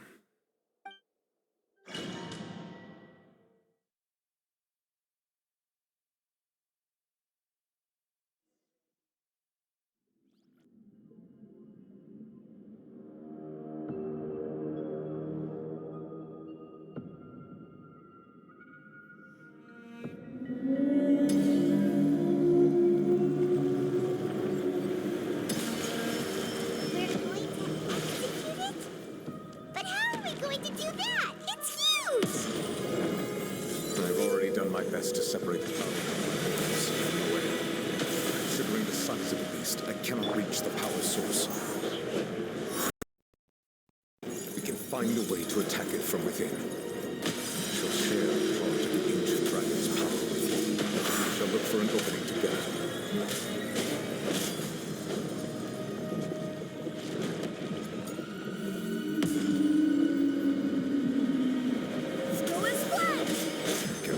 Sorrow turning into hostility.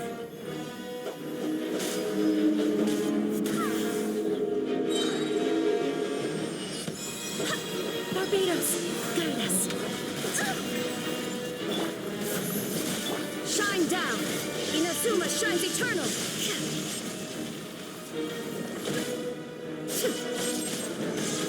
Shower me with praise. The all-devouring narwhal cannot resist its instinct to devour. Continue to trigger its hostility. Chance will present itself.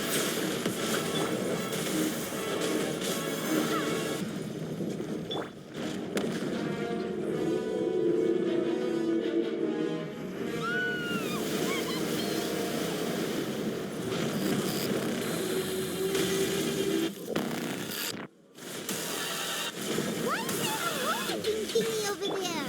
It looks really scary. Let my name echo in song! Let's play through a little.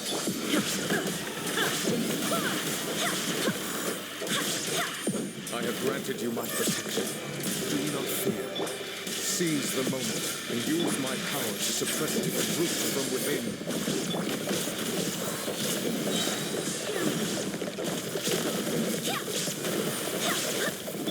The Shelby, shine down!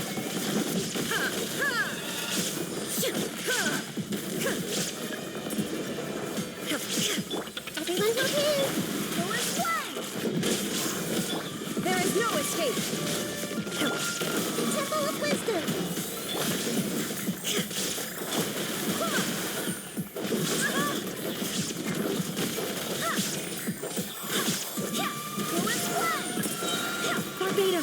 guide us.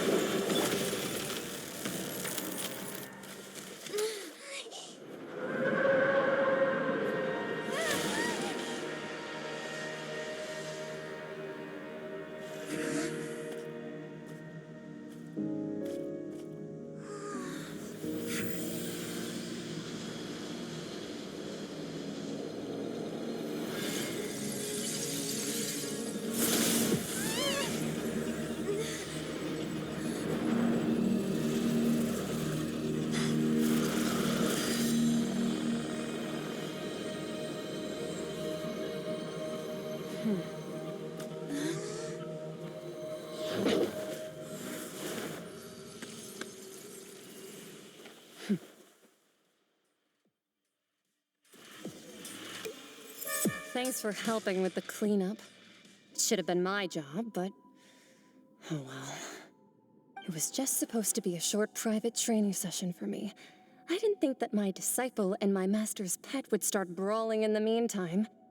Well, actually, I had a feeling that it would happen at some point, but they bumped into one another earlier than I thought. What a blunder. I suppose I'll have to swing my sword 3 million times as penance. That power. Who are you exactly? Paimon has an idea.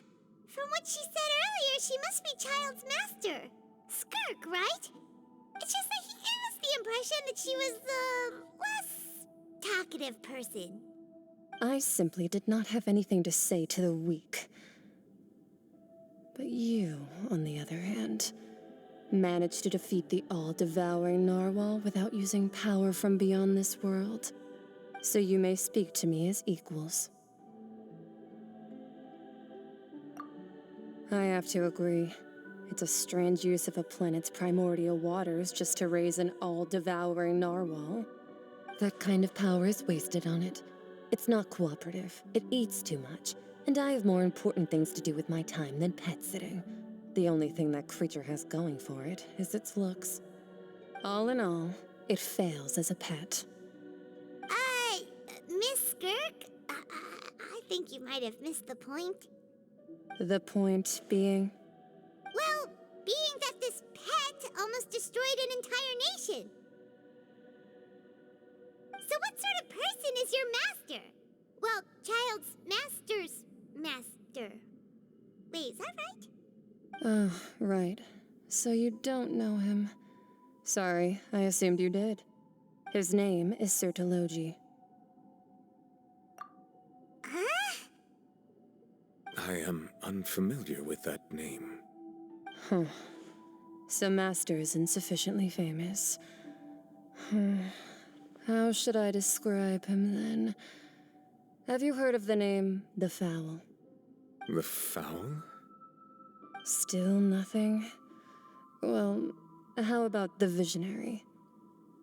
Vetterfulnir then? Or Gold Rhine-daughter? Ooh, that one we've heard! Rhine-daughter's part of the Hexen Circle. She's Albedo's mom, right? Oh, so you do know that name. To be honest, I also heard all of those names and titles from my master. I don't actually know them either. But I suppose you understand now, yes? My master is likely a similar sort to Rhine-daughter. They are both pursuing some form of perfection. Wait! Didn't you also mention a visionary person? Paimon didn't quite catch their name. Actually, never mind that. I believe it expedient to inform you that the all-devouring narwhal used up nearly all its strength fighting you. Such roiling hydro energies will prove difficult for the planet's deep seas to digest. As such, the Fontaine back on the surface has most likely been thrown into chaos. In other words, the prophecy that you've been fretting over should now be in full swing. What?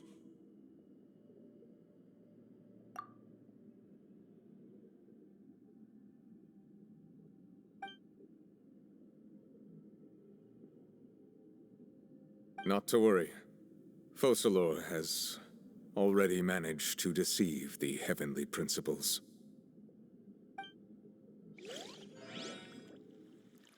In the end, the people will all be dissolved into the waters, and only Furina will remain, weeping on her throne.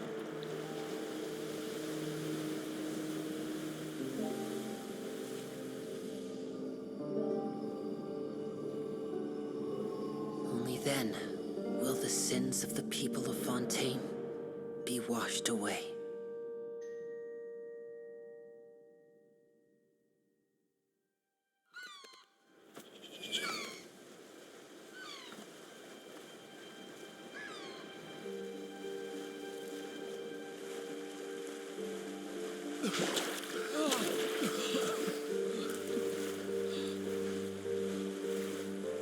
Hey!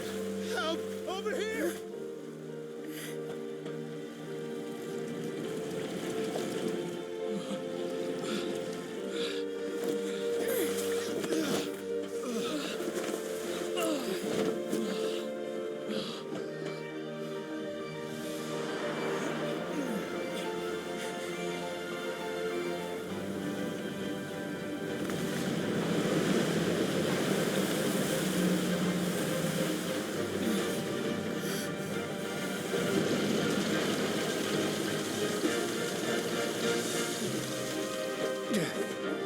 All hands, initiate emergency rescue!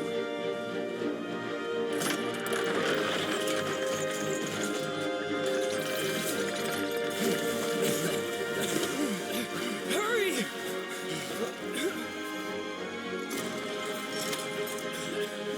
Hey, lend a hand!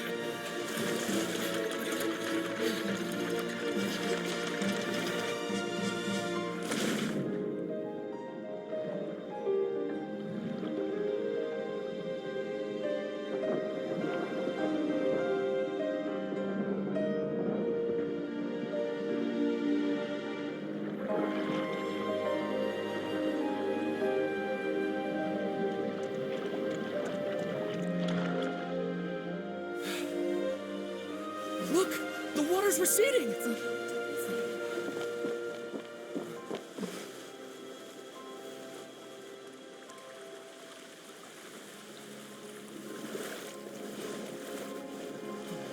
It's a miracle! Water's receding. We didn't dissolve.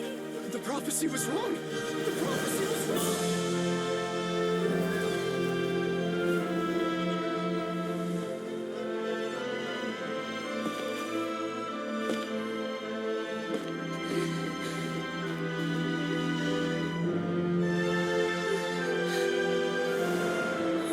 Are you all right? We're saved. The prophecy was wrong.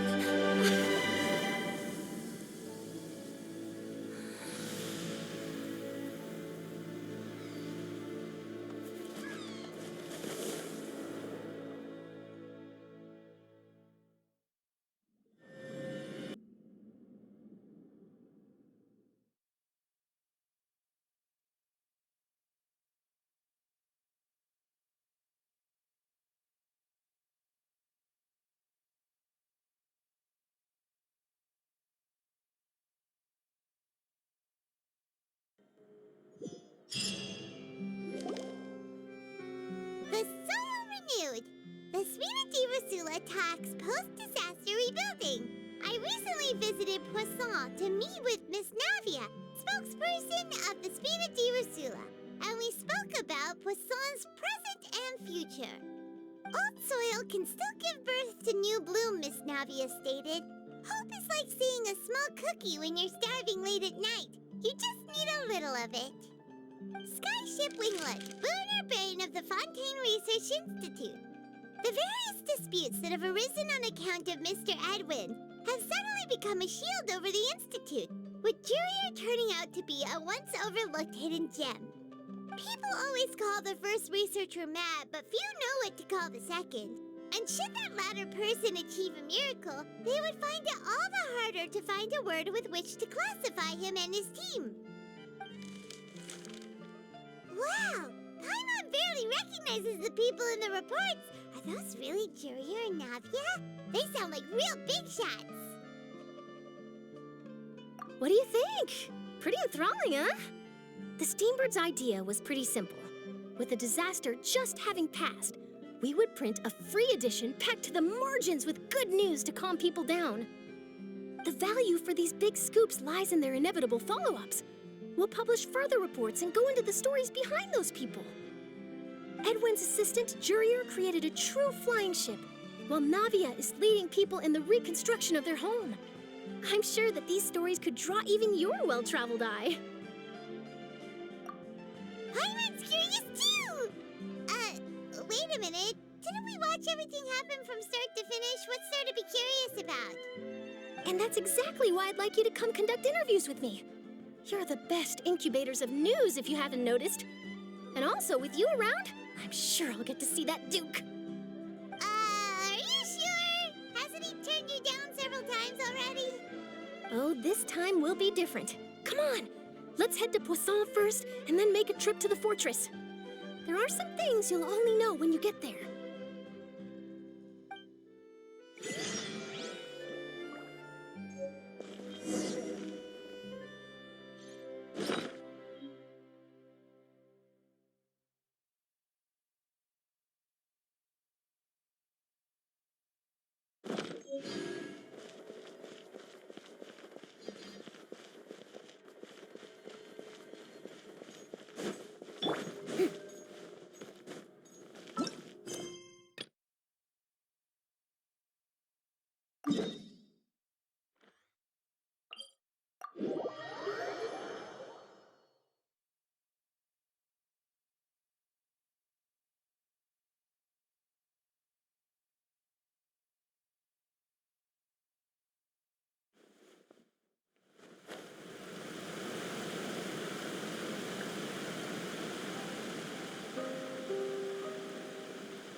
Navia!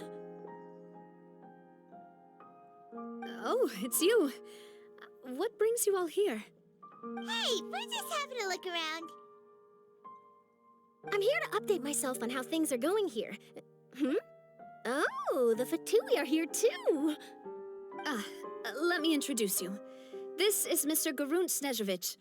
He represented the Knave in sending us a large amount of supplies, and is helping with our work. Our residents are hard at work as well. Thanks to everyone, work is progressing nicely.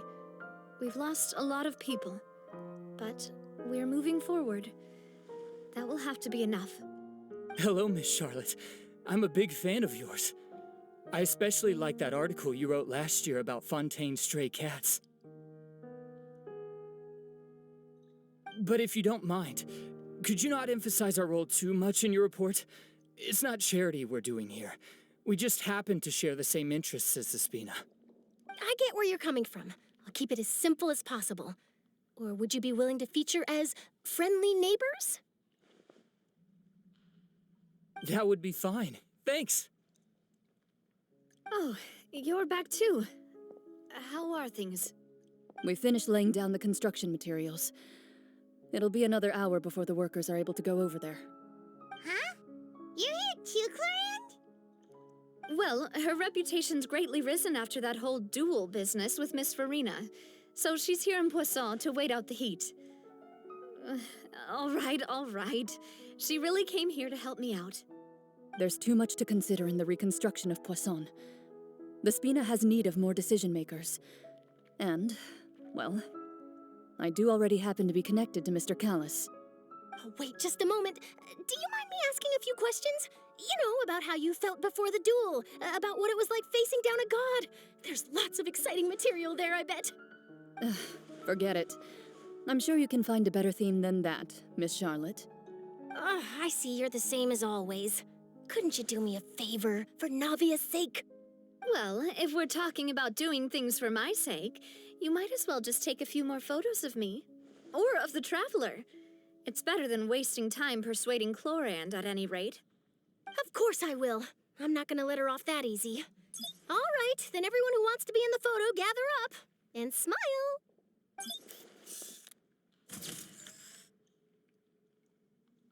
How did it go? Was it a good shot? Did Paimon look cute in it? Not bad. Your addition really helped the composition of the picture. All right, hang on a moment. Let me snap a few more shots.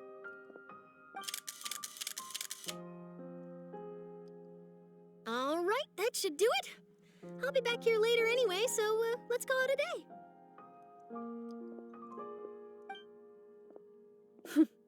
You're very quick. Speed is of the essence when it comes to the news, and freshness is the key. Also, not to brag, but I'm pretty good at building connections. Who knows? I might eventually get that interview with you after all, Miss Clarande. Wow, you really do have that never say die spirit.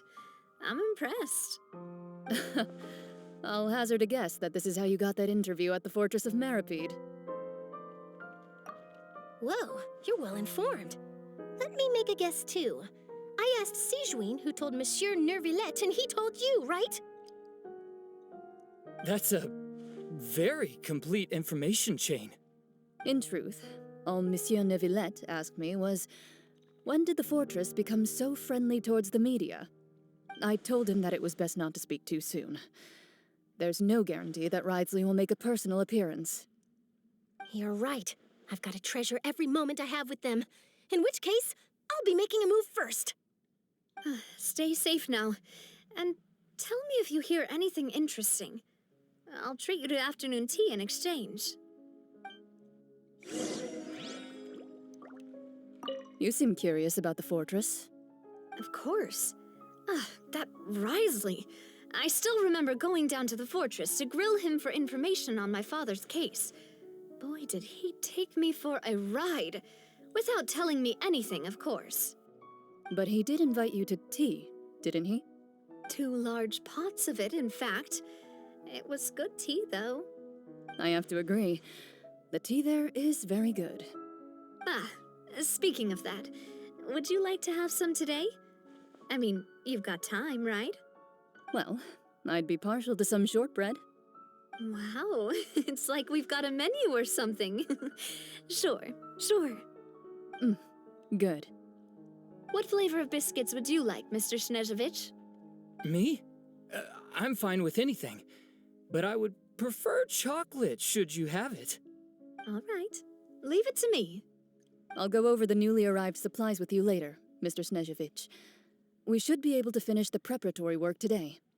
That works great for me. Huh. Is it just me, or did you get a new lipstick? I did. It was a gift from Sijuin. Want to give it a try? I think the color would suit you, too.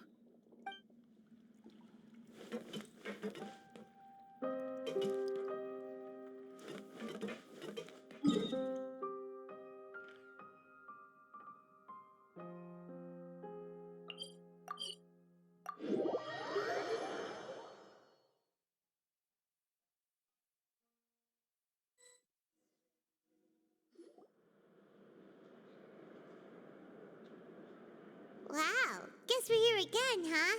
There's a real nostalgic feeling to this place. Looks like you've been missing us. Duke! Did you come all the way to the entrance to greet us? Of course.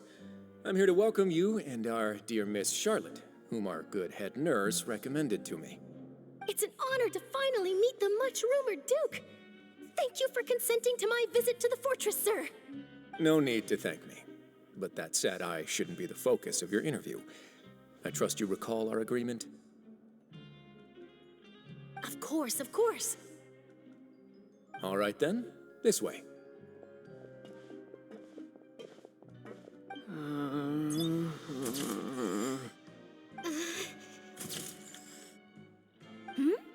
Hey, no need to be so nervous. I've already taken all the photos we need. Miss Charlotte, do these pictures really need to be published on the cover of the Steambird? It would seem that Miss Lorvine doesn't want her face to appear beside that of Mr. Jurier, Sir, please don't say things like that. But it looks like dear Mr. Jurier denies it. Might this interview be very important to you, then? No, I just... This is my first time being interviewed, and I'm very thankful to the Steambird for... Now, I might not look it, but I actually did meet Mr. Edwin once. And I'll be honest, I enjoyed chatting with you more. You've definitely got more of that genius vibe going on. The boat that brought about a miracle, the ark that saved the people. Why, you recreated a myth back there, like an emissary of legend. Still, if I might ask, where's that flying ship now? Huh! Looks like Charlotte's trying to get herself another exclusive scoop. I have to apologize, but that ship is presently in the bowels of our factory. I'm afraid it won't be easy for you to get a shot of it. Really? Well, then in that case, could I have an interview with you to make up for that loss?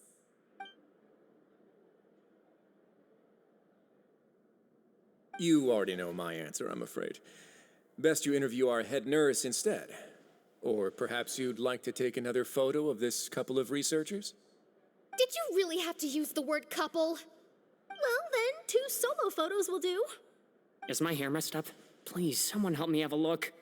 Things sure are getting pretty lively here. We've seen this kind of thing before. Oh, seems like everyone's here. Would any of you like to try this new drink I came up with? Ah, Siegeween. Hey, Miss Charlotte. Why don't you, take some pretty photos of our head nurse? Sure. Come on, Miss Siegeween, over this way. Let's find a brighter spot. Huh? Sure. Do I have to smile? So, how have things been at the fortress?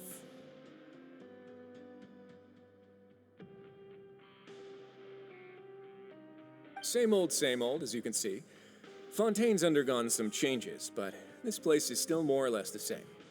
Other than that flying ship, it got a tad too much attention, I think. That's why I decided to let the interview go through. We should direct more public opinions toward the behind-the-scenes heroes. Am I right, Mr. Jurrier? Miss Lorvine? You're too kind, sir. I believe that you too should have your day in the sun. Not that you would want that, which is a pity. I'll just leave the spotlight to you two.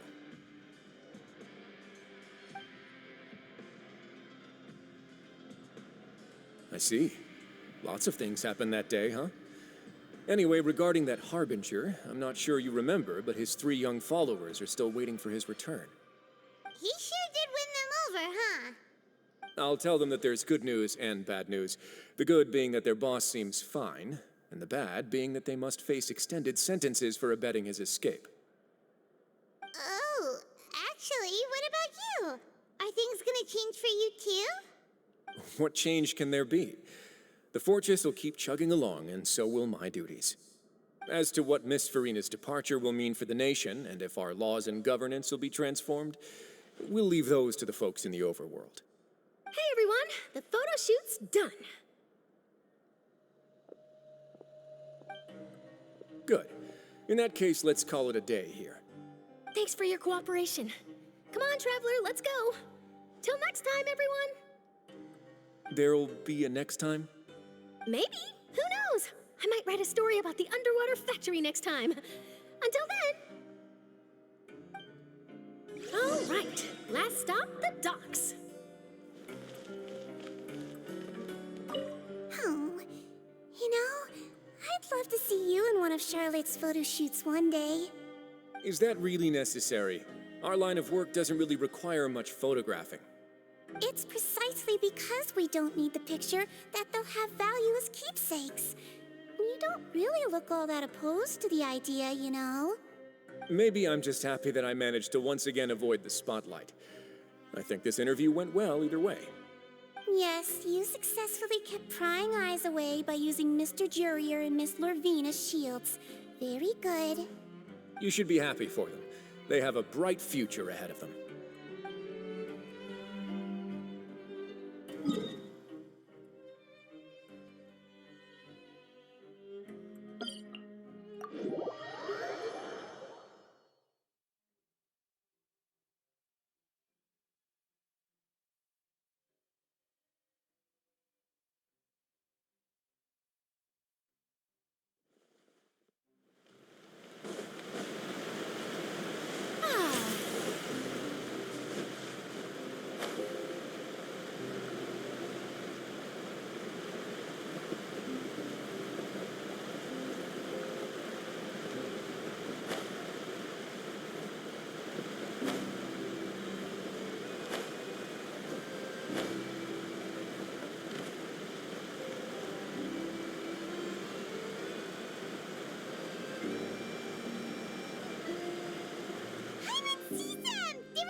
Navia mentioned that she stayed in touch with Linny and the others after working together.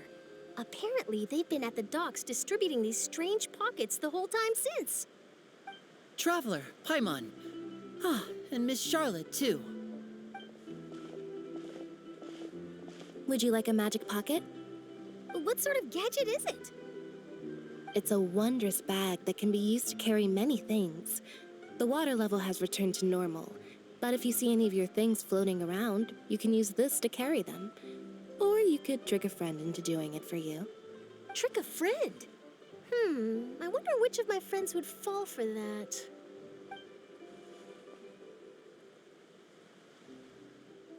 You could just make a friend like Fremine here.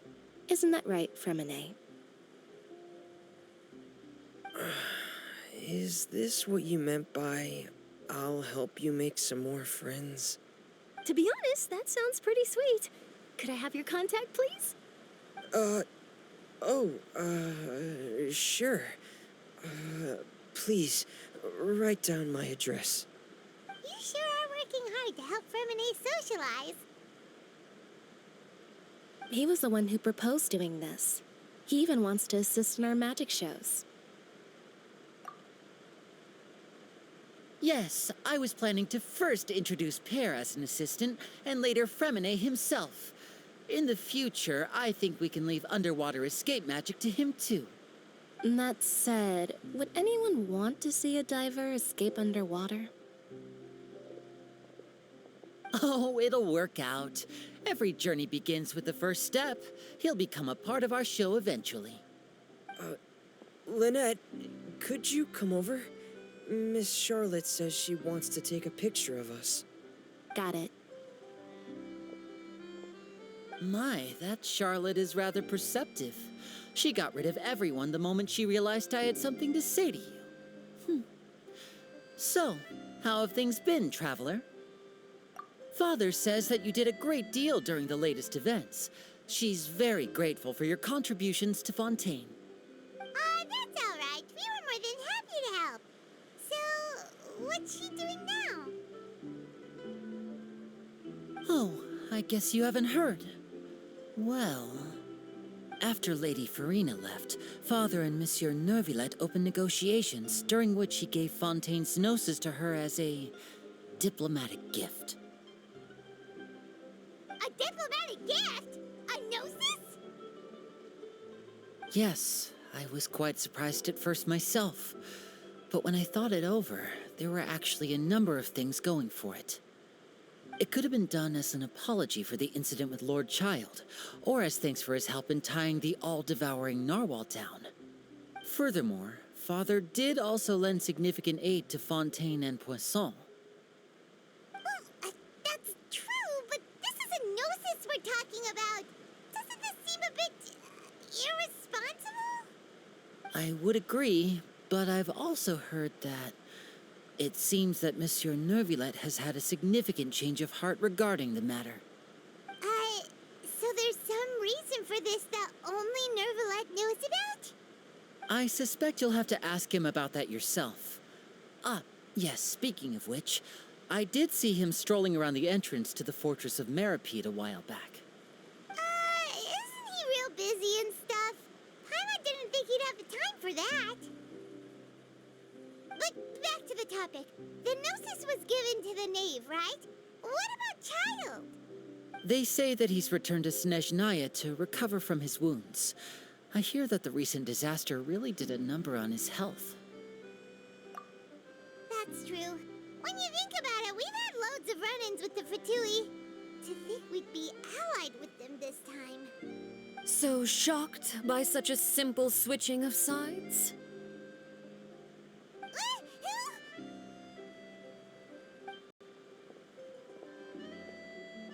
Father! Well, what do you know? Come to the docks to see how my children are doing and meet the Traveler by chance. Please do not pay my accomplishments in Fontaine too much mind. I would have done them regardless. Are you going to take the gnosis back to Snezhnaya? That is our duty as harbingers, yes. Don't be too preoccupied with sides. The goal of the Fatui concerns not a single place or person, but the entire world.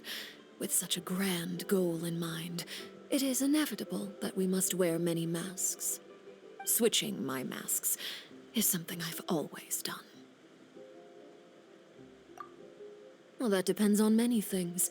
No one truly knows what the future holds. What good is honesty if you can't rely on it forever? As for you, I very much look forward to our next collaboration. Good things cannot be achieved alone, and you've proved yourselves to be great partners. A vision? All right. I'll remember to return it. Thank you for keeping it safe for him this entire time. And that's a wrap for me. Huh? You're... Greetings, Miss Journalist. Hello. If I'm not mistaken, there are diplomatic channels I'll need to report to take a photo of you. That is correct. So forgive me, but I will not be able to serve as a subject in your article. However, feel free to write as much as you'd like about our dear magicians and our upcoming rookie talent. I will. The sea breeze is quite pleasant. I shall continue my walk while the weather remains so agreeable. Farewell. Farewell, Father. Oh, she has such an intimidating presence. I didn't even dare to take a picture. Thankfully, I've already wrapped up all my pre-scheduled interviews. Thank you all. This'll be more than enough for me to write about, I'm sure. Don't be too nervous. Why don't you take a magic pocket before you go? Here, Traveler, Paimon, you take one too. To move things about? That's right. Funny. I was giving out magic pockets when we first met too. And what do you know? I'm doing the exact same thing right now. So many things have happened, but the pockets are still the pockets. I guess this must be life. We will all follow our own paths, and serendipity will lead you to your fated friends. All right then. We'll be handing out pockets in some other districts later, so we'll get going now. Have a good day, you two.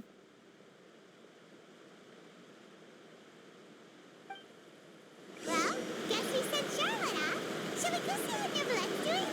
As long as he's not so busy that he doesn't have time to chat anyway.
The entrance to the fortress! Ooh, he really is there!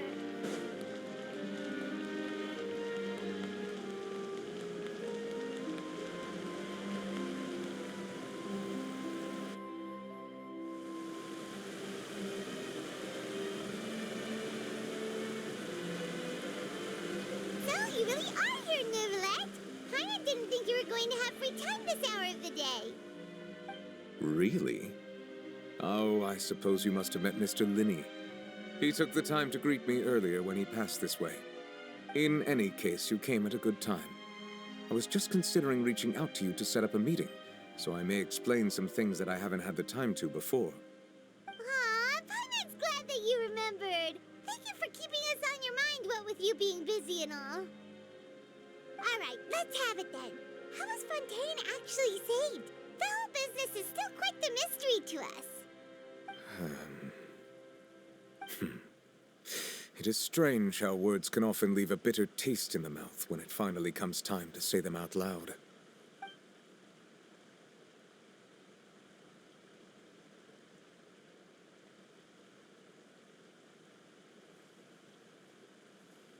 Whoa. So that's what happened?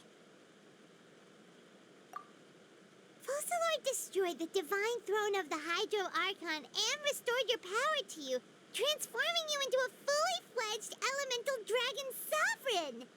But Paimon still doesn't quite get what you did to save the Fontainians from dissolving. For me, the authority of the ancient dragons refers to absolute control over the hydro element. Fontainians were incomplete humans born of Egeria's use of the power of the primordial sea, with constitutions similar to that of mimics. But so long as those primordial energies remain within them, I could use the ancient dragon's authority to grant them true blood, after the fashion in which life was first brought into being on this planet. In other words, when I gave my verdict, Fontainians became true humans, and thus would naturally no longer be dissolved by water from the primordial sea. Focalor must have counted on you to make that decision as well. Your verdict was the key to making the prophecy appear to have come true while saving everyone. Yeah, and in a manner of speaking, Focalor finally managed to fulfill the original Hydro Archon's wish to turn Oceanids into real people too! It seems from your expressions that you still have more things you wish to ask. Ask away. I will tell you the truth as I know it. I have investigated his case along many avenues, and I have learned that he once fell into an unknown chasm when he was young. There, by chance, he awakened the all-devouring narwhal. But whether it be by sentiment or reason, that should not have been enough to consider him the root cause of the disaster. At most, he would have had tangential liability. As for the judgment passed by the oratrice during the trial, whether it was due to that liability by association, or Focalor deliberately using him to buy time for us on the assumption that he would be able to hold the creature off, I cannot say. Guess Focalor had Fontainians in mind the whole time. In the end, it was thanks to her that they finally became real humans. Hang on a second. Paimon suddenly got another question. Back when Fontainians hadn't yet become real humans, were the children they had also transformed Oceanids? Life has always flowed like water. Do you recall how Fontainians would often come to the Fountain of Lucine to pray for children? Yeah, Lynette said the fountain is where all the waters in Fontaine converge. In truth, even those couples did not know that such prayers were no mere custom, but instead a form of ritual. Those Oceanids who were blessed within the spring water would later descend as new humans in the coming months. Paimon sorta gets it now. Either way, seems like this ritual won't be of any further use, but it'll probably live on as a local custom. Ask away. I will tell you the truth as I know it. Yeah, about that. Risley said Farina has already left. What's that all about? Ah, Lady Farina. The people are only aware that her death sentence has not been carried out. She abdicated the post of Hydro Archon and left affairs related to that title to me, before leaving the Opera House. I related Focalor's words to her faithfully and completely. After hearing them, she seemed neither saddened nor comforted. She simply said that she was tired and needed to rest. Having said that, she then packed her things and moved out of the Opera House, not unlike how an ordinary person might. But she's still got a place to stay, right? You need not worry. I will make arrangements to ensure that she will not want for food, clothing, board, or travel. In truth, I am somewhat happy for her. The wear and tear on her spirit will, of course, take time to heal. But now that she no longer has to play the role of Focalor the Hydro Archon, she can finally lay down her burdens and lead a normal life. What about you then? What are your plans now that you've regained your full powers as the Hydro Dragon? After Focalor passed on, the Oratrice also ceased to function. This matter will directly affect our trials. After much careful consideration, I've decided to take over its role in our courts. From now on, I shall hear cases and pass verdicts by myself. Looks like you're still considering stuff from the perspective of the Udex, huh? As an elemental dragon, there are indeed many things that I must do. But this power and this duty, in a manner of speaking, you could say that both were granted to me. As such, before I attend to my other responsibilities, I must first and foremost continue to serve Fontaine as its highest judge. The duty of the Hydro Sovereign and the duty of the Udex shall coexist within my person. Additionally, the Hydro Archon's departure has brought about another problem, which is that the Opera House shall no longer produce indemnitium. That's true. That power was derived from the people's faith in the Hydro Archon, wasn't it? Wait, but the various mechs and machines in the city are all still okay. Where are they getting their energy from? As I am now, I have full command over New Musia, and it can serve as a complete substitute. Another reason why I cannot quite leave Fontaine immediately. Wow. This ancient dragon's authority stuff is really quite useful, huh? Ask away. I will tell you the truth as I know it. Oh, that's right! They say you've given it to the knave as a diplomatic gift or something! Leaving aside their intentionality, the two Fatui Harbingers have indeed done much for us during this crisis. Their sole remaining goal in Fontaine, at least at this point, would seem to be the Gnosis. The Oratrice has ceased to function. The Hydro Archon's divine throne is now no more, and I do not need the Gnosis's power. As such, it has lost all meaning for Fontaine. If the Fatui have impure designs, then we might as well accede to their request now, and avoid unnecessary conflict. What complicated considerations! Paimon thought you were just giving it to them out of gratitude to the knave and as an apology to Child. Ask away. I will tell you the truth as I know it. You will soon be heading to Natlan, I presume? I'm afraid that I have little talent as a travel guide, so all I can do is tell you what I know about that land. As far as I'm aware, Natlan can be said to be a nation of dragons. A nation of dragons? You mean like you? No, I suspect that I would not find myself welcome there. Unlike ancient dragons such as myself, the dragons of Natlan have undergone long years of development and evolution. Large numbers of them have entered a form of coexistence with humanity. Natlan is also the nation of war. War ravages those lands like an undying flame. There is one other piece of information I got incidentally from my negotiations with the knave that I believe may be useful to you. The harbinger known as the Captain has thrown his hat into the endless ring of war. The Captain. Sounds like a real tough customer. Seriously, everywhere you look, there's a Fatui Harbinger doing their thing. I suggest that you fully prepare yourself before going to Natlan. In the meantime, Fontaine's doors will always be open to you. Ask away. I will tell you the truth as I know it. Hang on a sec. Paimon's still got a question about the Gnosis. When we spoke to Linny earlier, he mentioned that your attitude towards giving away the Gnosis had clearly changed. We guessed that there might be some reason for it that only you were aware of. No wonder the House of the Hearth is the Fatui's intelligence division. They are certainly sharp. So regarding this specific issue, I was just getting ready to share something with you. What is it? In truth, I exchanged some further words with that lady named Skirk after sending you two back to the surface. It went something like this.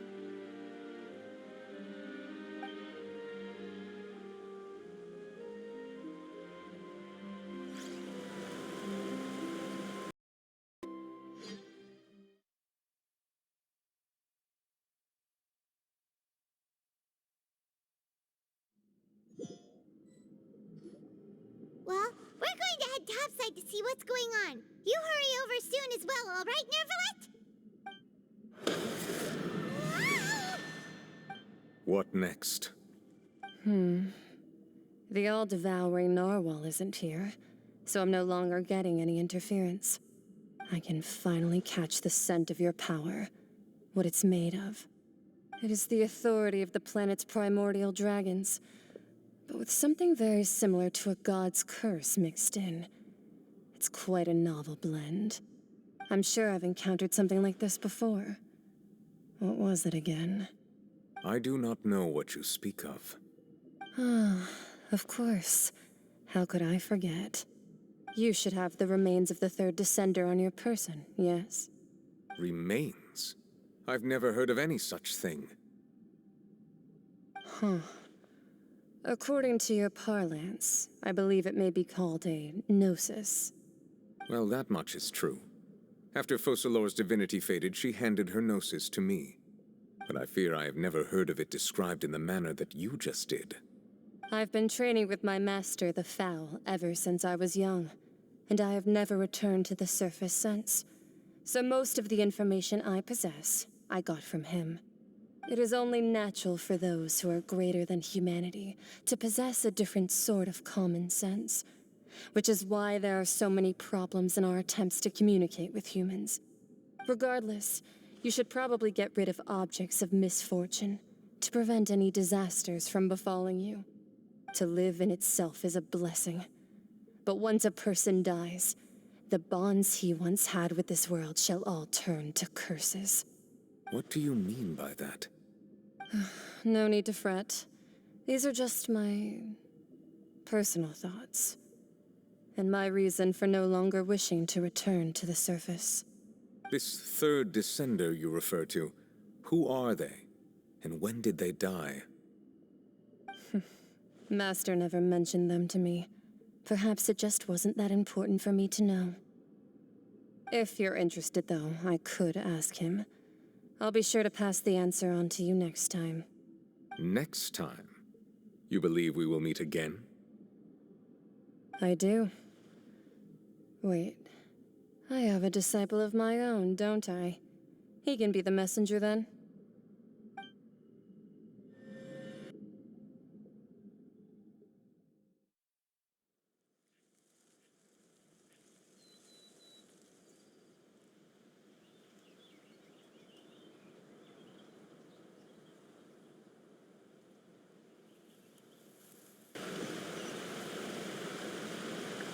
That's what she told me.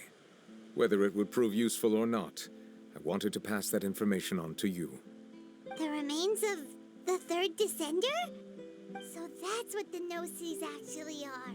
Paimon just thought they looked like chess pieces. How could they be a person's remains?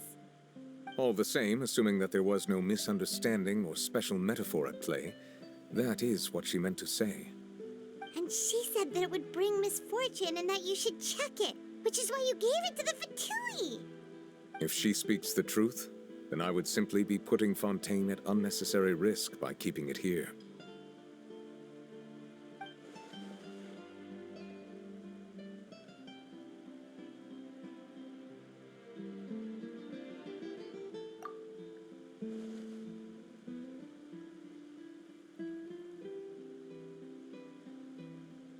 I guess that you might already be familiar with this concept, but I did not expect you to be one of them. That means that the Gnosis, which are exceedingly element-compatible and can even enhance elemental abilities, do indeed come from the third Descender. I wonder, does your body also possess similar properties?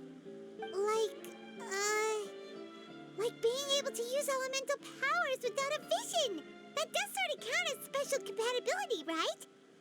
No, let's not think about this stuff right now. It just feels creepy. Comparing the Traveler to the dead third Descender and all. That's what you say, but this topic still feels like bad luck. Once Child recovers, let's get some more answers out of him. Or go look for his master and get the answers that way. I too believe it unwise to make too many blind guesses when information is lacking. The same is true of being at court. All right. Whatever the case, it seems like the crisis here in Fontaine's over for now. Yes. All of Focalor's efforts were for this moment as well. But she sacrificed herself in the end as a god, and she suffered through all those years as a Was that really what she wanted? I suppose that would be the mystery of a god's will. I suspect not. But once in a while, I too would guess that if wishes were like the clouds in the sky, they will one day return to the earth as raindrops. Life flows like water, and rain is the final answer. The water levels may sometimes tilt one way or another, but the rain falls fairly upon all. And what, ultimately, is the difference between the rains that fall upon all of us?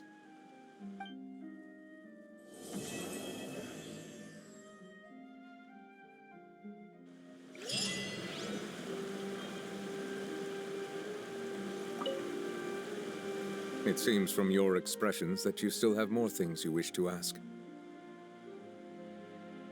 Ask away. I will tell you the truth as I know it.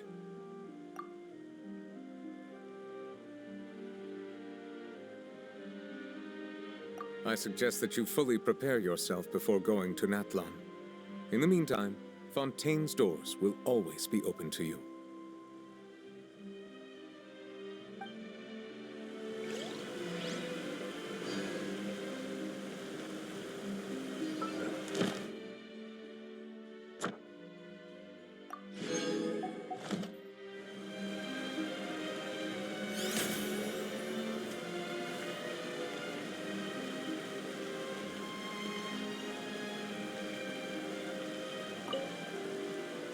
It seems from your expressions that you still have more things you wish to ask. Ask away. I will tell you the truth as I know it. Yeah, about that. Risley said Farina has already left. What's that all about? Ah, Lady Farina. The people are only aware that her death sentence has not been carried out. She abdicated the post of Hydro Archon and left affairs related to that title to me, before leaving the Opera House. I related Focalor's words to her faithfully and completely. After hearing them, she seemed neither saddened nor comforted. She simply said that she was tired and needed to rest. Having said that, she then packed her things and moved out of the Opera House, not unlike how an ordinary person might. But she's still got a place to stay, right? You need not worry. I will make arrangements to ensure that she will not want for food, clothing, board, or travel. In truth, I am somewhat happy for her. The wear and tear on her spirit will, of course, take time to heal. But now that she no longer has to play the role of Focalor the Hydro Archon, she can finally lay down her burdens and lead a normal life. What about you then? What are your plans now that you've regained your full powers as the Hydro Dragon? After Focalor passed on, the Oratrice also ceased to function. This matter will directly affect our trials. After much careful consideration, I've decided to take over its role in our courts. From now on, I shall hear cases and pass verdicts by myself. Looks like you're still considering stuff from the perspective of the Udex, huh? As an elemental dragon, there are indeed many things that I must do. But this power and this duty, in a manner of speaking, you could say that both were granted to me. As such, before I attend to my other responsibilities, I must first and foremost continue to serve Fontaine as its highest judge. The duty of the Hydro Sovereign and the duty of the Udex shall coexist within my person. Additionally, the Hydro Archon's departure has brought about another problem, which is that the Opera House shall no longer produce indemnitium. That's true. That power was derived from the people's faith in the Hydro Archon, wasn't it? Wait, but the various mechs and machines in the city are all still okay. Where are they getting their energy from? As I am now, I have full command over New Musia, and it can serve as a complete substitute. Another reason why I cannot quite leave Fontaine immediately. Wow. This ancient dragon's authority stuff is really quite useful, huh? Ask away. I will tell you the truth as I know it. I suggest that you fully prepare yourself before going to Natlan. In the meantime, Fontaine's doors will always be open to you.